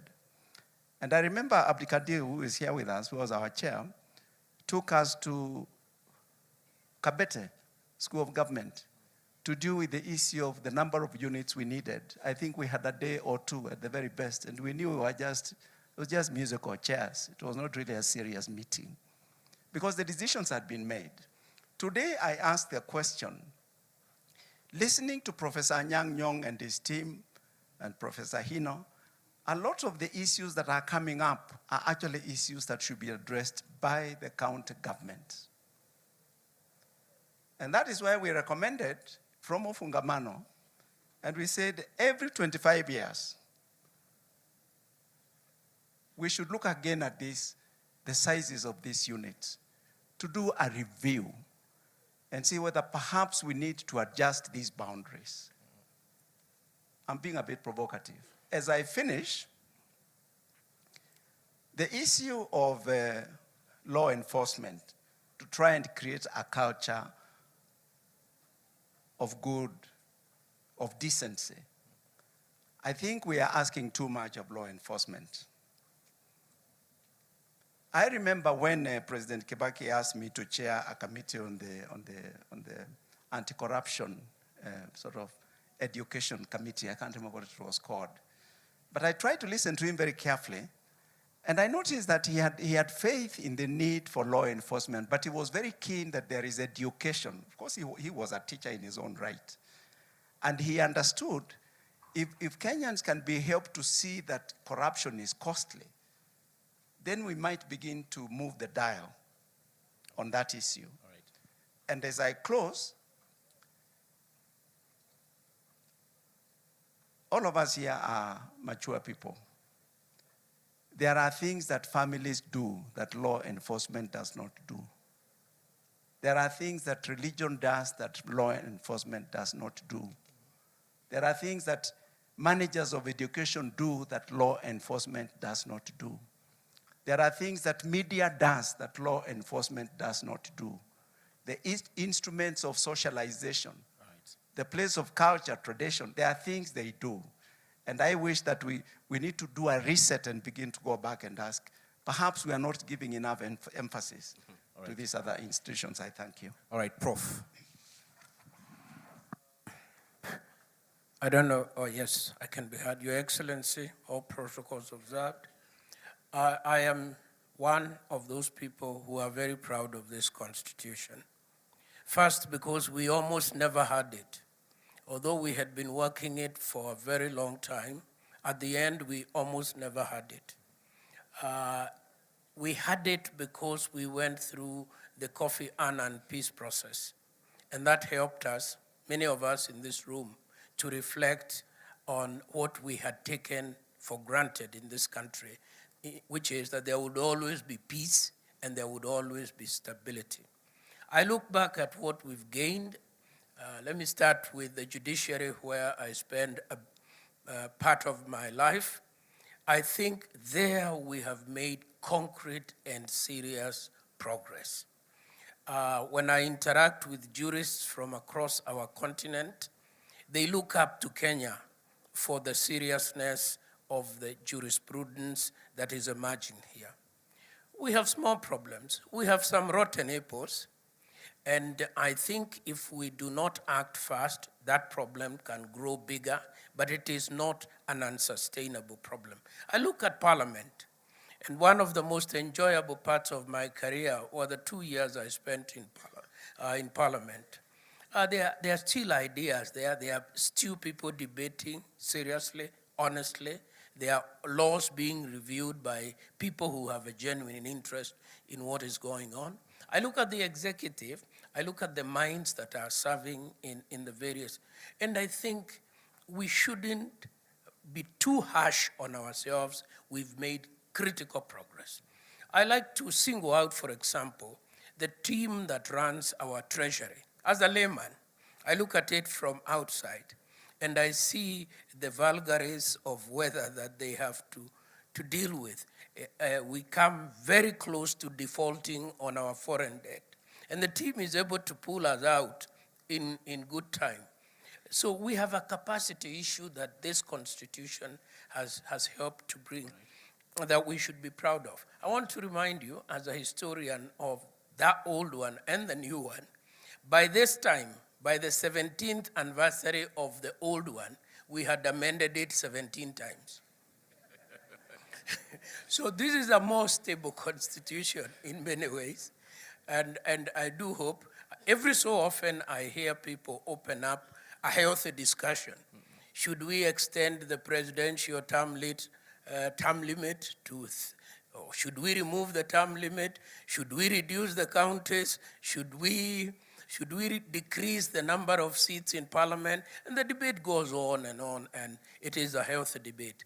But the form of mechanism we put for amendment means that we are unable to amend this constitution in the foreseeable future. I think that's a problem. I think that is a real problem, because all of us recognize that some things are not working. BBI, we were not all united on it, but BBI was an expression of anxiety as to what all of us recognize was wrong, but we didn't have the political traction to move it forward. So to my own mind, as one man who made a very small contribution to this process, I think I can look my grandchildren in the eye and say, I'm proud of my work. All right. Thank you very much. Thank you very much to my old teacher and my padre. Your Excellency, thank you very much for holding this a second time. Last year is when you held it for the first time, and you promulgated it should be held annually. Thank you so much. Baba is not with us, but he requested you to hold it from the morning, not just afternoon. I think you have accepted also that request. Asante sana. If I am a private citizen now, I can comment without any issues. If you look around, Mzee Moi used to say we were an island of peace. But if you look around constitutionally, last week or this week, a very senior officer in one of the neighboring countries resigned because, actually a vice president, because he asked for constitutional reforms and his president was not too happy. I don't think Professor will resign for making any comments in this country. Another neighboring country is in the midst of a constitutional crisis right now. The term for the government is over. They don't know what to do. They're struggling. In another one, they're trying to move from a federal to a unitary and a presidential. To the West, if you say so must go, they'll ask you go where. They have been there for 50 years almost right now. The first set of rights the first set of rights are called first generation rights, political rights. In this country, we have no issue with political rights. We have a lot of political rights. That is something we have banked. We are moving to second generation rights, which the president was talking about earlier, which is economic and socio-economic rights essentially. The rights to health, the rights to housing, the rights that make, the first rights are about keeping the government away, keeping the state away. The second rights are asking the state to do what it's supposed to do. That's where we are. The fact that we have moved from the first to the second is a major achievement. Those of us who are alive when Mzee Moi was there, or when these other rights were not there, it was a completely different environment. And so things that many people take for granted right now, it took a lot of effort. If you listened, and I agree with the chair of the Human Rights Commission, if you listen to the president's speech today, I don't think Mwalimu can imagine Mzee Kenyatta one giving that speech, or Mzee Moi giving that speech, or many, many places that speech being given by a head of state. The language of that speech is the language of human rights. That is not possible in many, many places. And those are things we should not take for granted. And as we move to the second generation rights, I think we should be very proud as a country of what we have achieved and where we're heading to.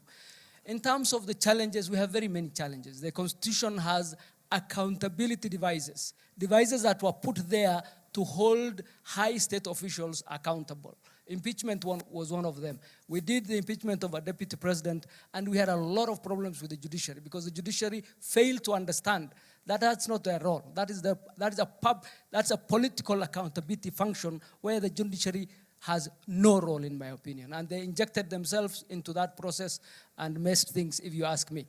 The second is recall of MPs. Recall of MPs. MPs, the public has a right to call the MPs. Not one MP has been recalled because Parliament made it so difficult for members of Parliament to be recalled that it's not happened in 16 years. Sure.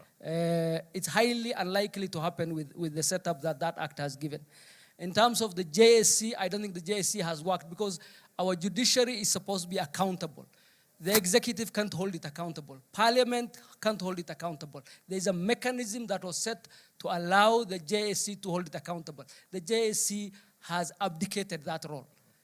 And the JSC needs to come back to that function because they have made it very easy for a judicial officer to say, we're putting an injunction, you're not going to do your work. That really is not how the Katiba is supposed to work. Right. And in terms of vetting, I said, we hold vetting every time there's a new state officer, but rarely do we see that vetting being useful. So there are quite a number of challenges, but I'm very proud of where we are, and I'm very proud on the second generation journey that the president has put us on, and I think it's not a finished project. It is a project we should be proud of. When we were doing this Katiba, the last bit, we were coming from a very difficult place as a country. And just delivering it as a national project alone was very important. And the difficulty with which all the surrounding countries are finding delivering a constitutional foundation like we did should really tell us that we should be very proud as a country. Right. Thank you very much. Thank you very much, Honorable Abdikadir. Reverend Kabiru. Thank you, Your Excellency, and all protocols observed. We must appreciate that indeed, as a country, we have come a long way. The 16 years from where I sit as a church leader, of course, we must appreciate the effect of devolution within our country and how that has really changed the local appearance within our counties. The public participation is a great thing that must be celebrated and basically strengthened. How do you ensure that the public feel each one of them is part and parcel of the progress, and basically the decisions that are made at whatever level, that becomes critical. Now, when we come to the establishment of the commissions that are actually established by the Constitution 2010, again, we see there is a lot of connection where the public are able to connect depending with the needs that probably are coming up. But I must say that it is very clear the commissions that are very well known by Kenyans at this particular time are the ones that actually carries, especially the political agenda. They are the ones that are actually very well known. They are those that many Kenyans will not tell, will not actually associate with. And I think it is important then for us to ask ourselves, this being work in progress, because the Constitution is basically work in progress. There is a lot that continues to be done. There are commissions that continues to be formed as to help in terms of implementation. We also need then to go further and say the much the Constitution is work in progress, the civic education about that Constitution also need to be a continuous work so that the Kenyans can be able to build that trust. They can also be able to relate. We are talking of 16 years, so a person who was born can now be able to relate with that actual Constitution at 16 years. So that becomes critical, basically for us even going forward to think how do we move towards that direction. Thank you. Thank you very much. And Christine. Thank you very much, Your Excellency, all protocol observed. I must say, I want to say thank you for giving civil society a space in this conversation today, and particularly Federation of Women Lawyers, FIDA. Speaking as an advocate, I want to say this constitution, for me, I can describe it in 3 ways. It's progressive, it's transformative, and it's pro-people. The women and girls in Kenya, I must say we've achieved notable milestones under the last 16 years in the constitution, under 3 areas which I want to just discuss very briefly. One, under leadership, the second one under social rights, and the third one under legal protection. Under legal protection, I want to say there have been very many statutes that have been developed and eventually have been passed by Parliament under the Article 27 of the Constitution. One of them is the Prohibition of Female Genital Mutilation Act. Christine, allow us to check your mic, please. Thank you.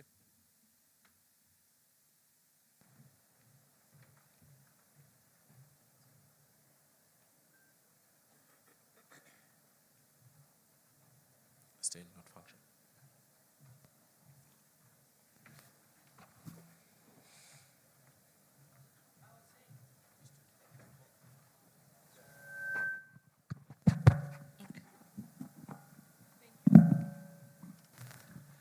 The point I was trying to make was the issue of legal. I was trying to bring out the number of statutes that have been passed in the last 16 years in terms of women and girls in Kenya. And there have been many. The Prohibition of Female Genital Mutilation Act, the Matrimonial Property Act, the Marriage Act, the Protection Against Domestic Violence Act. Those are achieved notable milestones in terms of legal protection for women and girls. However, there have been various challenges in terms of legal protection. One of them, Your Excellency, is the issue of femicide. No woman or girl in this country feels safe anymore. The femicide has increased to an issue where we are calling upon you, Your Excellency, to declare this a national crisis. We have seen there was the presidential task force that addressed it. A report was presented to you. We haven't seen any implementation being done, so we're kind of requesting if implementation can be done. In terms of celebrating Katiba at 16, we know that there have been the issue of 2/3 gender rule, whereby we're saying that the lack of implementation of the not more than 2/3 gender rule in elective and appointive bodies has not yet been implemented, despite Article 27(8) being very clear on it. Because I may not get any more time, I want to just give my suggestions on way forward in terms of what perhaps we feel as advocates ought to be done. We feel that IEBC needs to come out strong and empower itself in terms of strict enforcement during party nominations. We are 1 year to elections.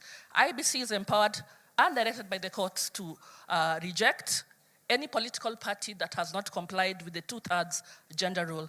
This alone will send a very loud message to political parties who are also here. We also want to say that political party funding needs to be restructured, and the Office of the Registrar of Political Parties also needs to make sure that these political parties also are very deliberate on the 2/3 gender rule and can constrict the funding, because this has to happen. So I want to say, in terms of Katiba 16, a lot has been done, but there's a lot of unfinished business and gaps. We want to say that there has been a lot of resource constraints addressing issues of gender-based violence, and then inadequate funding towards this thematic area. That also needs to be looked into thoroughly. We want to say that in terms of the three arms of government that are here, I'm very happy the judiciary is the only arm of government that has complied with the 2/3 gender rule in terms of the issues. And I'm very happy that Chief Justice herself has been very deliberate in terms of appointing magistrates and judges. So I want to ask the other two arms of government, kindly do your part. Right. Thank you very much. All right, Christine, and you have preempted the direction I was to head next, which are recommendations from the panelists. So thank you very much for doing your part. But what Christine has given as part of the things that need to be done, let's honestly look at, without putting aside our political affiliations, look at this document that is guiding us and honestly tell each other this part needs to be either corrected through an amendment or whichever other way. For instance, Christine has spoken about the 2/3 gender rule. The practicability of it, especially in elective positions, is something that may need to be discussed. But let me start with you, Reverend Kabiru.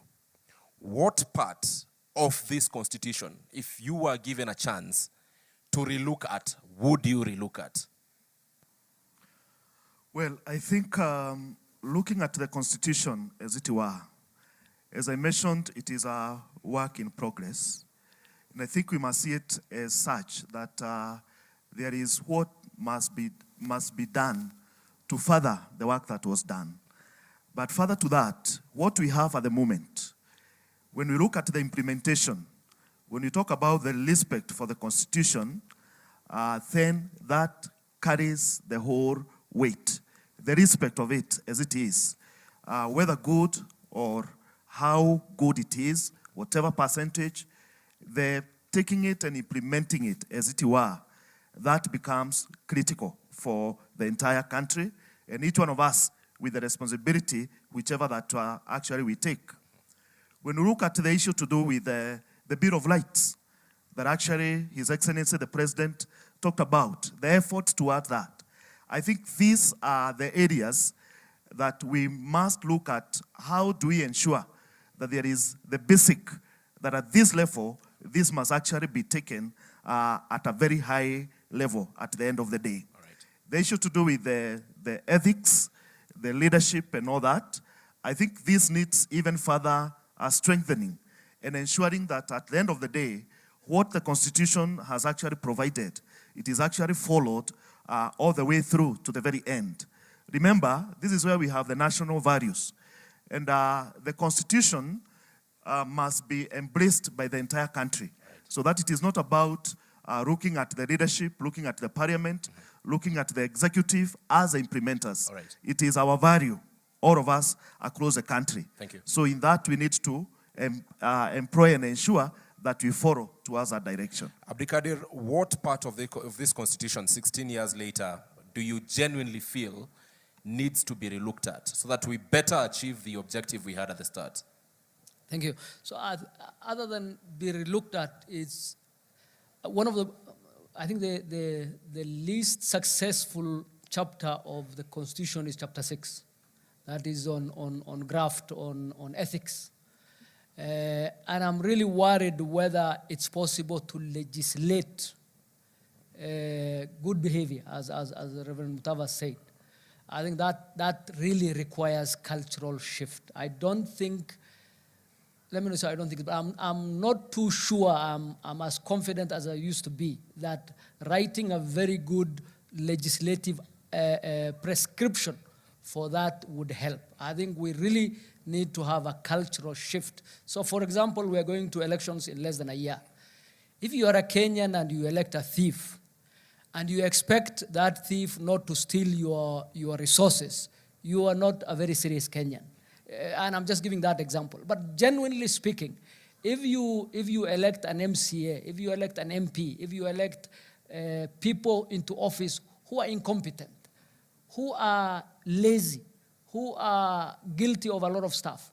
Genuinely speaking, I mean, you don't expect better service. So that's really one issue I have grappled with. The other is, so for example, the gender issue, I just want to say, the gender issue is only in the National Assembly. The gender quota issue is only in the National Assembly. In the county assemblies, we resolve it by constitution. In the Senate, we did. In the National Assembly, we already had a National Assembly that was made up of geographical seats. So you could not legislate and say the Goreti South will elect only a woman, or Wajir South will elect only a woman. That is the problem we are grappling with. How do you ensure that these already vested geographical seats would elect enough women to ensure, because the gender that suffers is the female gender, enough women to hit that quota. And that's why we introduced the county women representative tool to up those numbers. And then hopefully get, and those incentives, by the way, don't work across the world. If you look at many parliaments, rarely, other than Rwanda that is by fiat, many parliaments don't hit 20% of female gender. At least ours, I think the National Assembly hovers around there. The Senate and the county assemblies have no such problem because you must, by law, nominate the extras. So I would really push for, our biggest problem is graft. I would really push for cultural change. I would push for education on that side. All right.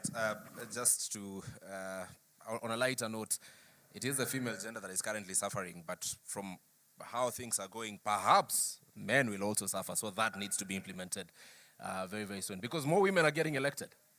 More and more women are getting elected. So, yeah, so that really needs to be done. Prof, you said the difficulty in amending this constitution is a problem because indeed it's very difficult. You've reminded us during BBI and what those of us who are not lawyers had then a basic structured doctrine and how some parts of the constitution are, so to speak, untouchable. So if you are given an opportunity to relook at this document 16 years later, so that to better meet the objectives we heard by the time we were passing this document, what would you go for? Well, first, I think that we need a national consensus, and I think that debate has already started. The president kicked it off the other day, not only about where do we go as an economy, but where do we go as a society. And I think that therein we will be able to return to this question. Is this document still serving us correctly? And I think the answer is no. It has its own internal inconsistencies that does not allow our full energies to flow. For example, I personally, as a student of the Constitution, I studied the old one and I'm now studying this new one. We work best as a country, believe it or not, whether you call it nusumkate or you call it handshake. It is the model that works in our constitutional formation. And we need to confront that reality and write it into the constitution, which is exactly what we did in Bomas. Then the politicians came in, including my own distinguished student here, and removed it. The Bomas Constitution was a power-sharing constitution. It had a prime minister, it had deputy prime ministers, and it had other perks to keep the nation together. We need to recheck that model. There is nothing wrong with it.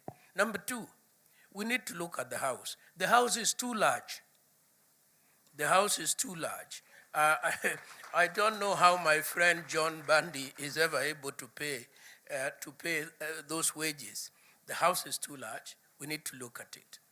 We need to rethink something else. Again, we had thought through it very well in Bomas. Then the politicians interfered with it.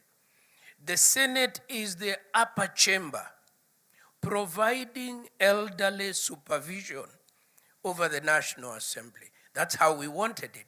That's how we structured it. The politicians removed that, and now the Senate literally spends all its time looking for work to do. And the people who have suffered are the governors as a result. I think we need to look at that. And finally, on this women question, I have agonized on it myself over and over and over. Duale and I did a bill that almost got us over the finishing line. Then we lost it. I think we should revisit it. I think when we talk in absolute numbers, we lose the meaning. The meaning is that we don't want equality, because equality is another business. We want equity. And we need ways of reaching equity. And there are many tools in the toolbox that we can have. Finally, I would say that we need to keep this conversation civil, because it's a very important conversation. And when we are having it like we are having it today, it is very useful. When it is hijacked by radical elements on both sides of the divide, then we lose it. We lose the conversation. The name calling begins, and so on. And that's not good for our country. Thank you very much, Prof. And finally, the Honorable Mutava Musimi, please speak it from where Prof has left, that we need to have a very sober conversation. We live in a country where everything is politicized. A very noble recommendation will come on amending the Constitution, for instance. Then political players will take the extremes. One side in support, the other side not in support. Not looking at the value that this particular proposal would bring to the country. So how, again, even as you tell us what needs to be relooked at, how do we navigate it and shield it from political interference in case we ever get to have that conversation as a country? So that as a country, we can soberly say, look, this needs to be done, it's good for all of us, and political posturing should not be allowed. First of all, I want to thank the President. I think you're a very brave man. And you are also very humble. It takes both to bring us here today. Courage and humility. And I say that because I followed the conversations. And there was a lot of kite flying. We were all over the place. And I think that's how you wanted it. Now we are where we should be. We are finally dealing with the Constitution, the mother law. Many, many congratulations, Your Excellency. Now, you ask what are the areas that need to be changed? Justice Chesoni made a remark before he left us many years ago that I've never forgotten. He said, I did the best with what I had. That was Justice Chesoni. If we want to do our work as public servants, there is a lot of latitude to do good for the Kenyan people. With this constitution as it is, I remember when I became chairman of the budget committee, I was in the first lot with the new constitution. It was very clear that the responsibilities of that committee are heavy. And we looked at the budget policy statement soon after you and your former boss came into power. And the numbers were not adding up. The public debt was crazy. Public wage bill was even worse, and so on and so forth. So I asked my committee, why don't we do a socio-economic audit of the implementation of this constitution for the last 4 or 5 years? Now, I know that Parliament is independent, but I still feel it is important for the executive to know. So we went to Nanyuki, and we met President Uhuru Kenyatta and Dr. William Ruto, his deputy then. And we went through all the terms of the reference of the socio-economic audit that we wanted. And basically, the work was taken over. We gave the work. We made a resolution in the National Assembly. It was bipartisan. We worked with Honorable Duale and the late Jacob Midiwo. And we got the numbers on the floor of the House. The only audit I know from the Office of the Auditor General on the implementation of the Constitution is one done by the former AG, Dr. Edward Ouko. And we made sure, once it was out, after 3-4 years or so, we gave copies to the leaders. I gave it to Honorable Raila Amolo Odinga, myself. I gave it to Prime Secretary, Cabinet Secretary is here, myself. And so that it can begin to get attention from people who matter. What point do I want to make? I don't think myself that Parliament is doing enough to oversight the executive. It can do a lot more. I do not think the county assemblies are doing enough to oversight the governors. I leave it at that. Right. Come now to the things that I think need changing. You can tell I have issues with the units that we have in the devolved governments and how they were created. It was a bit rushed in my view. Your Excellency, I've seen you struggle with the same problem that your predecessor struggled with respect to Nairobi City. I want to get it right, I saw it here. Nairobi City County Government. Sasa umeingilia kidogo kusaidia rafiki yetu Sakaja. Your predecessor aliingilia kusaidia Sonko. You know, as observers we are saying, he barabara tulijenga, now today we want bumps, maybe we need to redesign, maybe we need your carriageway. There may be a problem with the design of this road. Nairobi, and I would add Mombasa, probably need to be looked at differently from other counties. With respect to the other county governments, I think I've said enough. All right. 30 seconds, sir. Hiyo nitakurudishia. What were you asking me? What was that other question? How do we shield? Because you've identified what needs to be done. How do we shield it from political posturing?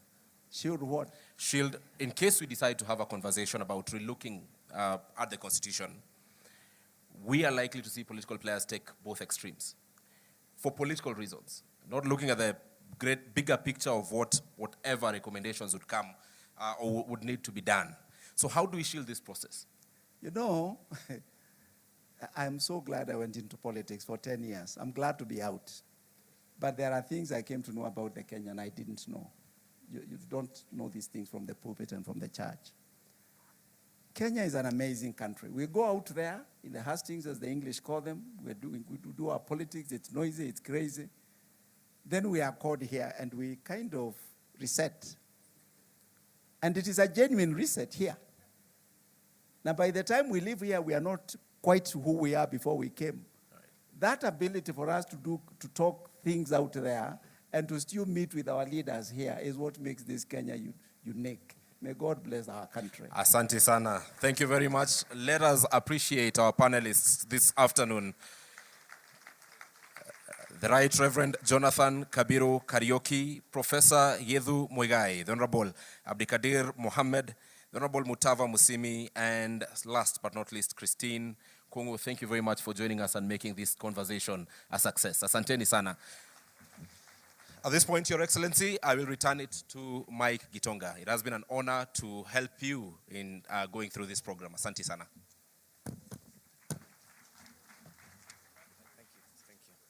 All right, thank you very much to our panelists and also to our moderator, Ibrahim Karanja. And we are moving on swiftly. We have one more panel, which is going to be looking and reflecting on the state of the Republic.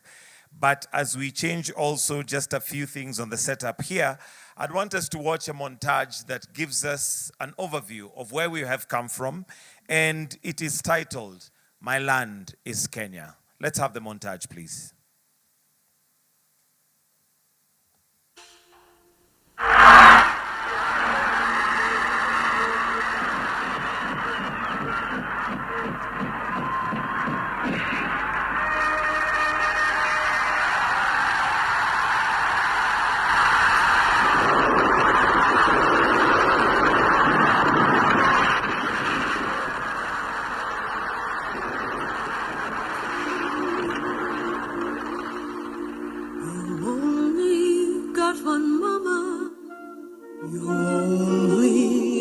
one path. You only got one life to live, no matter who you are. You can go the whole world over, every city has its dawn. But everybody living has one place where he was born.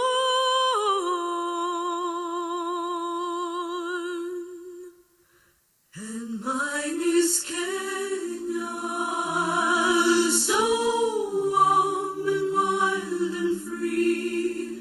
You will always stay with me here in my heart. My land is Kenya, right from the highlands to the sea. You will always stay with me here in my heart.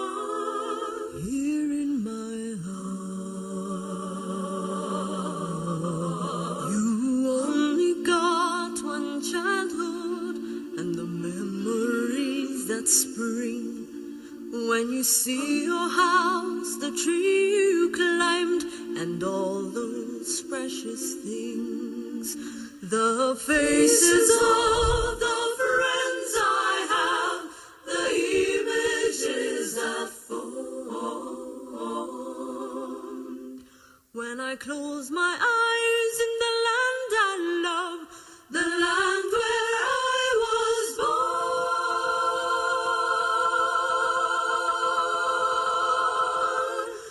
My land is Kenya, so warm and wild and free. You will always stay with me here in my heart.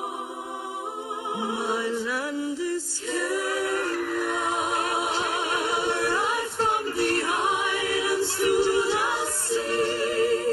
You will always stay with me here in my heart. Here in my heart.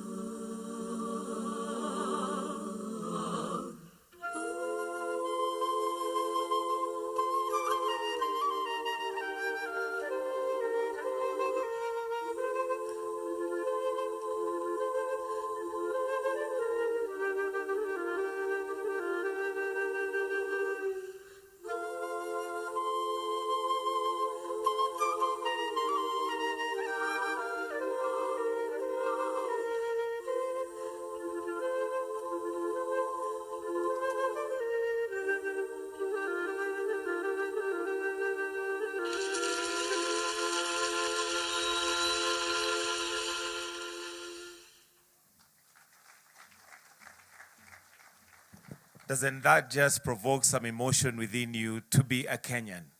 Usiwahi ambiwa na mtu we are going in the wrong direction. Your Excellency, we are headed in the right direction. Another round of applause, please. And that particular song, that version has been done by the Moipei sisters. I know some of us may be aware. They are triplets who are unique and have put Kenya on the map of singing. Your Excellency, sir, with your permission, allow me to now invite Professor Makau Mutua, who is going to give a brief reflection of the session and the panel that we are finally going to have as our last panel. And this is the state of the Republic. A round of applause for Professor as he comes to give some very brief reflections on the state of the Republic before we get to our final panel discussion. Welcome, sir.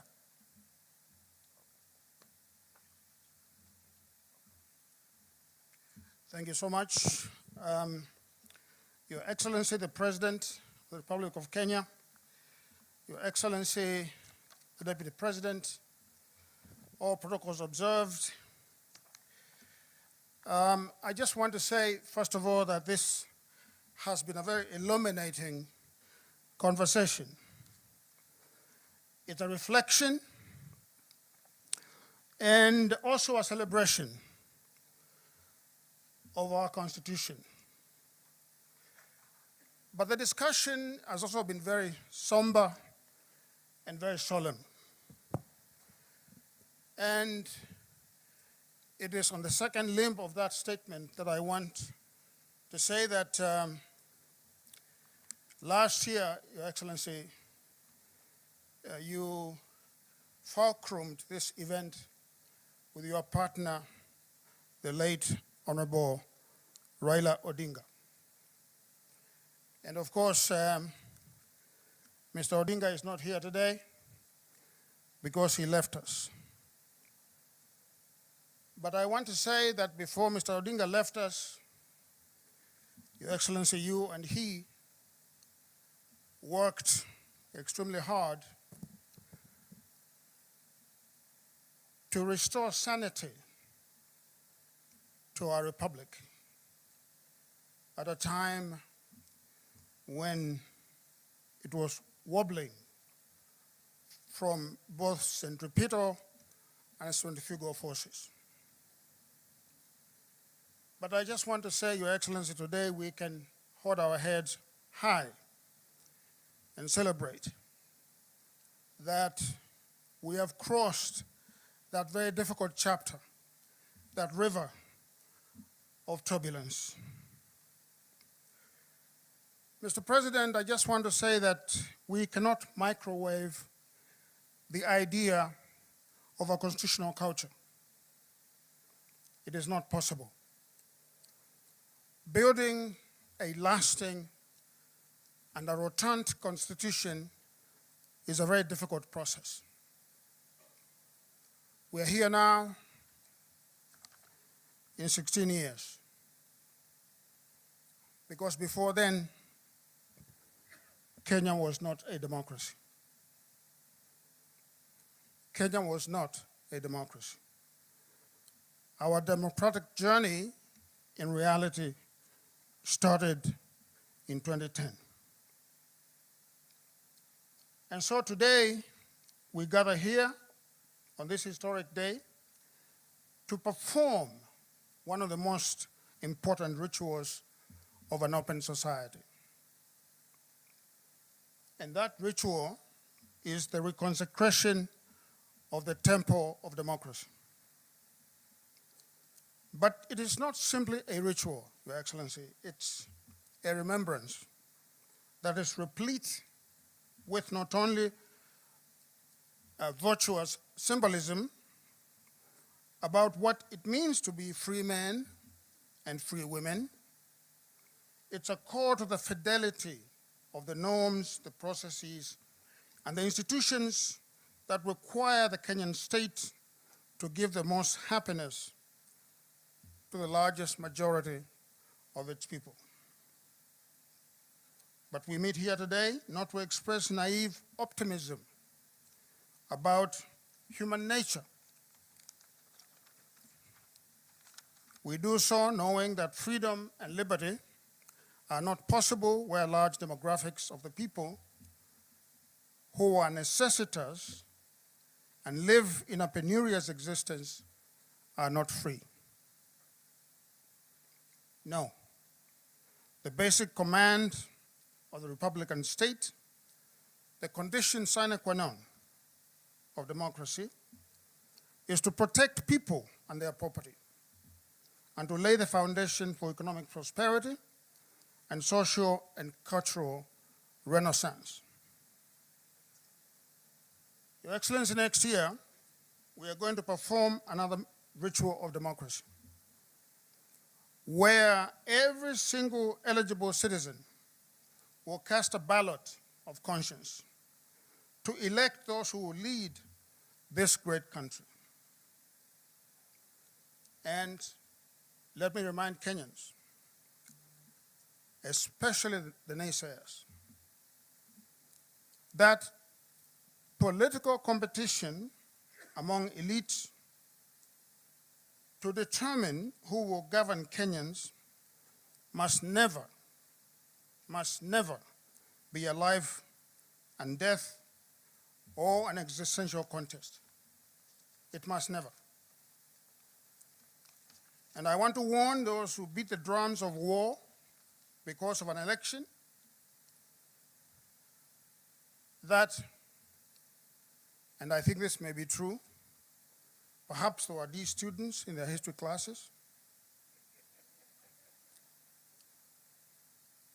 But I want to note that to be given an opportunity to lead a nation as great as Kenya is a solemn and sacred obligation.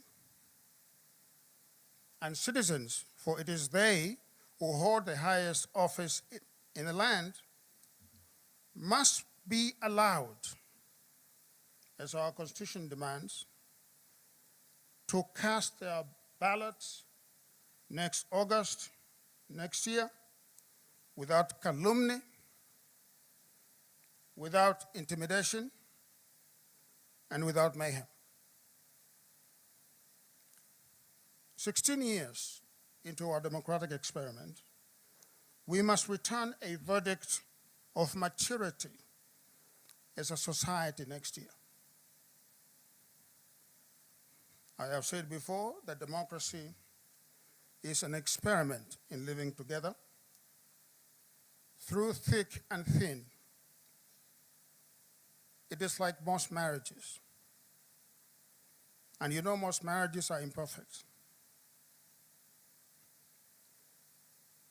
And in fact, very imperfect. But this is the only marriage possible in a political society. The experiment of democracy, of living together, no matter how diverse and different we are. But unfortunately, unlike in a real marriage, divorce is almost never allowed, if at all. If you look at countries that have been decoupled from one another in history, the numbers are very few. The tendency is for the state to remain together. And so Kenyans must understand that we are bound together in this land, and as the Reverend Mutava Mushimi would say, until death do us part. But finally, I want to beseech all of us to internalize what we are doing here with all the three arms of the state. And that we must never take this civil conversation for granted. We must never.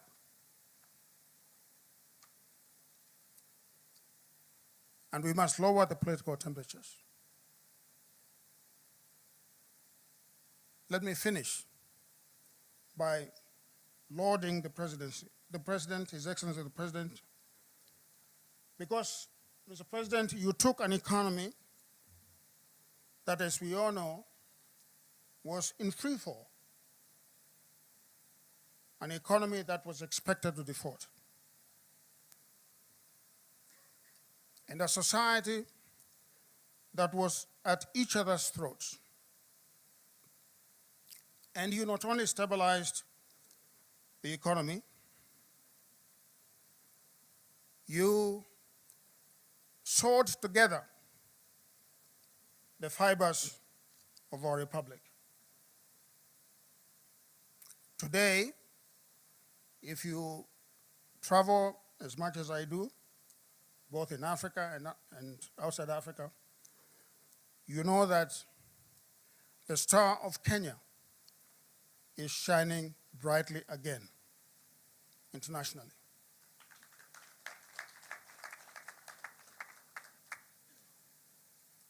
The work that the President has done is evident for all to see. And let those who have eyes see, and those who have ears hear. Your Excellency, you took the call of the people and you have delivered. Our country and our democracy today are stronger and better than they were 4 years ago.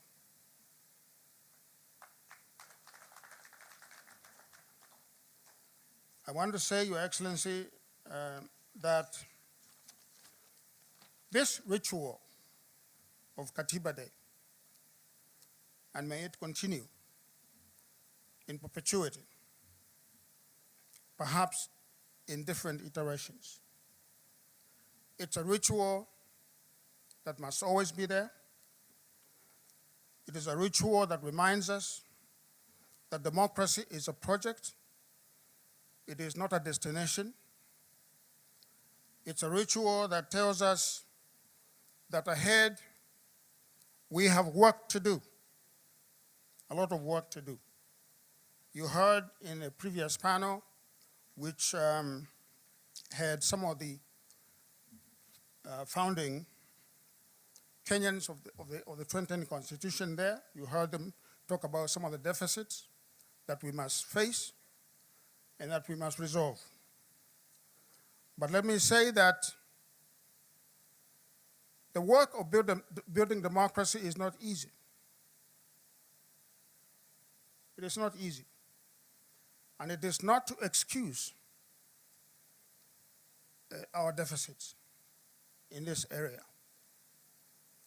But I want to remind you, look around the globe, in our neighborhood. Look to North America and look to Europe. And you are going to see some very established democracies that are having conniptions. You know what conniptions are? Okay, epileptic fits. Some of them are 600 years old, some of them are 300 years old. So if ours is only 16 years old, we have nothing to worry about. Let us keep the faith, let us do the work, and let us make Kenya the greatest country that it can be. I thank you. Thank you so much.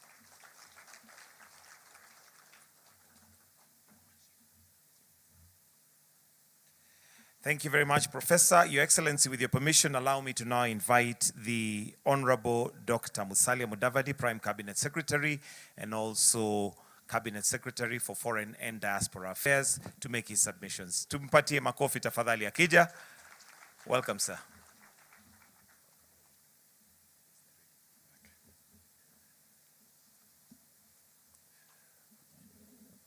Your Excellency, the President of the Republic of Kenya, Dr. William Samoei Ruto, Your Excellency, the Deputy President,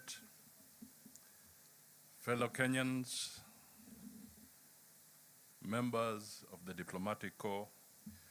Your Excellency, with your permission, let me just take a minute to request the ambassadors and high commissioners and members of the Diplomatic Corps present to just rise so that we can give them an applause and acknowledgement.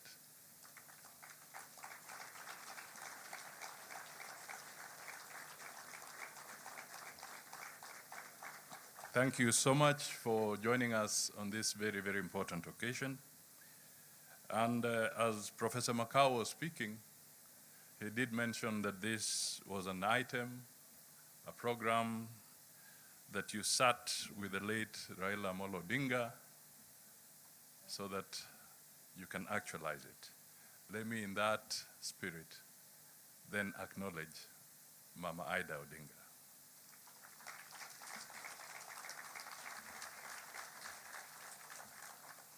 Thank you. Your Excellency, I will not speak for too long, but I just want to try and recap the panelists and a lot of the issues that you captured in your speech. And I know that the next panel is being awaited for seriously because you will be one of the panelists.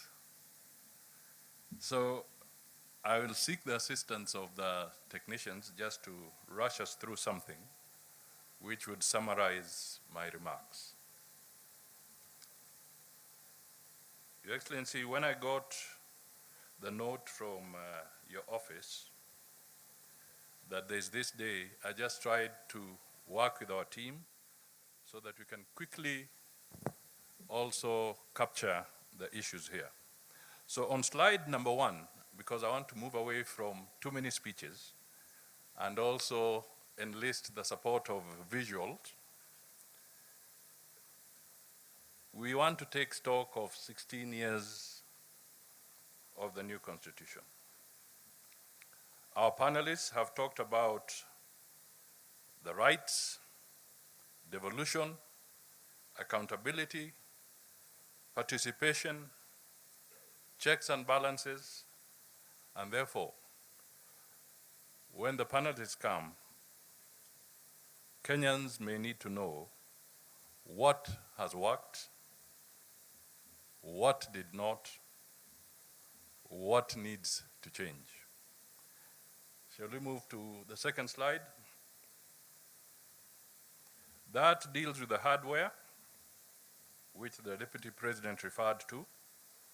We built the constitutional machinery, we have the institutions, Parliament has been spoken about, counties, commissions, the rights and safeguards through our courts. The question that we need to ask ourselves, can the hardware alone run the country? That's a fundamental question. Who is the software, or what is the software? The software is us, the people, the citizens, the institutions. Collectively, we are the software. We have to look at the issue of ethics, integrity, civic responsibility, and accountability. Those have been spoken to. And in the image that I had there, you'll notice that I deliberately try to look at even the child that is born.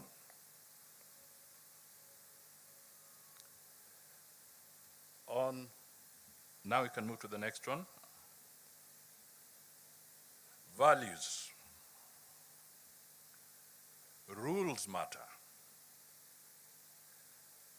but values make them work.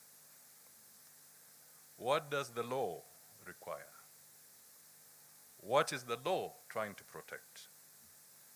What value is it trying to preserve? Ladies and gentlemen, constitutionalism is more than compliance.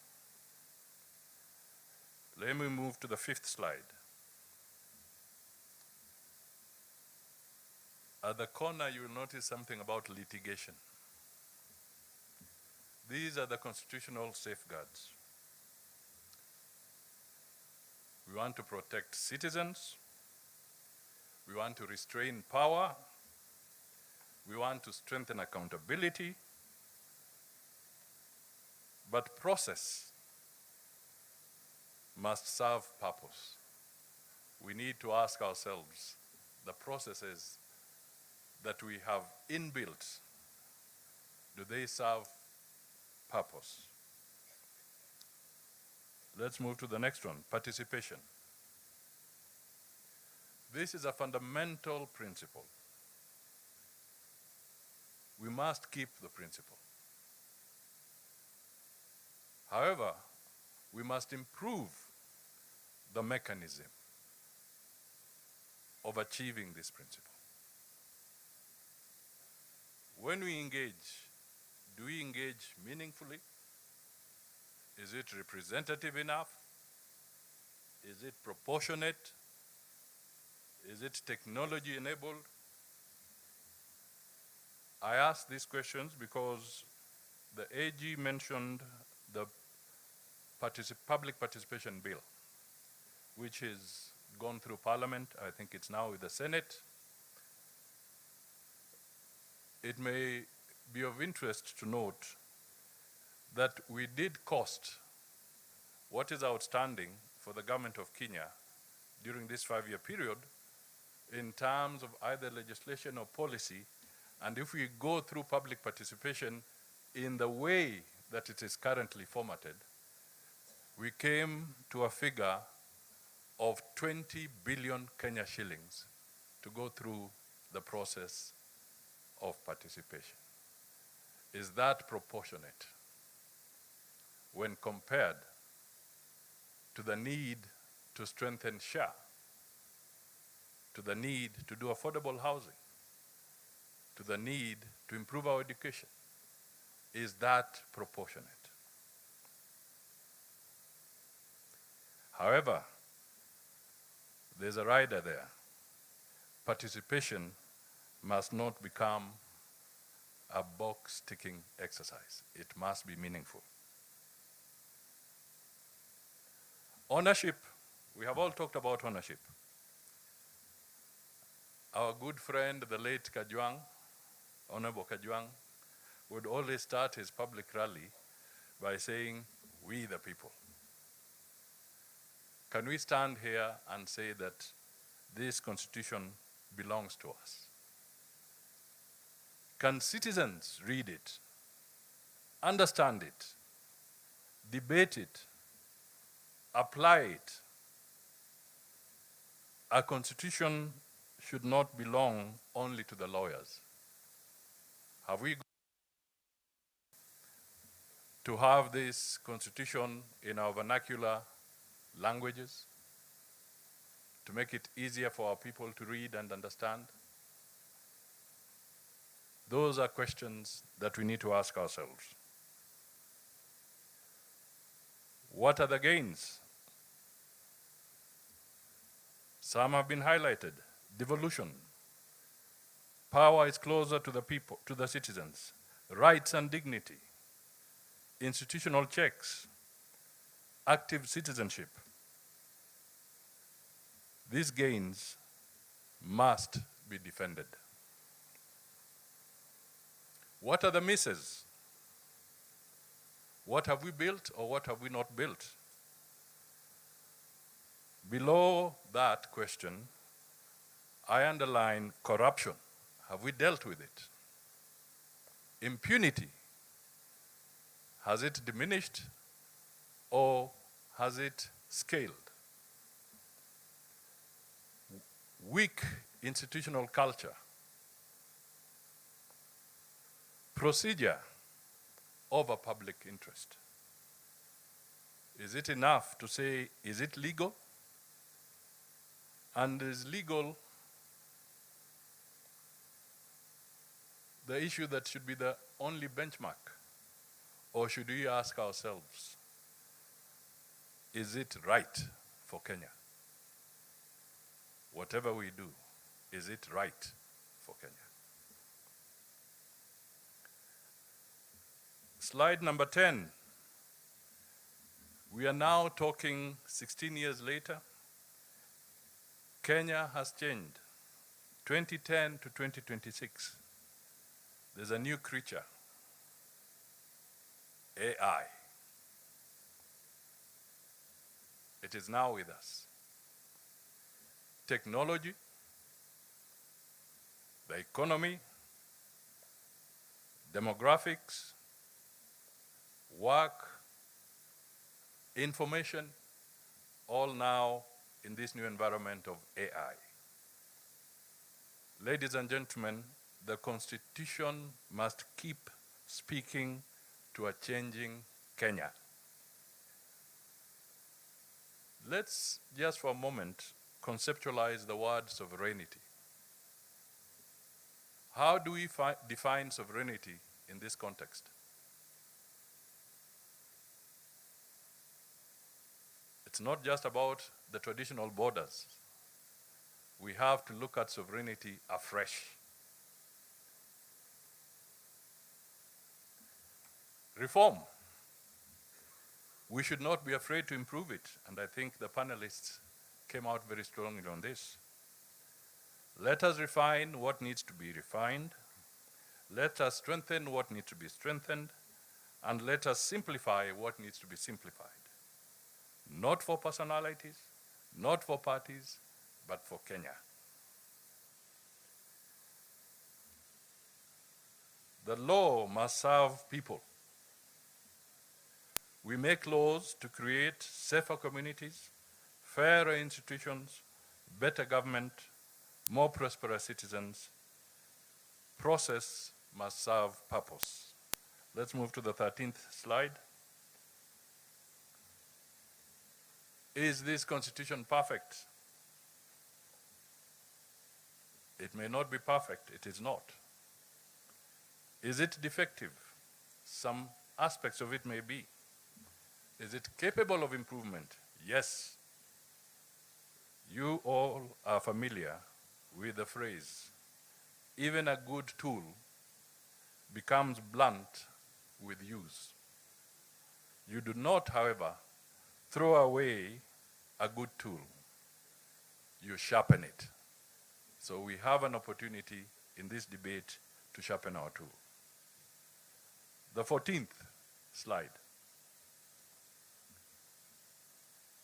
Have we built the hardware? The answer is yes. Have we built the software? That is work in progress and ahead of us.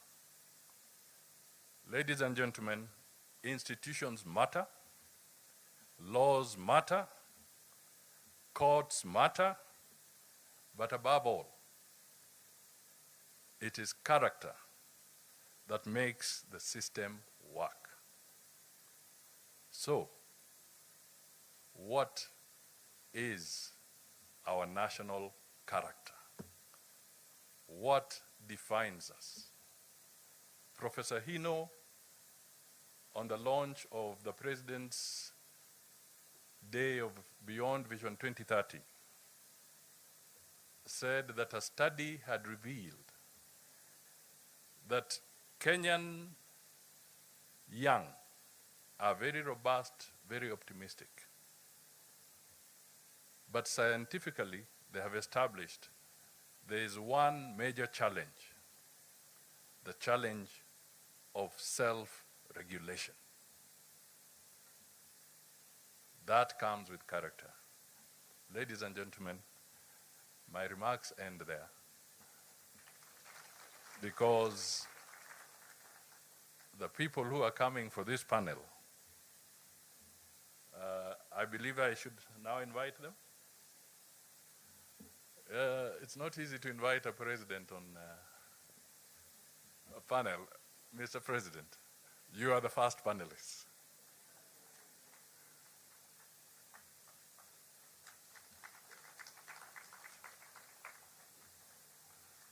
I now also wish to invite the Chief Justice and President of the Supreme Court, the Honorable Justice Martha Koome. Let me invite the Speaker of the Senate, the Honorable Kingi. Let me invite the Chairperson of the Council of Governors, the Honorable Ahmed Abdullahi.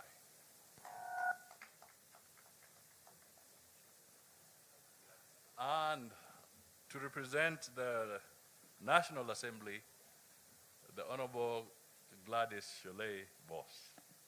You most welcome. I think my tour of duty ends there. I believe there is a, I believe there's a, who was the person coming here to raise the questions?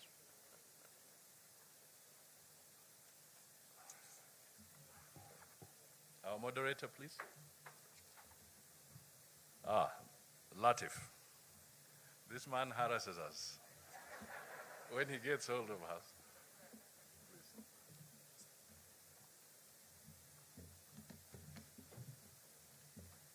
Your Excellency, the honorable panelists, ladies and gentlemen, good afternoon.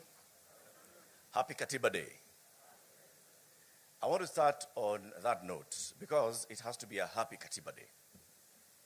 On this day, 16 years ago, it was a bright morning when many people gathered at Uhuru Park. I was one of them. And there was renewed hope in this republic that we, the people, were giving ourselves a new constitution. And on that day, we witnessed the birth of the Second Republic. On that day, we hoisted a national flag at Uhuru Park. It's there to date. When you look at that flag, always remember that represents the Constitution that we're talking about today. Your Excellency, as we mark this 16th anniversary of our Katiba, we also ought to actually recognize that it is now a national day. And a national day means that we may do whatever else we want to do with ourselves throughout the year, but on one day, we shall anchor ourselves to the supreme law of the land and to the sovereignty of the people of Kenya. And that day is today. Please, let's clap for that. When we say we the people give ourselves a new constitution, many people may take that for granted. But actually this morning on our show, Fixing the Nation on NTV, we actually asked ourselves the question, if you went around many African countries and asked the people just ordinarily, ndugu jirani, hapa kwenu mna katiba? Some will actually not be able to answer and tell you whether they have a constitution or not. Go to any part of this republic today and mention the word Katiba, and people know that we have a constitution. That anchors the fact that we, the people, are the owners of this constitution. We are the sovereign in this constitution. We delegate our sovereignty to institutions and to public offices. And for that reason, we had the various institutions speaking earlier today, and we also have the very top of our arms of government on this panel. Let's clap for them as we start this conversation.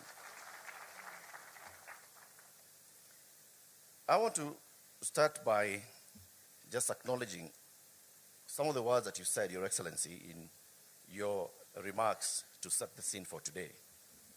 You said accountability cannot end with defending institutional territory, observing procedure, or publishing reports.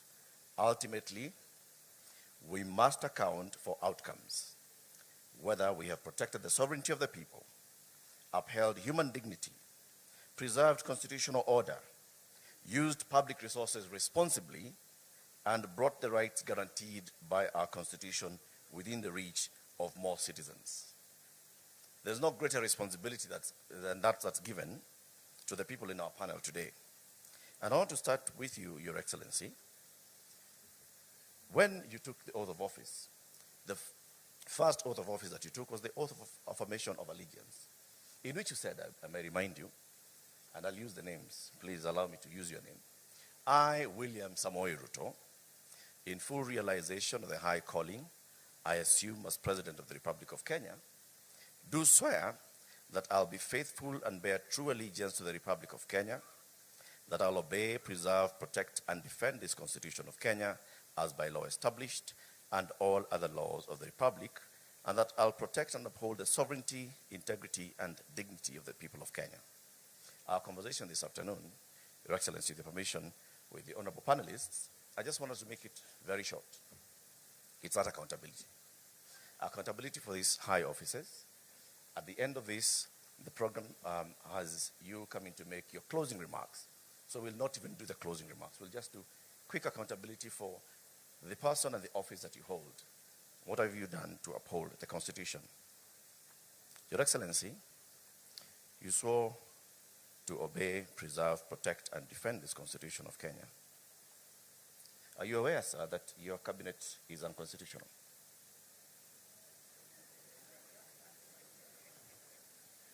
Thank you very much, Eric. I am fully aware that the court has made a determination and given me time to realizing that that is work in progress to be able to do what I need to do. But in that context, let me speak to my oath of office in a broader context, and to speak to this day, Katiba Day. And as I have said in my earlier statement, this is not just a ritual. this is a time for us to reflect and account for what we have done in 16 years with respect to the tenets, the principles, the mandate, and the requirement of our Constitution. And putting that in the context of my oath of office and being accountable for that oath of office, and putting it in the context of what, again, I said earlier in terms of how do we account for the authority that we exercise and whether that is making impact on the people of Kenya, especially on what you said, whether more and more citizens are closer to the rights that the Constitution envisaged. And I will say the following, that by way of accountability, when we seek a mandate like the way I did, I made commitments to the people of Kenya. And those commitments were not just statements. They were not just slogans. They were commitments that ultimately I must be held account, because that is what the Constitution demands of me as president. And I would want to put it in this context. Number one, I made commitments about how to transform the nation and what I need to do. And I made proposals to the people of Kenya that this is how I intend to stabilize the economy. This is how I intend to make sure that we have access to health getting to the majority of citizens. This is how I intend to work on making sure that there is decent housing as it's required by the Constitution. This is how education that is provided for as an obligation to government in the Constitution, this is what we are going to do. This is how we are going to work on access to water and all the other requirements of the Constitution. And I can confidently tell the nation today that subsequent to my election and my commitment that I will be faithful to the Constitution, we have done whatever we needed to do, difficult as it may have been, to stabilize our economy. Today, our economy is the 6th largest economy in Africa. Our interest rates have come down. Our exchange rates have come down and stabilized. Our inflation has come down and stabilized. And our sovereign debt position is way different from what it was. We did not only,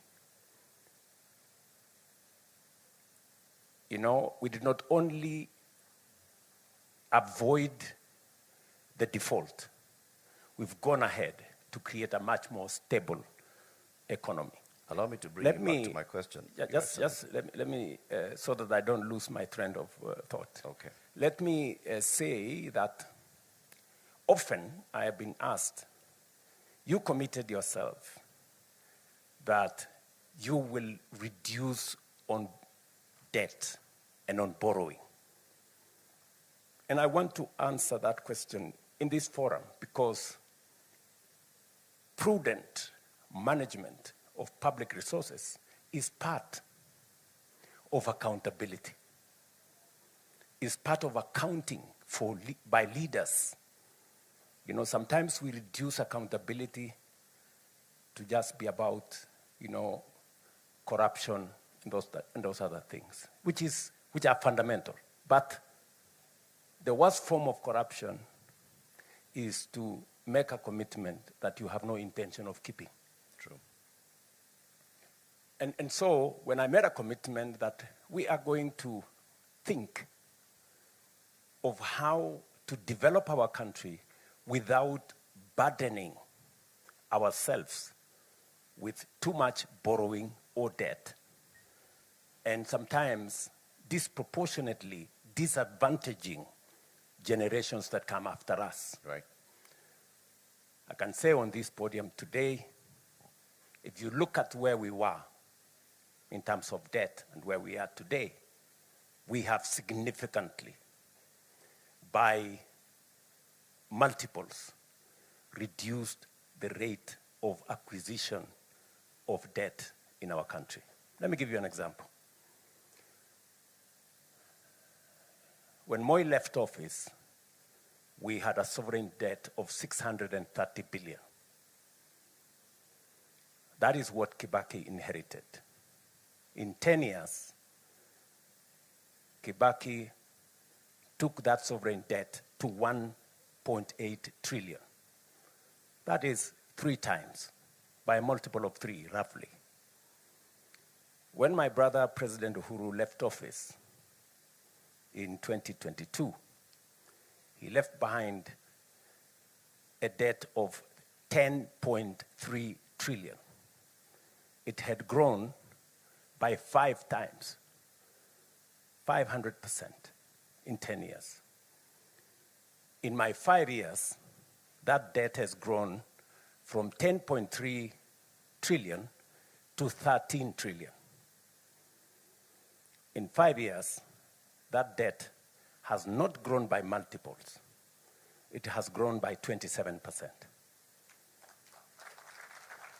And therefore, the commitment I made that while we will continue to invest and develop our country, we will do it in such a manner that we reduce on borrowing, we reduce on debt, and we grow our economy sustainably.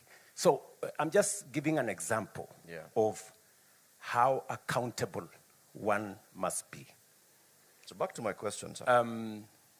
I will come to your question. Just allow me to set the context. I just want to phrase it again. Yes. So that we don't lose track of what we are saying. And you've used the words that I do not want to repeat, but let me just use them. Worst form of commitment, of corruption, is making commitments that you do not keep. Yes. You made a commitment in your gender charter to have a 50% representation of each gender in your cabinet. Today, your cabinet is unconstitutionally composed of the requirement not more than 2/3 of the same gender. I just want to seek, because the issue here is constitutional accountability. Correct. Excellency. Correct. So in that regard, because this sends a strong signal to the rest of the Republic, what is your answer to that? Why is the cabinet unconstitutional? What are you going to do about it? There is a court order that has not been vacated by any other court that has given you until the 28th of October to reconstitute your cabinet. Correct. Precisely what I'm telling you is, in the context of commitments that you make, you may not necessarily get 100%, but you can get 80%. In your estimation, have you passed that exam or did you not pass? If the commitments you made, you have achieved 80%. There are some commitments that are work in progress. But what I was trying to point to you is that of the commitments I made to the people of Kenya, commitments on the economy, commitments on education, commitments on agriculture, commitments on housing, commitments on making sure we control our debt, commitments on making sure that we have universal health coverage, I can confidently say we are at 80%. That does not mean we have discharged every commitment. There are commitments that are outstanding. Among them is that one on making sure that we respect the two-thirds gender principle. Will you reconstitute the cabinet? It is, that's a much more simpler thing to say. Okay, let me just... But let me just, you know, we are speaking in context. Yes. You know, don't make it simplistic. I am not, sir. Because, you know, there are many people who are telling me, for example, I heard from exactly what you are saying, you must get 100% for you to have passed. I don't think that is fair to say, for you to have passed, you must get 100%. I think what we are saying is, have we, in the collective assessment of the people of Kenya, yes, have we kept our part of the bargain substantively? You remember I used the words progressively in my statement several times. Have we made progress progressively? Yes, we have done. Have we done 100%? No, we have not got 100%. Some of it, as was said here by leaders, is work in progress. And its attainment may not happen today. Just the same way, the court has ruled that Parliament is unconstitutional because of the two-thirds gender rule. Yes. That determination was made by court, I think, almost 5 years ago, 6 years ago, to be exact. But it's work in progress, you know. I did make proposals myself to Parliament on how we could attain the two-thirds gender rule. It is still work in progress in Parliament. And I think progressively, without being too aggressive against ourselves, that is work in progress. Thank you. Thank you, Your Excellency. I want to move to my leadership, the Honorable Chief Justice. As head of the judicial arm of government, the judiciary, we the people, created the judiciary and wanted the judiciary to be the ultimate arbiter and the one that upholds constitutionalism and the rule of law in this country. Madam Chief Justice, there have been questions of integrity within the judiciary. You've addressed them previously, but you continue to address them. The question that I asked to you is, would Kenyans believe that their judiciary is functional when questions of integrity keep arising towards it and they don't see progress being made? Thank you very much, our moderator. Thank you, Your Excellency, for inviting me to this forum. I'm honored, greatly honored, to participate in this forum where we are looking at our Constitution and asking ourselves whether it has worked for us, what we need to do to make it work better.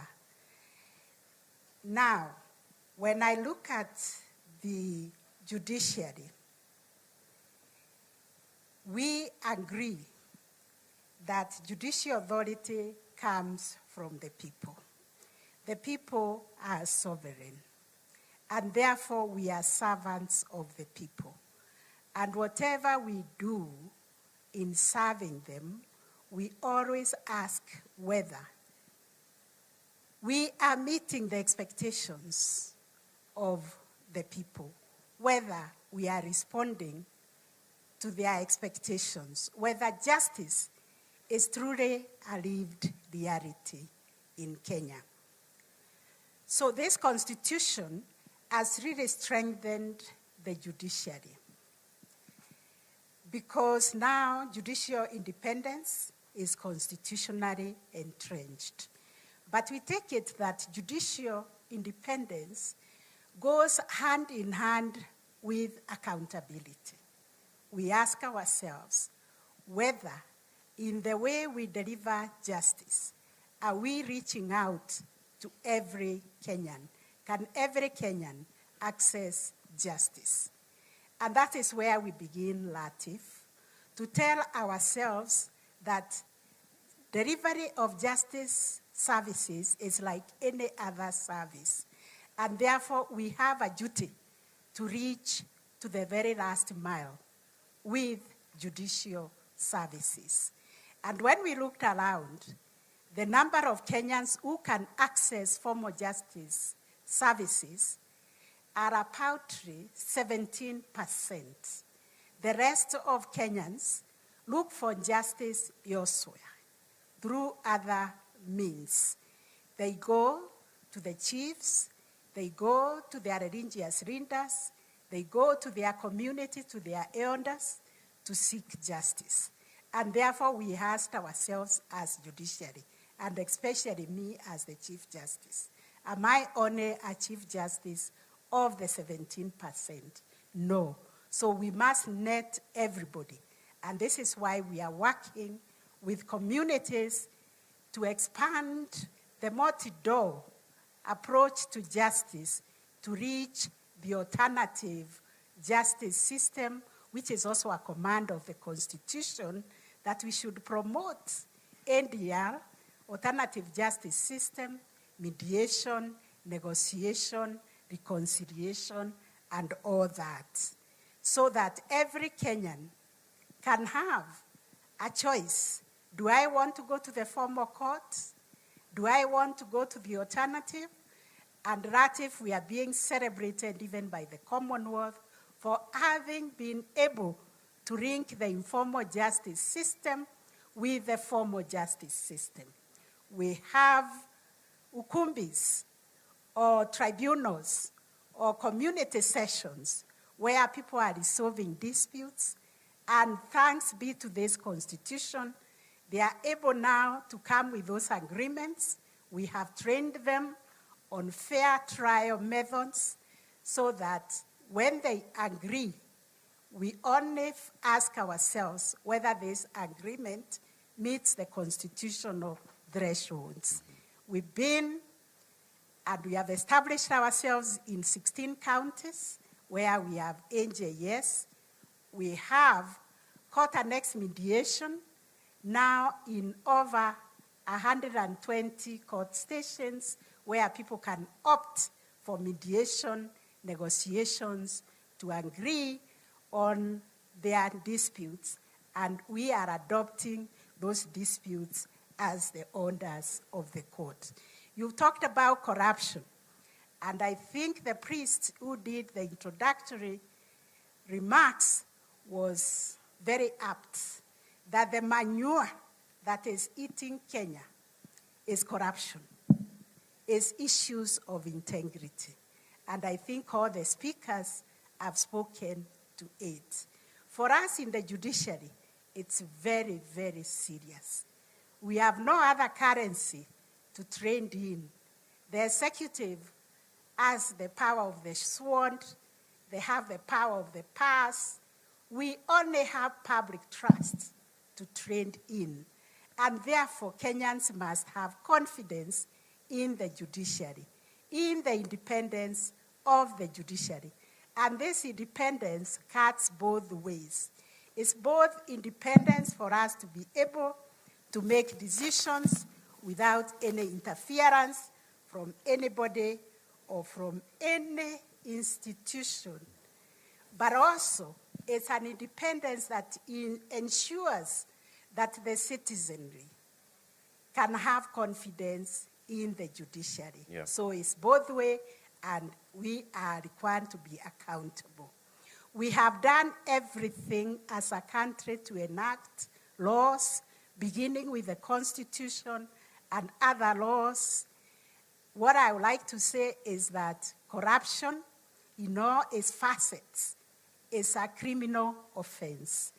And we have taken the front row in the judiciary to tell Kenyans that we operate a zero tolerance policy to corruption.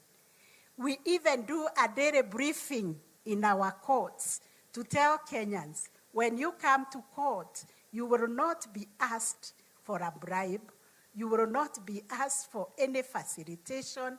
Please do not bring a bribe to the court. Right. We have worked with the NCAJ, the National Council on the Administration of Justice, to develop guidelines that will help us implement these laws against corruption.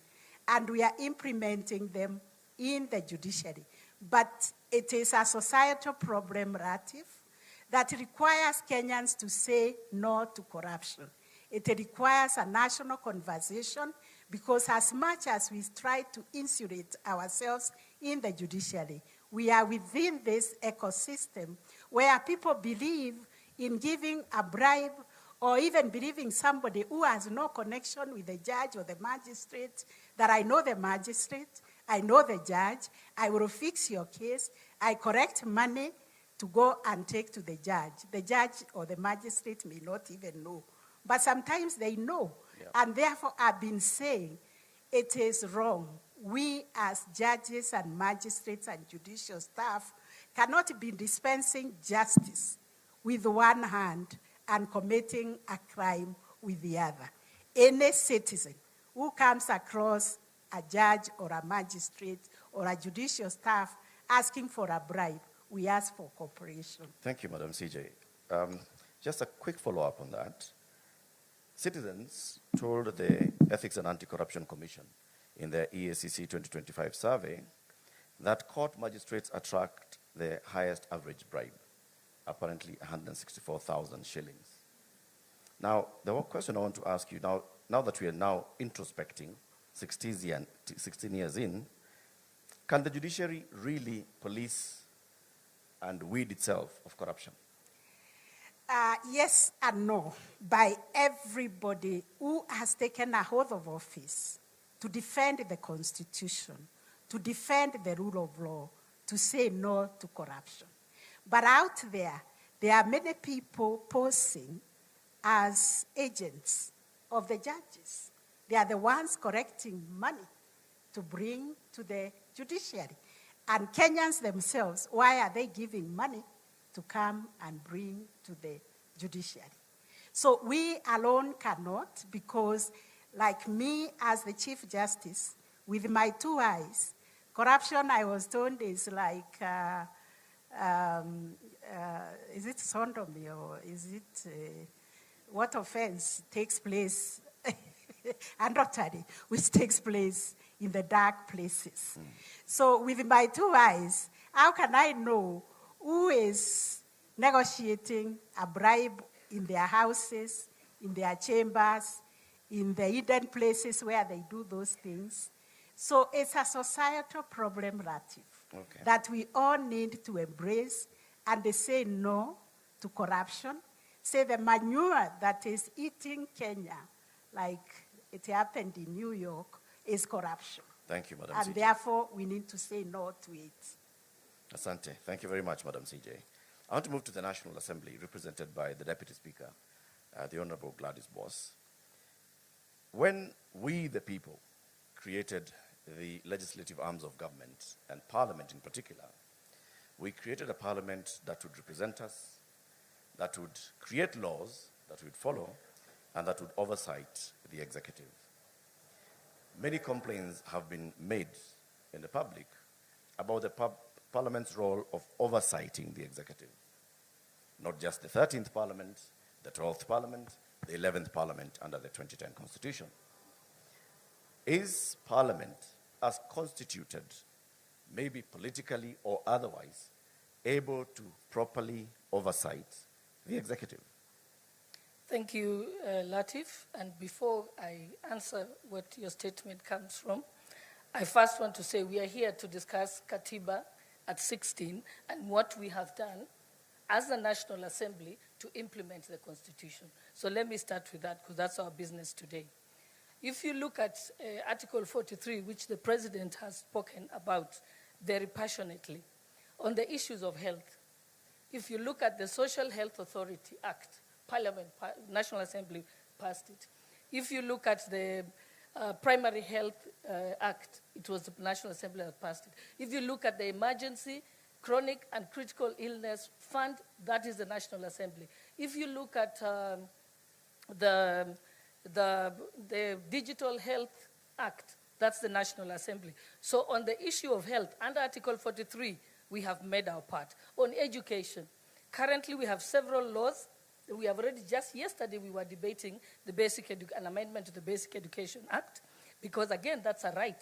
It's a socioeconomic right under Article 43. And further to that, there's more amendments that are going to the Higher Education Loans Board, the Tertiary Institutions Act, the Education Assessment Act, and so on. All those are ongoing. If you look at the rights to water, again, we passed the National Water and Storage Authority Act, and that is already in place. If you look at the issue of housing, the Housing Levy Act was passed in Parliament. If you look at the change by government, again, that took an act of Parliament. So we can categorically say that as the National Assembly, on the manifesto of the Ruto administration, we have been able to do our part. On the issue of the right to food, again, when you see some of the programs and some of the laws that we are passing, is to ensure that we are able to attain the issue of food security. The courts, on many cases, has castigated Parliament over public participation, and that's why the Public Participation Act is currently before the House and has gone to the Senate. Again, the National Infrastructure Fund, that's an act of Parliament. The National Sovereign Fund Act, that's from the National Assembly. The government-owned enterprises, that's also that. And just to tell you that Parliament is sensitive to the people because we represent the people, and that's what the spirit of our Constitution says.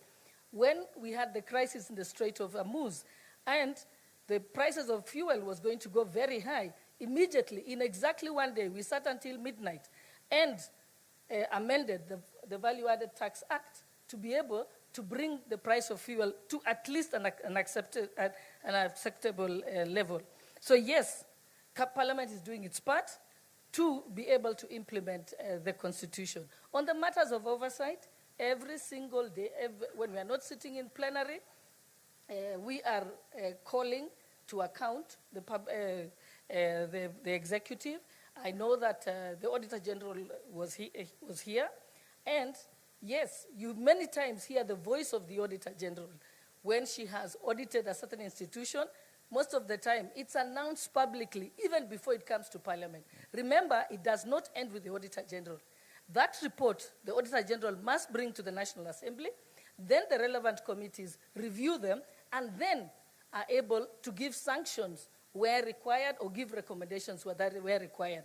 In the past, Parliament was behind in about 6 or 7 years. But today I can confirm to you as chairperson of the Liaison Committee, the chairpersons have confirmed that Public Accounts Committee is now at 2024-2025 financial year. PIC, the same thing. So we have managed to review the reports. And the challenge had been before that there was only one committee dealing with it. After that, the PIC committee was split into thematic areas so that they can be able to work faster. We've deployed several staff to them to be able to do that. So yes, oversight is live and indeed. And today, we go on recess as Parliament. And people think that we go on holiday. Actually, every single committee is sitting for 3 straight weeks to complete their reports because we are also alive to the fact that it's a year. So yes, I can confidently say that Parliament has done its job, continues to do, and we have had continuous improvements. We recently had a state of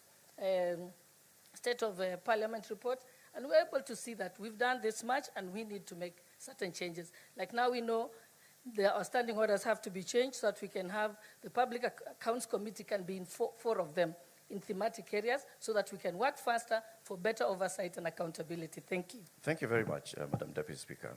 And let's account for that. Parliament has passed legislation. The question is, has Parliament processed legislation or passed legislation? When it comes to executive oversight, is Parliament oversighting the executive, or is Parliament, for lack of a better word, tapping the executive on the back? Not or on at the all. wrist? I think, when you say that we are passing government bills, you must remember we have someone called the majority leader in Parliament. The single job of the majority leader is to table government bills. Because if the government has to work, the laws have to be passed. So that is his job. Then there is private members' bills, and then the minority also are able to bring various bills. Like the bill on the Basic Education Amendment Act yesterday was by Honorable Olwoch, who is from the minority side. And he has been prosecuting it for almost 2 years. So yes, Parliament is not a rubber stamp, as you try and say. That's a rumor by the media. All right. The Honorable Speaker, Moses Wetangula, recently spoke of some MPs receiving letters for appointment of teachers. And I know that matter was live, even in Parliament, by some members of Parliament yesterday. As the head of Parliament, how do you respond to this? Is Parliament an extension of the executive, or the recruitment agency of the executive? Okay, Latif, let me remind you again politely that we're here to discuss and take stock of Katiba at 16. Indeed it is. And so I have not come here to discuss rumors that are out there. What you can do, when I come to your TV station, that will be a valid question to ask. So I politely decline to answer. Okay. Let me remind all of us that we are here to account for Katiba at 16. It is our constitution. The offices that we created are accountable to the people of Kenya in all things that they do, whether they are passing laws or blocking laws.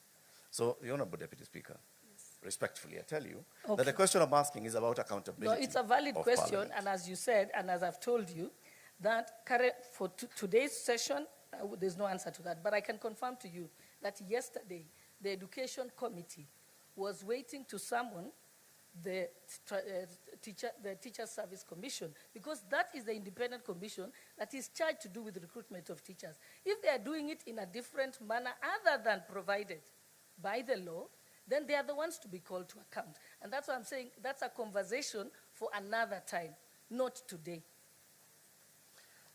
There's no better day than today, but let's move to the next one. Honorable Speaker, Amason Kingi, you're Speaker of the Senate. You served as the county governor for 2 terms, and you know the role of the Senate that we, the people, established is to defend and promote democracy, devolution. And I want to ask today, is the Senate protecting counties? And can you give us examples where the Senate has actually protected counties, and from what?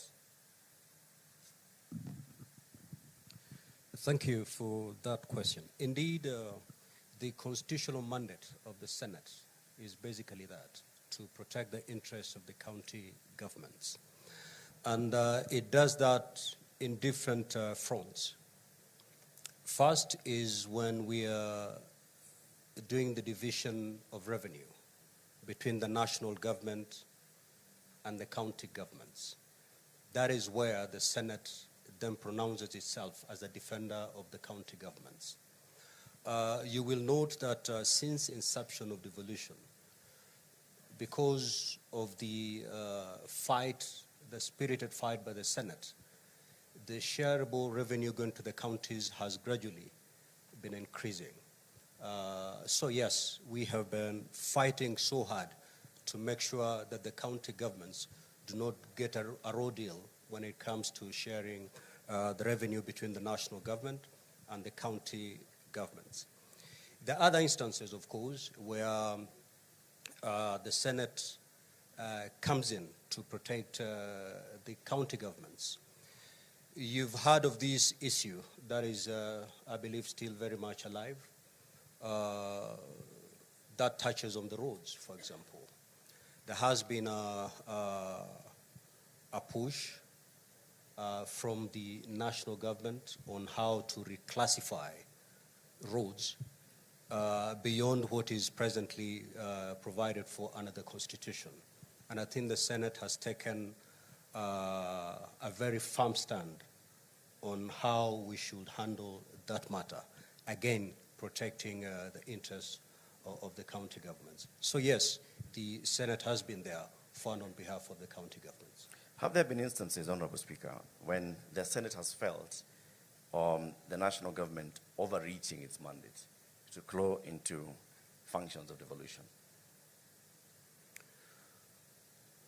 Well, if you look at Schedule 4, for example, which demarcates the functions that are preserved of the national government and the functions that are preserved of the county governments, for the period that we have experienced devolution, there has been, of course, a delay in unbundling these functions. And, but by and large, as we speak today, at Katiba at 16, a lot has been done. And unbundling has been done. What I think is remaining is costing of those particular functions. But again, under our law, a county government can enter into an agreement with the national government. Maybe a function is a preserve of that particular county government, but they can enter into an agreement with the national government to allow the national government to actually undertake that particular function. In such a case, we cannot say the national government is overbearing. All right, I want to just progress that conversation to, of course, the Chair of the Council of Governors, Honorable FCP Abdullahi. As governor who's also in your second term, are there instances where, as governors, you felt that the national government, and I'm not talking about the administration, I'm talking about the national government, has overshot its mandate to claw into devolution? Thank you very much, Eric. Before I answer your question, let me set mine like everyone else was doing. Devolution has done extremely well, and it's that everyone here that has been on this podium has said it's that one single takeout that has been very beneficial to Kenyans out of our 2010 constitution.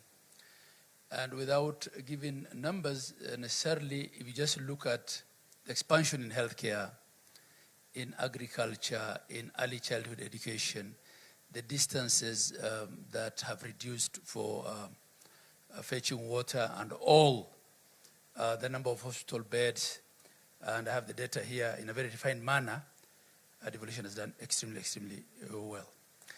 Now, on the issue of national government and the whole matter of clawback,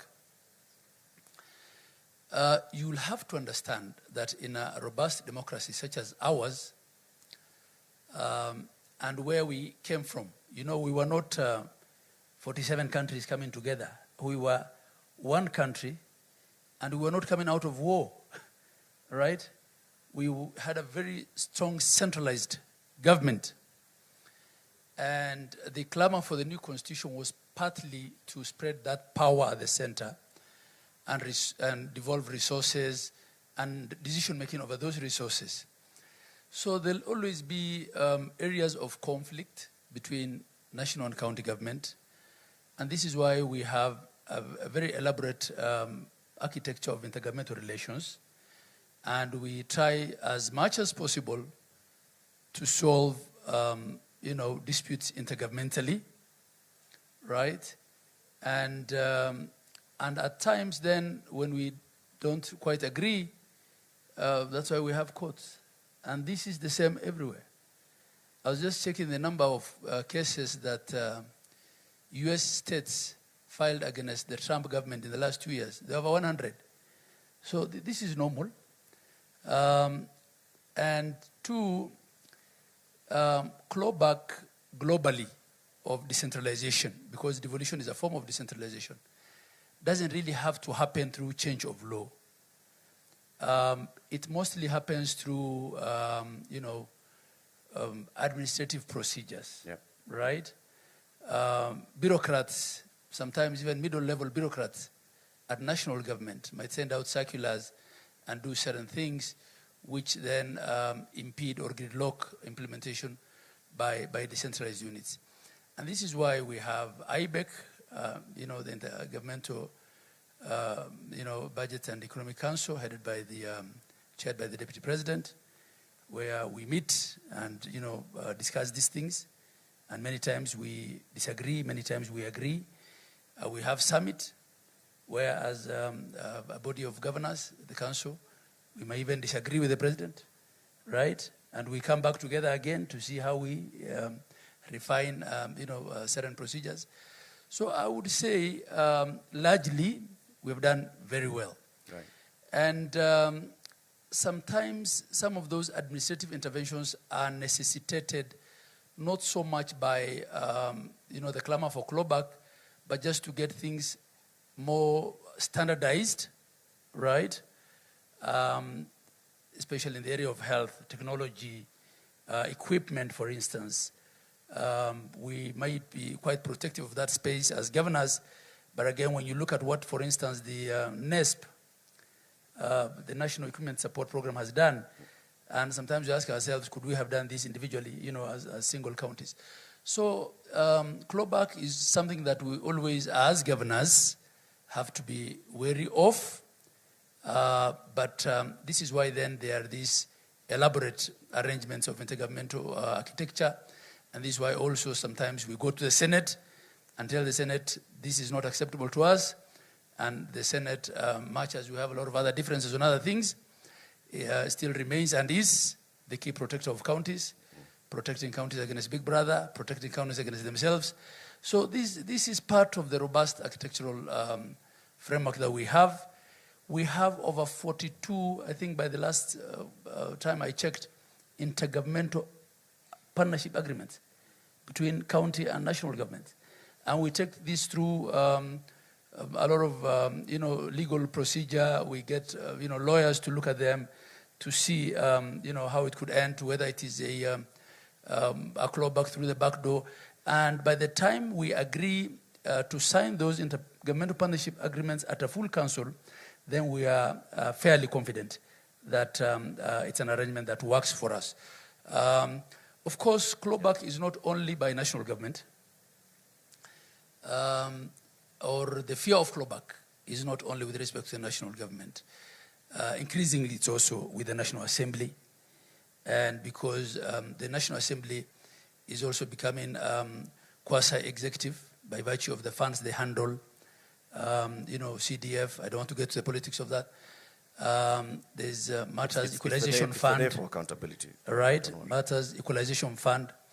So the strict, separation of powers between executive, legislature, and the judiciary, and especially between executive and legislature, and the realities of our political patronage. I think those are things that will be with us for quite some time. But generally, I think this current administration has respected our space. Thank you. We, the people, have created layers of accountability for the devolution unit, the devolved units. There's the county assembly, there's the Senate, and of course, there's directly the people of Kenya. You have a council of governors. Do you use that council of governors as an accountability tool where you self-check and you self-call out for, I don't know how else to put it, for bad behavior? Yeah, that's a good question. As chair of council, I don't have the, constitutional office powers that the people sitting on this panel with me have. I'm just a first among equals. I get elected. So the next year I will be elected on the 8th of October. So I'm more of a union official. But having said that, we also have, benchmarking and best practices and advisory and conversations that, out of respect, I can have as chair with individual governors. But I get this quite a lot when I visit counties where the public complain to me about their governors. So that's not my role as chair of council. But we try to do this through benchmarking by sharing best practices. by not reinventing the wheel, and by also having honest conversations in our, council meetings. There are things I have publicly said as council chair, that as a leadership we will not, protect non-remittances of statutory reductions, or continued budgeting of pending bills. And these are conversations that we have as governors, but the architecture is not such that the COG is not an oversight body, right? It is an intergovernmental relation outfit. Thank you. It's an association, a club. Yes. And then the other question of the layers of oversight, this is a live debate that we're having now. Where does the oversight role of county assembly end, and where does that of the Senate begin? And I know there's a panelist who said county assemblies may not have, what it takes to oversight. I mean, it probably is. Then what are the requirements of being a county assembly member? Until very recently, the only positions that required any qualification was president and governor and their deputies. Everyone else could be elected with an ID. Now the courts have also said governors, like everybody else, need not have a degree. So those are debates that we have. We try to resist, as a council, appearing before the Senate for day-to-day operational accountability, and argued that that is best left to our CECs and the Assembly, and that the Senate comes in on big matters, on policy, when there's a crisis, when there's impeachment. But the court disagreed with us, so we have to appear before Senate as governors, and at times get asked why a bean card in a facility 300 kilometers from where you are has not been signed. So, the interpretation of law is done by the courts. We stand guided by the decisions of court until such a time when that changes. Thank you. Thank you very much, Governor. Your Excellency and honorable panelists, you'll acknowledge that we are actually making reference to the supreme law of the land. And the fact that we actually have a supreme law of the land that is so well known by many people is a big gain, like we've all said. And the fact that we can have such a day to hold ourselves accountable for what we are doing with the office, the high office that we've been given, is also a big plus. I'd like to come final round as we conclude this panel to look at institution level and the Constitution.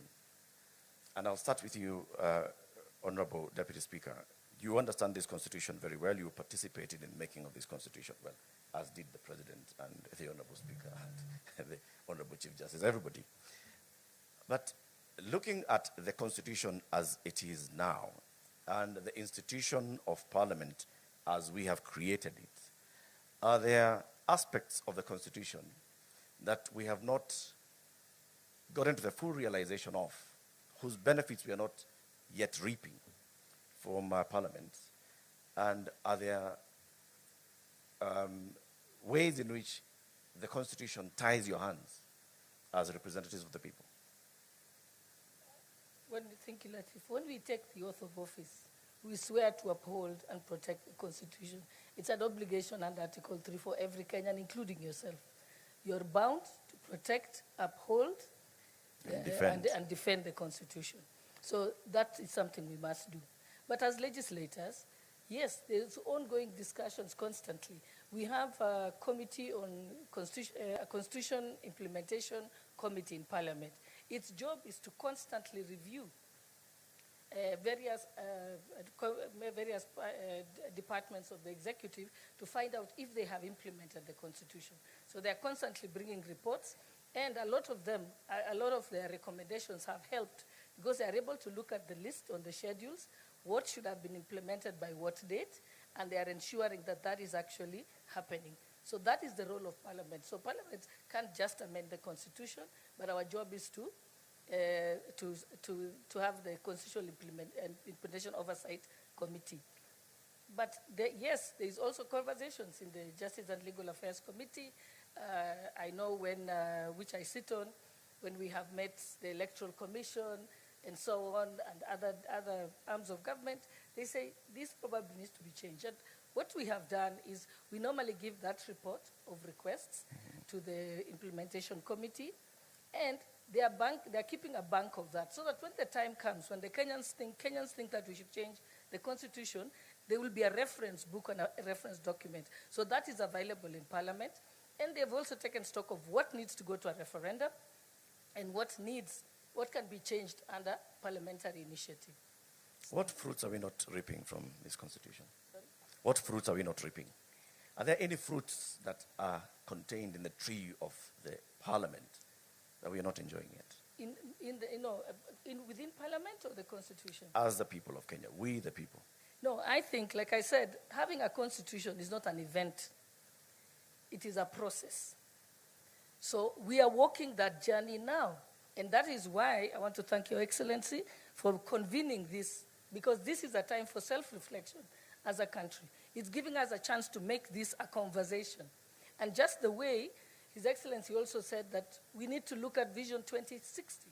And again, that is something that the public will be involved in it.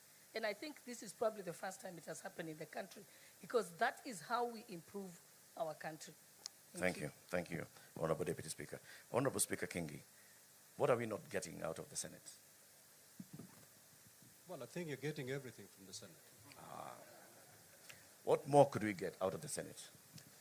One area that we felt as a Senate need to be, clarity ought to be brought to bear is the mandate of the Senate and the working relationship between the Senate and the National Assembly.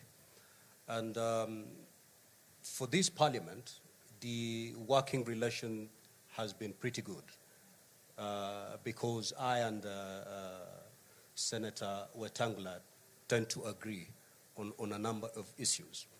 But take, for example, the last Parliament. The Speaker of the Senate and the Speaker of the National Assembly are not seeing eye to eye. So we do not want to see this based on personal relationship between the office holders. We need a clear law that would define how these two houses work. And that's why the Senate has come up with a constitutional amendment. One, to expand the mandate of the Senate, and two, to bring clarity on how we can work together with our sister house, the National Assembly. Thank you very much. I want to skip to Honorable Governor Abdullahi, and then we shall conclude with the Honorable Chief Justice and His Excellency the President. From our wordings and the spirit and letter of our Constitution, when we said we'd like to devolve power and to devolve some functions so that we have closer governance and closer decision-making to our people, in your experience in the last 10 years as governor, what are we not benefiting from yet from the devolution as envisaged in the Constitution? And what can we do to get there? Thank you. Eric, as I said, in many ways, devolution has done its bit to equalize this country. The kind of devolution we have is not one of political power in that sense, if I look at it rightly. It's one of economic devolution. It is of service delivery, the things that matter. Given our diversity also, it might have been the right thing to do, because I know countries next door where there is ethnic federalism and states sometimes fight. One state picks up arms against the neighboring state. I think it's good that we didn't go that way, and that what we devolved is basic services and resources and decision-making over those resources. Of course, even for functions that are devolved, policy and standards are still with the national government. And the question of accountability, which is what we are discussing here, especially with respect to fiscal management, at times also may limit how much you decentralize decisions with respect to resources. Because if you take them then very low and you're responsible for for answering the audit queries in the houses of Senate and Parliament, however, and the Assembly, it can look a bit counterproductive. And counties have been accused of not also devolving certain decision making much lower. I think the other thing that I will probably speak to is the nexus between county service delivery, county government enforcement, and enforcement generally, because the level of enforcement that our people know generally is uniformed enforcement. County askaris can only carry rungus. So at times, we may increasingly are seeing that bylaws made by counties may not get as much support in enforcement as national laws would. I think this is probably an area that we need to look at, and that probably also speaks to why the county policing authorities are not enforced up to now, because of resistance from police operations teams. So those are areas. How can we strengthen counties to have better enforcement? How can we require them to devolve their services further? Those are conversations that we can have. But generally, I think a lot has improved. As I said, our intergovernmental relations is much better today than when we started 13 years back, right? But overall, of course, expectations also shift. The expectations that there were in 2013 are not the same expectations.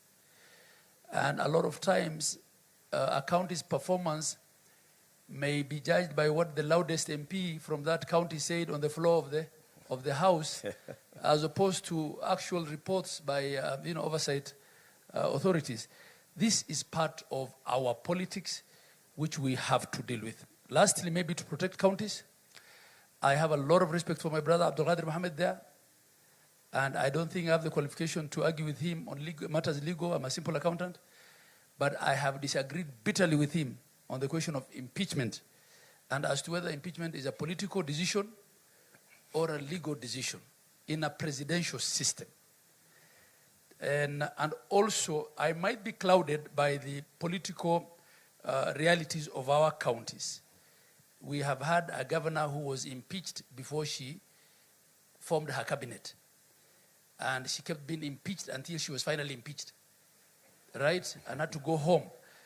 So I think the courts have some role in protecting, such governors, where for sociocultural reasons probably people thought they made a mistake in electing so-and-so and will get rid of so-and-so regardless. Yeah. So I think, it's not fair that you cannot recall a member of parliament for the first 24 months. And then you can't recall them for the last 12 months. But you can impeach a governor before they have formed government. Those are some of the things we need to look at. Thank you. Thank you. Thank you very much, Honorable Governor. I want to come to you, Honorable Chief Justice. Again, as we take stock of 16 years of our Constitution, as the third Chief Justice under this Constitution, and having served in the judiciary even before rising to the highest office in the judiciary, what do you think we could gain more from greater cooperation and interdependence with the other two arms of government? And so we'll start by saying what we are not getting. Thank you. Thank you very much. Just like the Deputy Speaker, what I can say is that our mandate as the judiciary is always to breathe life and spirit to the Constitution as it is. And what I can say is that Kenyans have full confidence in our Constitution and in the institution of the judiciary, because they keep bringing disputes to us. And judiciary has courageously interpreted the Constitution. I heard some of the panelists saying that the judiciary overreaches. When there is an issue of overreach, because also the jurisdiction is given to the courts by the very, very Constitution, that is why we have the hierarchy of courts. If you are dissatisfied with the decision from the magistrates, you can appeal in the High Court, Court of Appeal, and if the law allows, you can come all the way to the Supreme Court. Now, when it comes to challenges, we have many. For instance, the Constitution created the Judiciary Fund. And I'm surprised that if you did not ask the other colleagues what they are doing about corruption. Judiciary gets only 1% of the national, actually less than 1% of the national shareable budget. And when you ask about corruption, you should have asked, where does the other 99% of the shareable budget go? Good question. Are there corruption also in the ministries, in the procurement, in other things? Because you only zeroed in on judiciary. You should have asked the other question, because here people said we have huge poverty levels in our country. That is a problem, because if we implemented this constitution the way it is supposed to be implemented, then we cannot be talking about high levels of poverty. And even these people come to us in the judiciary, they need legal services, they need legal aid, and we see it. So because we live in this country, but we say this is our country. Whatever is not working, we must fix it. And that is the spirit within which we are meeting here today, to introspect and see what it is that we can do better as a country. How can we work together as the three arms of government supported by the constitutional commissions to fix all the things that are not working? For instance, we in the judiciary do not seek for cases. Kenyans come to court. And because this constitution has given them the right, when you compare this constitution with the old constitution, you could not take the government to court. You could not obtain an injunction. You could not obtain a conservatory order against the government. But this one allows any citizen even to come to court on their own right or on behalf of another citizen. It allows everybody the right to bail. It doesn't matter what offense they have committed. So we are grappling also with understanding our mandates. We are grappling with understanding the checks and balances. But what I can say is that we need to sustain this institutional dialogue, right, because at the end of the day, we are all serving one Kenyan. And one Kenyan who is failed in the delivery of service anywhere, be it at the police, be it at the court, be it in the hospitals, they say the government has failed us. So we have to continue with this dialogue and see where we need to put resources. In the judiciary, you can see the Supreme Court. It looks actually very dilapidated. Your Excellency, you renovated the State House recently. Look at the Supreme Court. We need institutions that can even reflect the power, the authority, and the mandate that is given to the institution of the judiciary. Our budget is so meager, so that even as we say we want to reach the last mile, we have now 60 small claims courts. Everybody in the 150 court stations we have is asking for a small claims court, because this is how you reach the ordinary mwananchi. But the budget does not allow us to do that. We are required to have courts in every sub-county, and that I understand it to be a constituency. We only have 150. We still have a long way to go. And this is because of the budgetary constraints. But recently, we came up with a master plan and a roadmap of how we can reach to all these counties, sub-counties, with the High Court, with the Magistrates Court, and small claims courts, and with the alternative justice system. We have mapped the whole country. We understand where we need to go. And now because we understand the budgetary constraints, and we are also Kenyans, we live here. Our country is like your mother. You know what your mother can give you and what your mother cannot be able to give you. But there are certain priorities, especially when it comes to justice needs that we need to address through more budgetary allocation. Thank you very much. That is the problem I have found with the implementation of the mandate of the judiciary to access justice to everybody. We are not able to reach everybody because of the budgetary constraints. Thank you. Thank you very much, Honorable Chief Justice. I want to conclude with you, Your Excellency, President. You occupy a very high office, head of state and government. Head of state means that you are a symbol of this republic. And I want to speak to you from that level, looking back, because you have participated in this constitution journey, before Bomas, into Bomas, out of Bomas, into Naivasha, into parliament, into the referendum, into implementing it as the first deputy president under this constitution and the second president under this constitution. So far, what are the gains? Because we've talked about the gains that we have, and we can all acknowledge the gains that we have, and you reflected on them in your opening remarks. What are these things that we are yet to realize, we the people?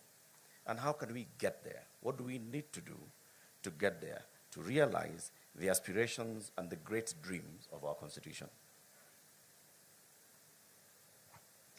Thank you very much, Eric. And because I don't intend to make any further remarks, including what was listed as closing remarks, I will just finalize on my statement now, so that we can bring this occasion to a close.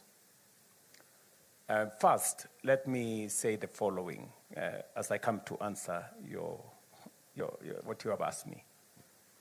That I'm very proud that we are able to sit down in the manner in which we have done and ask ourselves very candidly, very pointed, accountability questions from what you have asked me about the matter of cabinet, to members of parliament on the letters, to Madam Chief Justice here. It just goes a long way in,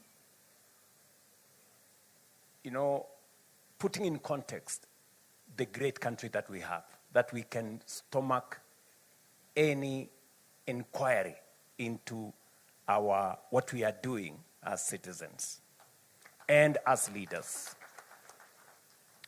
The fact that, this occasion, the Katiba Day, when I thought about it, and I thought about this in the context of what you have said, I participated in Bomas. I participated in Naivasha. There was a Kilifi draft. I was the first deputy president under this constitution. And today I have the privilege to be the second president under this constitution. There is a journey that we have traveled as a country. And as head of state of this country today, I am very proud that this Katiba Day is not just another occasion. It's not just another celebration. It is a place where we call ourselves and ask ourselves difficult questions. Have we done what the Constitution expected of us? And why I am very proud about this moment is because I have managed to bring the country to a place where we can candidly ask ourselves questions. Last week, I was here in KICC on one of our primary subjects, that is universal health coverage.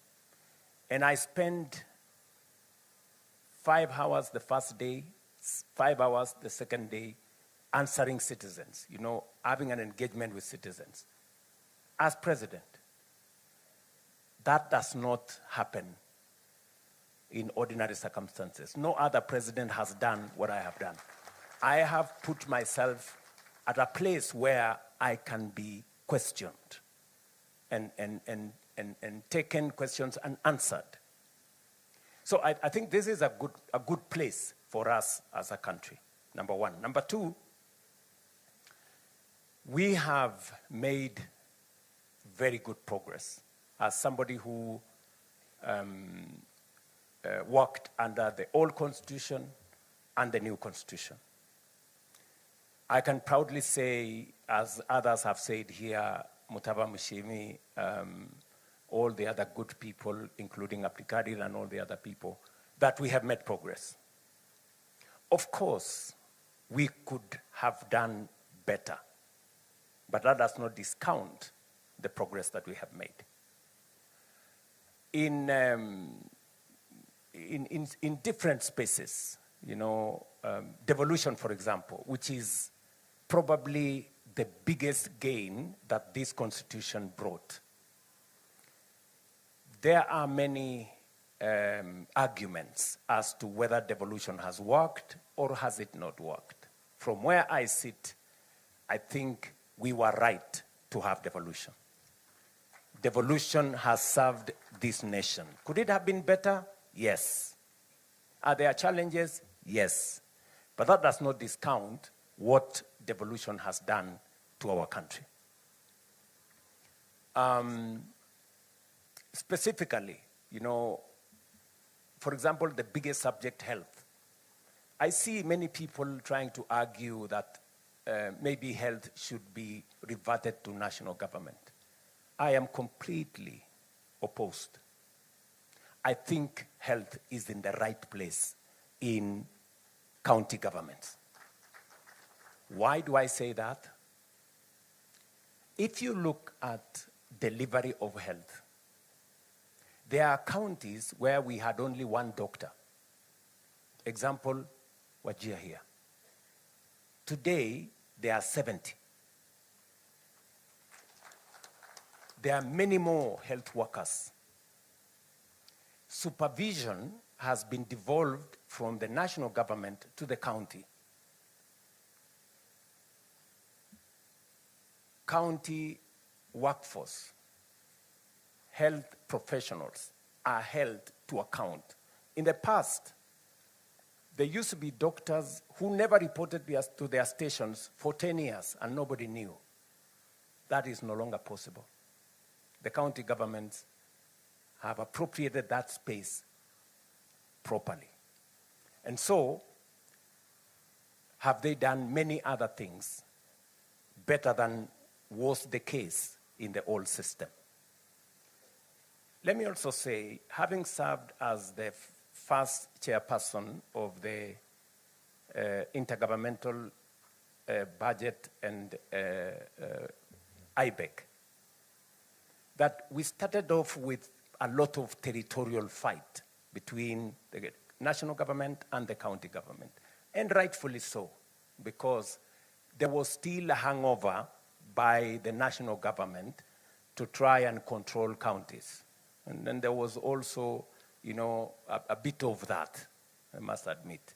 But progressively, we have come to appreciate that there are roles assigned to counties, there are responsibilities and mandate assigned to the national government.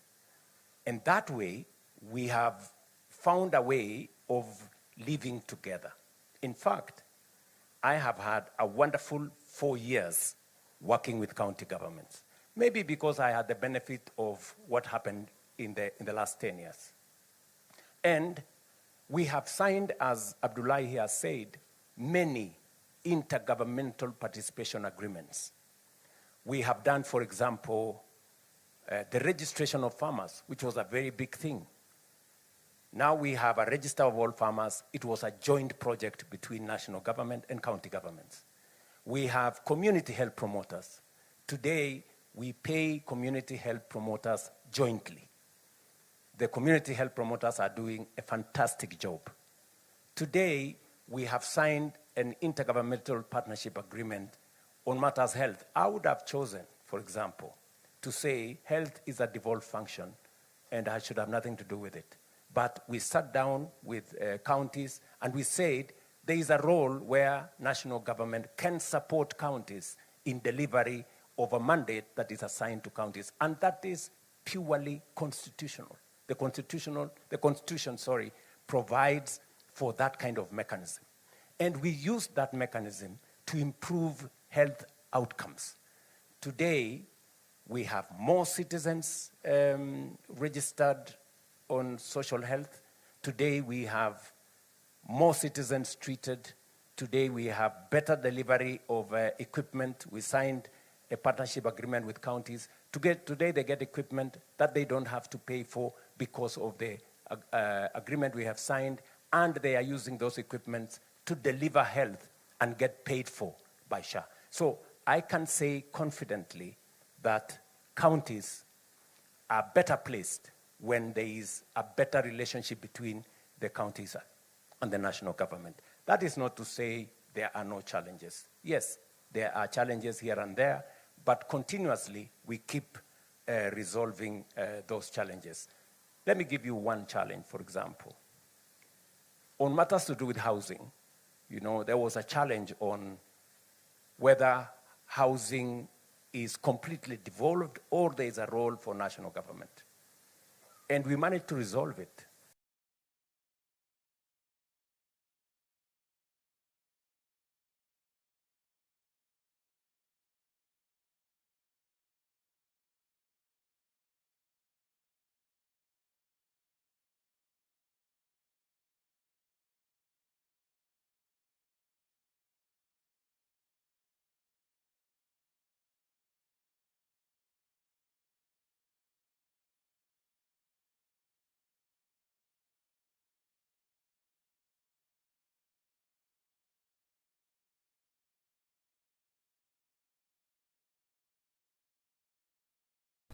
Is it too expensive? Can something be done about it? That is a conversation Kenyans can have, on how do we make them much more effective. That is, or the size of parliament for that matter. That is a conversation we can have as a nation. Let me come to what was said by my elder sister here, the Madam Chief Justice. I think if there is one very progressive area that we can confidently say as a nation that we did very well under this constitution, is our judiciary. I think the judiciary today has maybe more latitude than they need, if I may say that. I think we overgave ourselves the space around judiciary because they can literally do anything, which is possibly a good thing, so that they can limit the power of government. They can also interpret legislation in this or the other way. But what I can say about the judiciary is that even as we celebrate the place of any citizen being able to go to court and challenge everything, there is always the argument that I want to make, and I have brought it up with the Chief Justice. For example, we go to the people and we tell the people housing is a mandate, a command under Article 43 for government to provide adequate, dignified housing. You go to the public with a manifesto, you tell the people how that right is going to be realized, and the people give you the mandate. 7-8 million people, Kenyans, vote, and they say, proceed. And then one person, possibly the name that comes into mind is the one you know, goes to court and stops the whole process, Now, the question you ask yourself is, what is the place of this one person in the context of the 8 million who voted for this right? And secondly, this right is in the Constitution. So that's the question, again, that maybe the judiciary, on their own wisdom, may want to think about balancing the right of every citizen to challenge whatever is being done as against the right of others who believe that that right should be achieved. And also the right of government to live up to the constitutional demand for them, for citizens, to have decent housing. You know? So this is, again, a place where we possibly may want to have a conversation around. I don't think it amounts to changing the Constitution. I think it is by way of practice, and all of us looking at what are the possibilities. Because, and I will come to this later, in terms of my perspective as to what areas haven't we, I will come to answer that question. But having said that, I think I have had a wonderful relationship with the judiciary under my administration. They have cornered me in many places. They have brought down some of the things I wanted to do. But in some cases, they have made very useful proposals.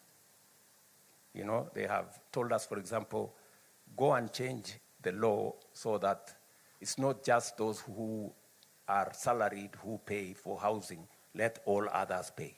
Very, very progressive, you know.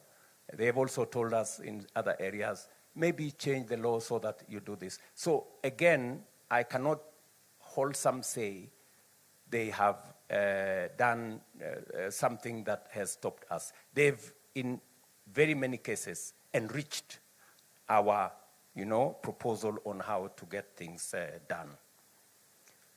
But to the words of the Chief Justice here, and she has said, and rightfully so, that there is a budget issue, which is an issue, again, we must have a conversation as citizens. Should we pay taxes? Should we not?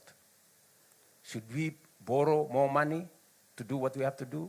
Or how do we borrow responsibly? So this is, again, another conversation, because the bottom line of all this thing about budget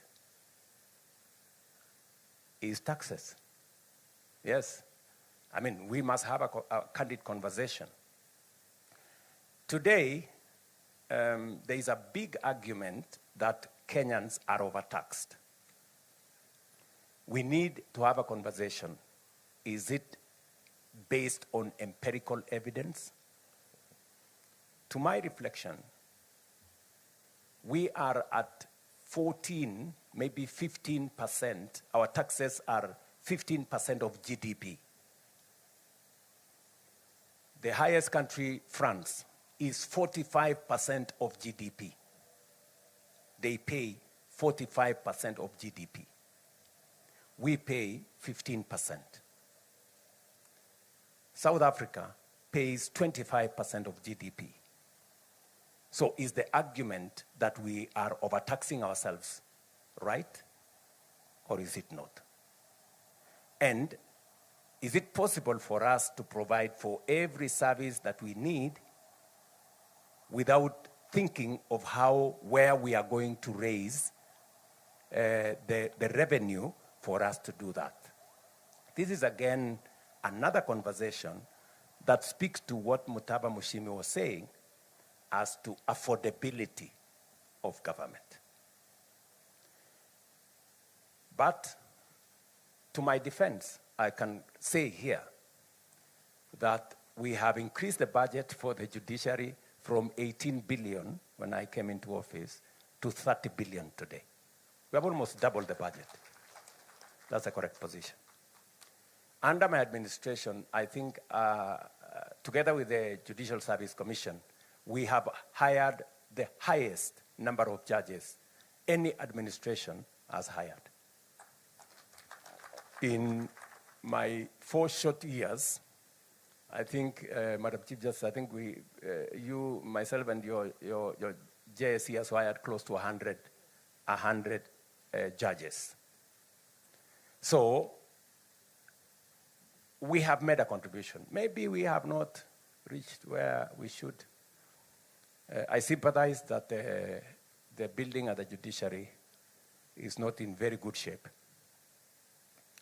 But I don't know whether you really want to renovate, because you have to be ready for the consequences of renovation.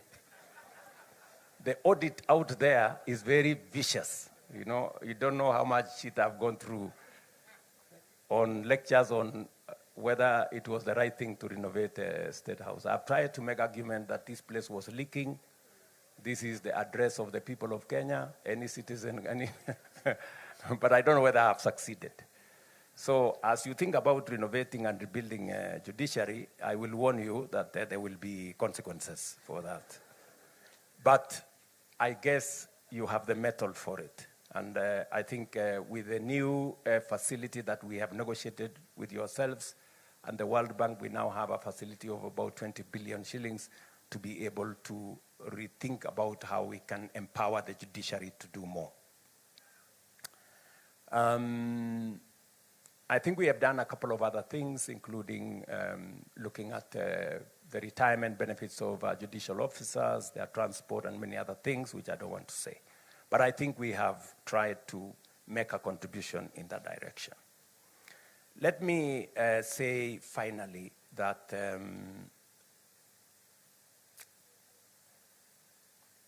from where I sit, maybe I should say from where I stand, the whole space around accountability is a space that I think we need more work. To your question now, Latif, the whole space around accountability is a place we need to do more work. Why do I say so? We have had arguments on who needs to prosecute. We have had issues raised by citizens on why the DPP enters, withdraws cases. We've had issues, what the chair of the Ethics and Anti-Corruption has said here, on prosecutorial powers to be given to the EACC, the delay in the processes. There are too many processes that ultimately that becomes a challenge. I think those are very valid, even from where I sit. These are very valid proposals that we must internalize and do something about. But having said that,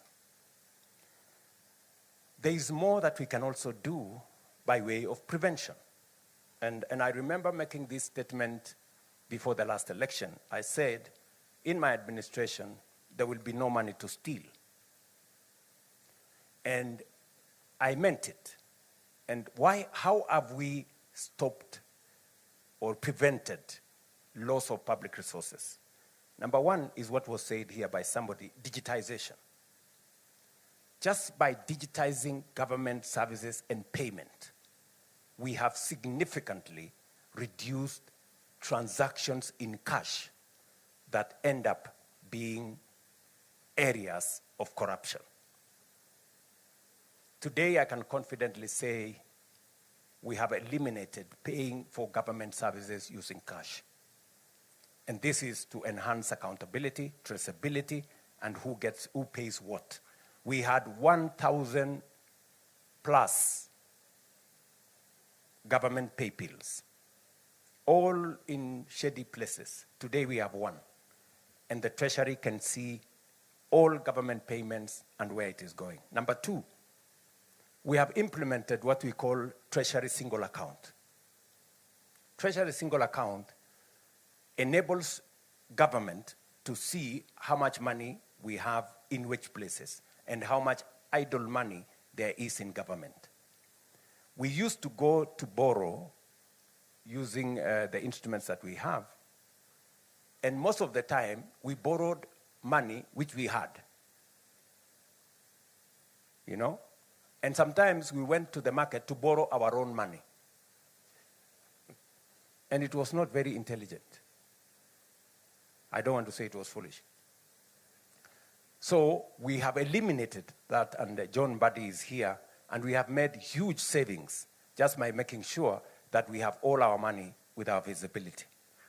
Number 3, and by the way, this single treasury account was a conversation that was there for almost 15 years, but there was no courage to implement it because there were people benefiting from these dark places. Number 3, we have implemented what we call electronic EGP, electronic government, electronic procurement. We've made the whole procurement of government services transparent. John Buddy was telling me, an item, say for example a pen, procured by government on 17th floor was different price procured by another ministry on 10th floor. That is no longer possible because we have standardized procurement. We know how much it costs, and every government entity pays the same for the same service or for the same commodities or other procurement products. Again, we are possibly saving up to 10% of all our procurement just by making e-procurement possible. I can tell you, we've gone through hell trying to implement this. The amount of requests we've been asked to excuse, or our issues are very urgent, or these issues are very sensitive, or these issues. But I want to thank John Buddy, he has said no. And we are forcing everybody to go through the mill. We've also done one thing, which Abdikadir will tell you how difficult it is to do. The issue of the government-owned enterprises law. This man, Abdikadir, came with it, I think 15 years ago, 13 years ago. But it was not possible to implement it because what did it say? It set the bar for the people who are appointed into boards of government agencies. It actually said that we need to advertise for those positions. And it was very difficult politically, to do it because you go into an election with many friends, partners, people who have supported you, people who have gone to the trenches with you, you win an election, and then they are there. You have to do something about them. And politically, you can't just wish them away because they will make demands and say, my friend, you wouldn't be there if it was not for us. Legitimately so. But what have you done now? We went to Parliament, and I want to say this about Parliament. I know there are many accusations that Parliament has gone through, that they are a rubber stamp for the executive. I don't know. They are not holding government to account. If there was a difficult bill to pass, and I must give credit to the 13th Parliament, they passed it. It is the government-owned enterprises law. Literally saying that those people passing the bill will not qualify to be appointed into parastatals when they are not sitting in Parliament. You know how, all these politics are very slippery place. You are in today, you can be out tomorrow. So, but I want to credit the 13th Parliament. They passed this law. I signed it into law. And today, many of my friends who I had appointed to boards in KenGen, in Kenya Airport Authority, in Kenya, I don't know where, Kenya Pipeline, and many other places, they have had to exit.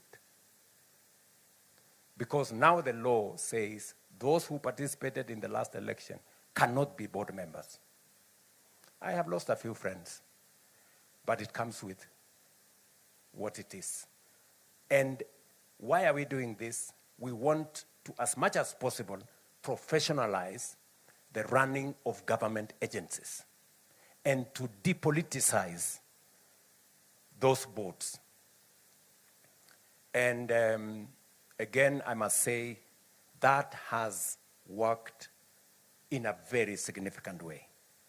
And then finally, we have, and I'm talking to accountability, we have also, number 5, we passed the conflict of interest bill into law. Again, very many members of parliament, members of Senate are very unhappy about this bill because it literally says members of their families cannot participate in procurement or supply of goods and services to government. Again, it was to establish a distance between those who wield authority or power, whether they are sitting in parliament or they are sitting in the executive. I don't know whether we extended to the judiciary, I don't think we did, cannot participate because they have the propensity to influence those contracts this way or the other. Again, I can confidently tell the country we passed that law.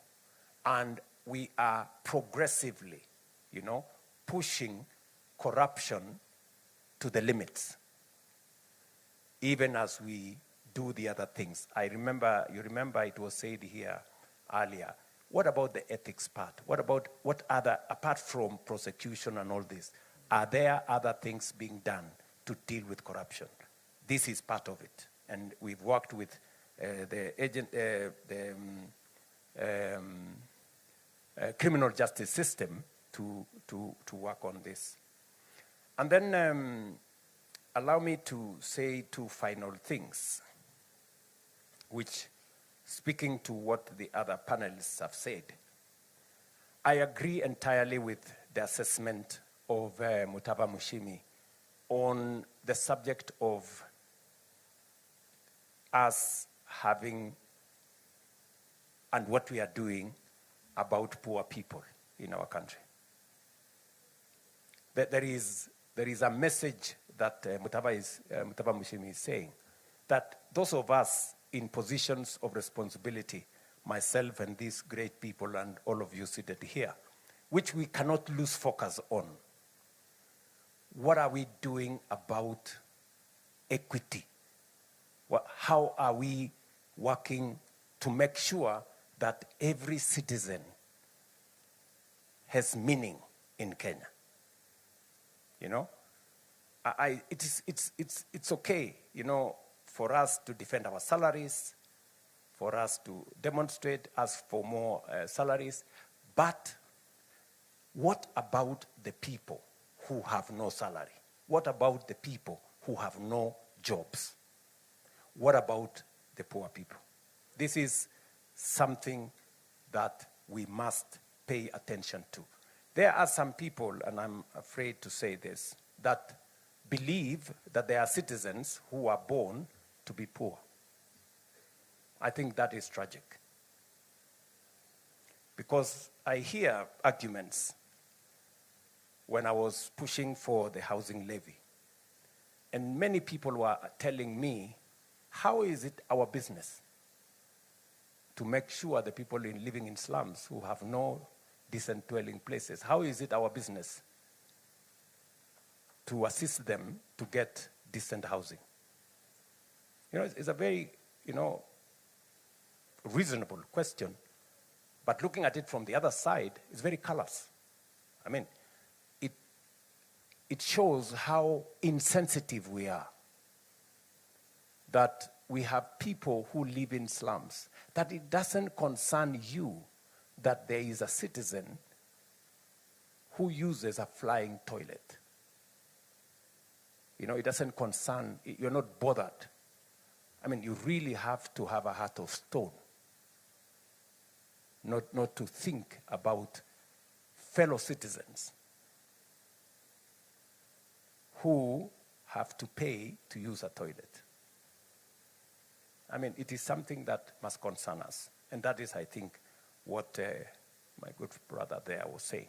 Or a citizen who decides to stay at home, they are sick, but they prefer to stay at home and die because they have no means of getting medical treatment. I think that is something that should concern us. And as a result, it takes me to the place where we've not done very well. We've done very well with what Abdikadir said, political rights. We are a robustly democratic country. We vote whoever we want. We can picket, we can demonstrate, we can do whatever, literally, whatever we want. That we have done very well, and we must credit ourselves for it. But there is the other side of it. What have we done to make sure that every child will go to school? Everybody has medical attention. We have decent housing. We have eliminated hunger. And we have done all the other constitutional commands. That is the place that we haven't done very well.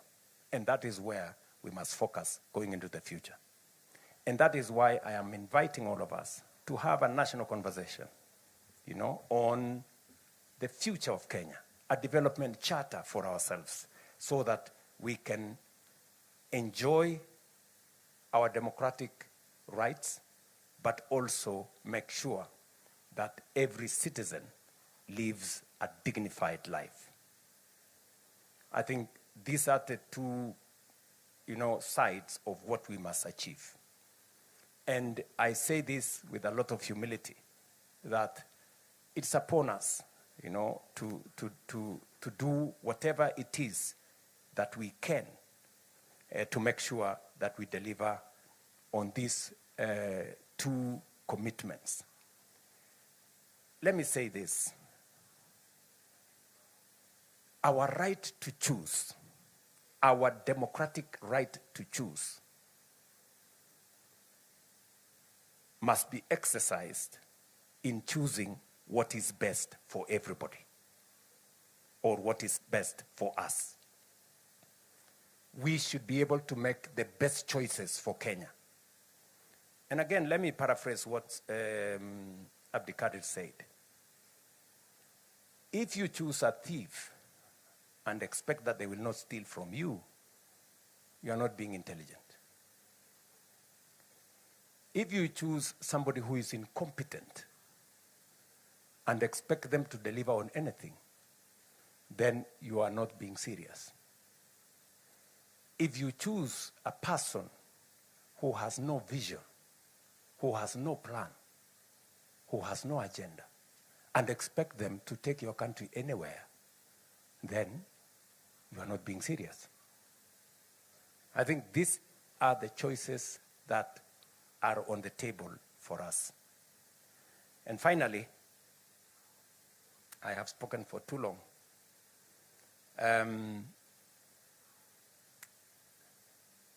Why I like this meeting, and it is good that we are talking about our constitution in a forum like this, that intellectuals are present, is that Mutava Mushimi can say some of the things politicians cannot say.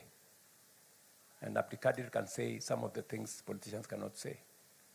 And my good bishop can also say some of the things that are difficult for politicians to say. But they must be said. So this is a good forum for us to engage without defending ourselves that much. And finally, I think we need to do more. We have gaps in matters to do with our gender equity. I think we can do something about the 2/3 gender rule.